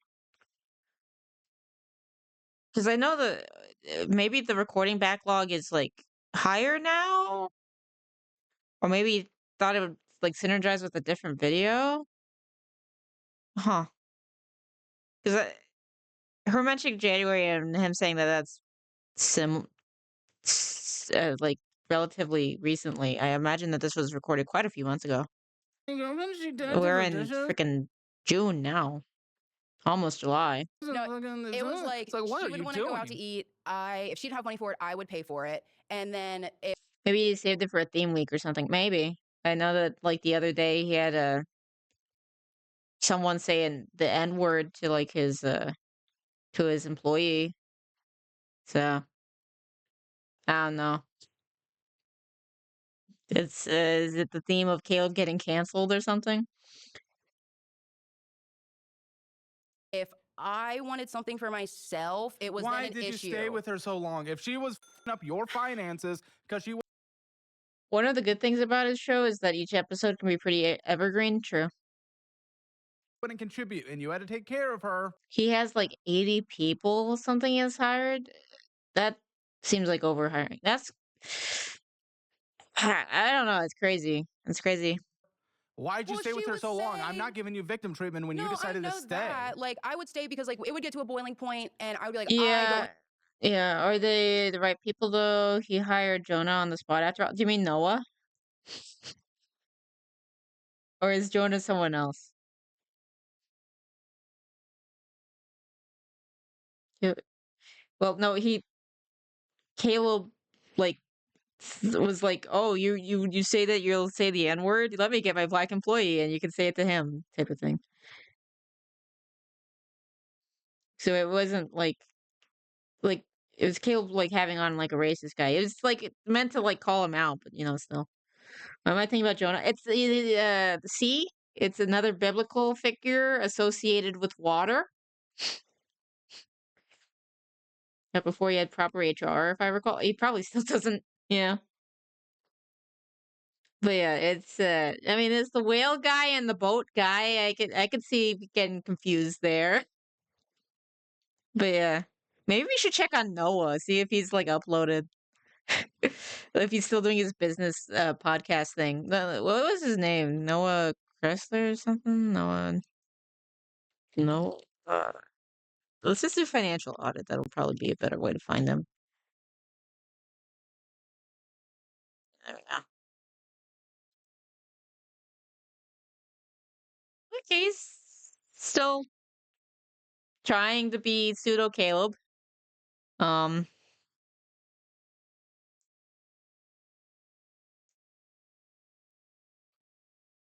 Oh, we had already seen this before. Okay. Maybe? Or did he like re-upload this?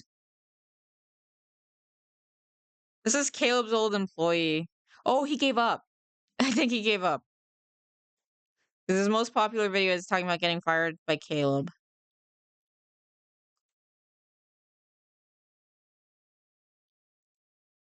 Yeah, did he like completely give up?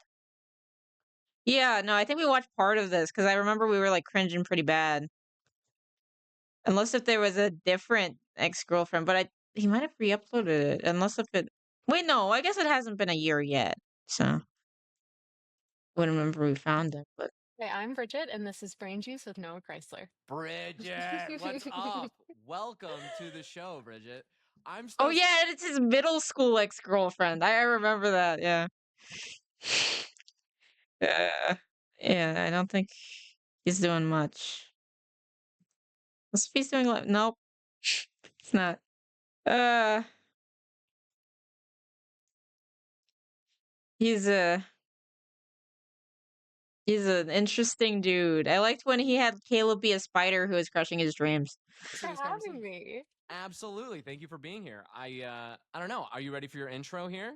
I'm so ready. Here we go. Today on Brain Juice, we're talking with Bridget Dugan. If Bridget you works as an wanna addiction if you wanna see it, let me I'm pretty sure I actually still have that one because I like that one a lot. I rewatched that on my own time because of the Noah stuff was like so crazy. And it's like, oh yeah, he did do that, and it's that kind of thing. I think it's still on like my live stuff. Let me check.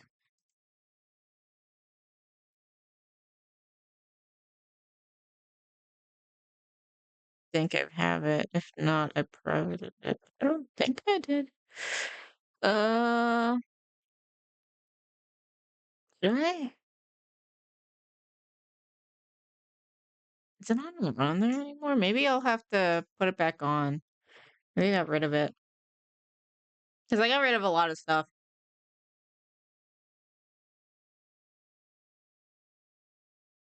Did I delete it?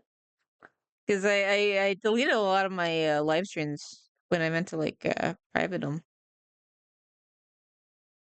Let me check that. Yeah, no, I might have deleted it. That's sad. Well, I still have it, so I can upload it again if I want. Alright. Could have sworn I kept that one up. Maybe not. Maybe I did get rid of it. Wow. No, no, it's still up. It's still up. I found it. Share link. There you go. It's public too. Yeah. I know I still had it.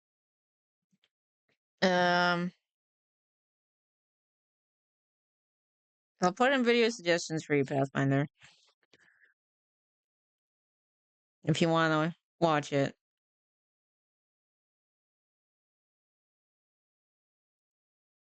Why did I just click on that? No, I can't view it personally if it's the. You can react to Vivi reacting to Vivi reacting. I mean, I could do that. We're only gonna be here for like like a few more minutes. I can put it on. Why not? Um. Oh shoot. Where did I just put it? Video session. Ba, ba, ba. Okay. Here. I think my audio was even worse. Yeah, in the past, so that should be interesting. I'll be gone. Be gone, old chat. Right up both of. I'm trying. Also grab this because I'm trying to figure out our timeline here a little bit. Let's do a random time. Let's see. But then I realized there's no marginal cost of trying to affect change on my way out the door, right? That's what I perceived at the time. I could tell administration. Oh, right. He thought that like Caleb purposefully. Well, it was probably the time period. This was a year ago, and I don't know if you were watching yet. But but he thought that Caleb like purposefully sent him like video of him getting fired to mess with him instead of like it's just he didn't like structure his HR well and they sent him the wrong video. Hey, these changes need to be made. Fair and enough. just see what Fair happens. enough. So I do that. The next morning, I go to Robert, Caleb's business partner. People are like, well, why didn't you just talk to Caleb about these things? And it's like, well, I did. I did talk to Caleb about these things for months and months and months and months and months. Oh, McDonald's fries? Yeah. McDonald's fries are good. No, wait. You're not a fan of their fries? Wait, do you like their nuggets? Their nuggets are terrible. Like, nuggets are just, their nuggets are trash. McDonald's nuggets are trash. And that is why my dad, Rat Dad had to go to McDonald's for me to get, like, Neopet toys and Dog Island toys and stuff. And things like that, and Beanie Babies, because I hated the food at McDonald's. Because at the time I didn't eat burgers till I was like 12. And I liked McDonald's burgers, but like their nuggies are awful. Wendy's nuggets are amazing. I love Wendy's nuggets so much. Speaking of Neopets, Fortnite collab is nigh. If it has like the Neopets I want Jub Jub, and I want what's the alien's name? Who's the other guy that I liked? Neopets alien. What was he called? Let me look this up. Chick-fil-A is a distant second. Yeah, I like Chick-fil-A's tendies more than I like the nuggies. For a while, I actually just hated Chick-fil-A nuggies until like later. Neopet alien, not the cat. I don't want the cat. The cat sucks. What is his act? Who is it? No. What was his name? It's this guy. Grundo. His name's Grundo. Let me look him up. Neopet Grundo. Grundo. Yeah. I don't want that stupid cat thing. I want this. Want this or Jub Jub.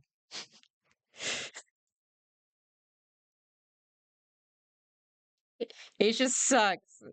I want Grundo and I want Jub Jub. Jub Jub Neopets.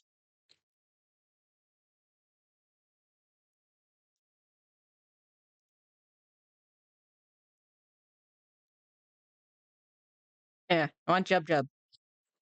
I want a Jub Jub follow me around where it's just a freaking feet. Nuggies are only for walking and eating from Chick-fil-A. Ah, yeah.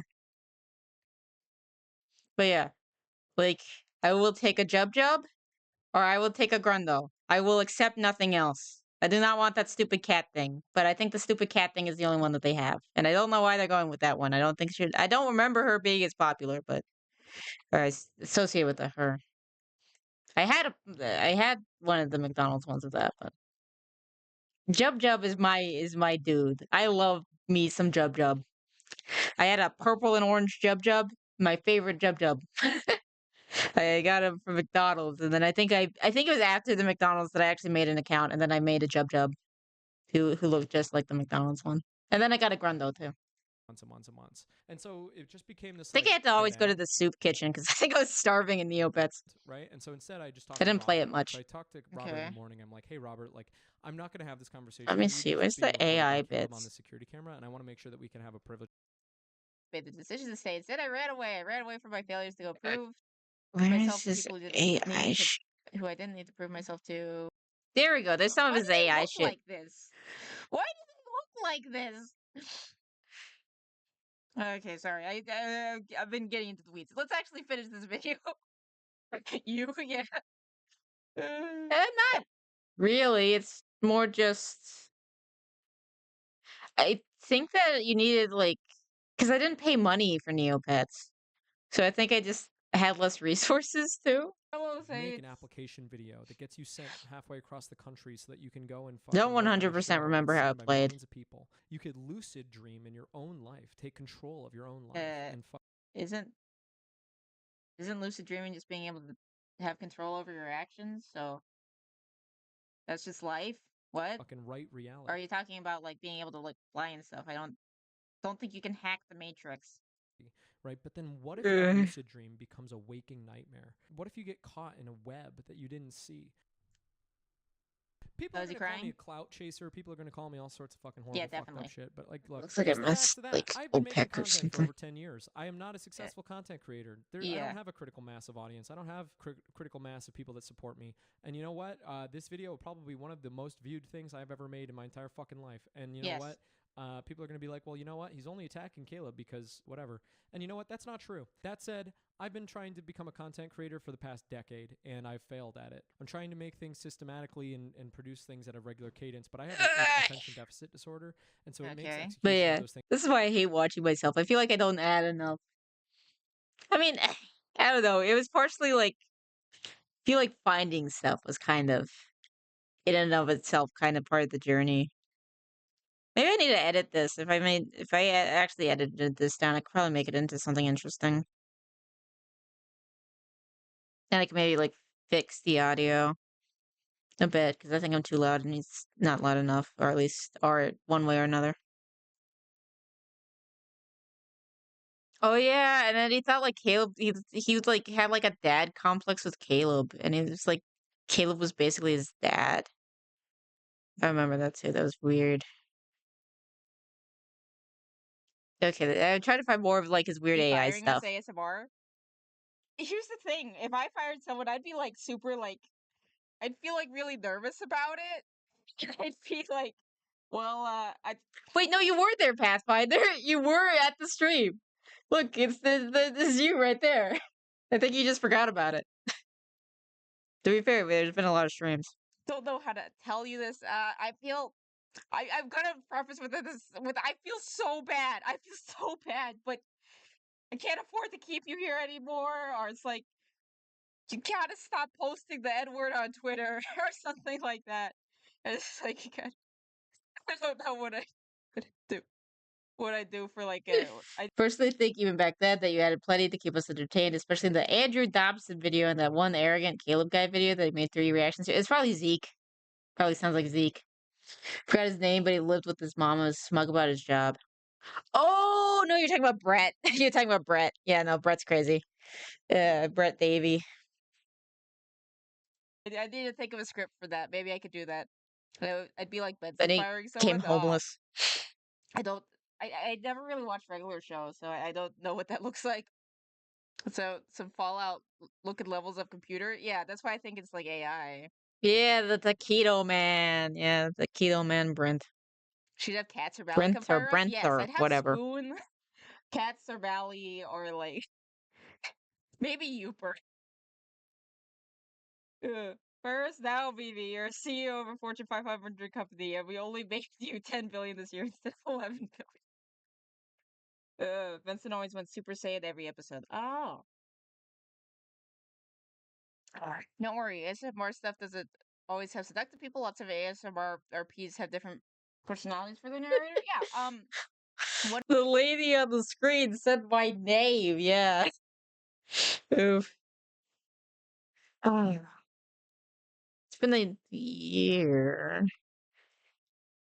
Oh, it's been a little over a year. Interesting. Yes, the little bow tie was pre-made. That's why I could just put it on easily. That's like one of the things. Maybe I should show you how to use the B-Roid at some point. It's simple. And then I just adjusted stuff. I just made a white shirt really long, and it's like, oh, it's a lab coat now. I swear. And I figured I needed something, so I put on like a little bow tie because I felt like there wasn't like enough going on with the design. One of our, one of my first, Loki looks like a waiter now that I see it. Yeah. At some point, I will have an obvious lab coat because right now it's just a sweater. And eventually, when I do custom, I'll make this look more like a lab coat, and I'll put like little pencils in like the side or something so it's clear. Maybe like a name thing on it, so it's clear that it's a lab coat. I don't know if I'll do a bow tie or anything there. I don't know because I kind of like the sweater vest, but like Astrals doesn't have the sweater vest, so I don't know. I need I'm gonna try to think about what I'm gonna do design wise. Subscribers and one of my my mods, Countess Rose, does like not like the creepy ASMR. She does more like story ASMRs. Funny short to show you. I'll throw it in Discord. Okay, I'll look at it. Into a television show. I have tried to make this video many times. Okay, I gotta go back a little bit. I got distracted by the AI. On in the background, go for a drive. I don't care. Act 1. Here we go. For the past 2 weeks, I've been trying to turn the most traumatic story of my life into a television. Is that supposed to look like him? Yeah, you're right. He was trying to make his trauma into a television show, right? Maybe when you get the official model, you can make redeems to swap what's in the pocket. I'll probably have one of the rats pop out of the pocket. That's probably what I'll do. Because I think that would be cute. He was trying to make a TV show. I don't know if he was trying to make like a TV show, or if it's just like, I want to make my tragedy into something interesting, you know? Ooh, actually, I think it is time. It is time. I will head out, and I will see you another time. Maybe later tonight. Maybe I will stream something. Maybe some more memory lane stuff, because we're getting close to 2 years. I need to figure out what I'm gonna do for my 2-year thing, because I'm not gonna be in town for it. So maybe afterwards. Okay, where's button? I need a. Yes, read. Have an idea for 2 years? Yeah. Oh, what do you want to do for it? Oh, it's a surprise? Okay. Well, I'll try to figure something out. Get hyped. Get hyped for the adult room. We're heading over. In a second. Yeah. Here we go. Load. Yeah. Okay. I'll see you guys maybe later today. Thanks for hanging out while we live. Oh God! Dang it! Yeah. See ya.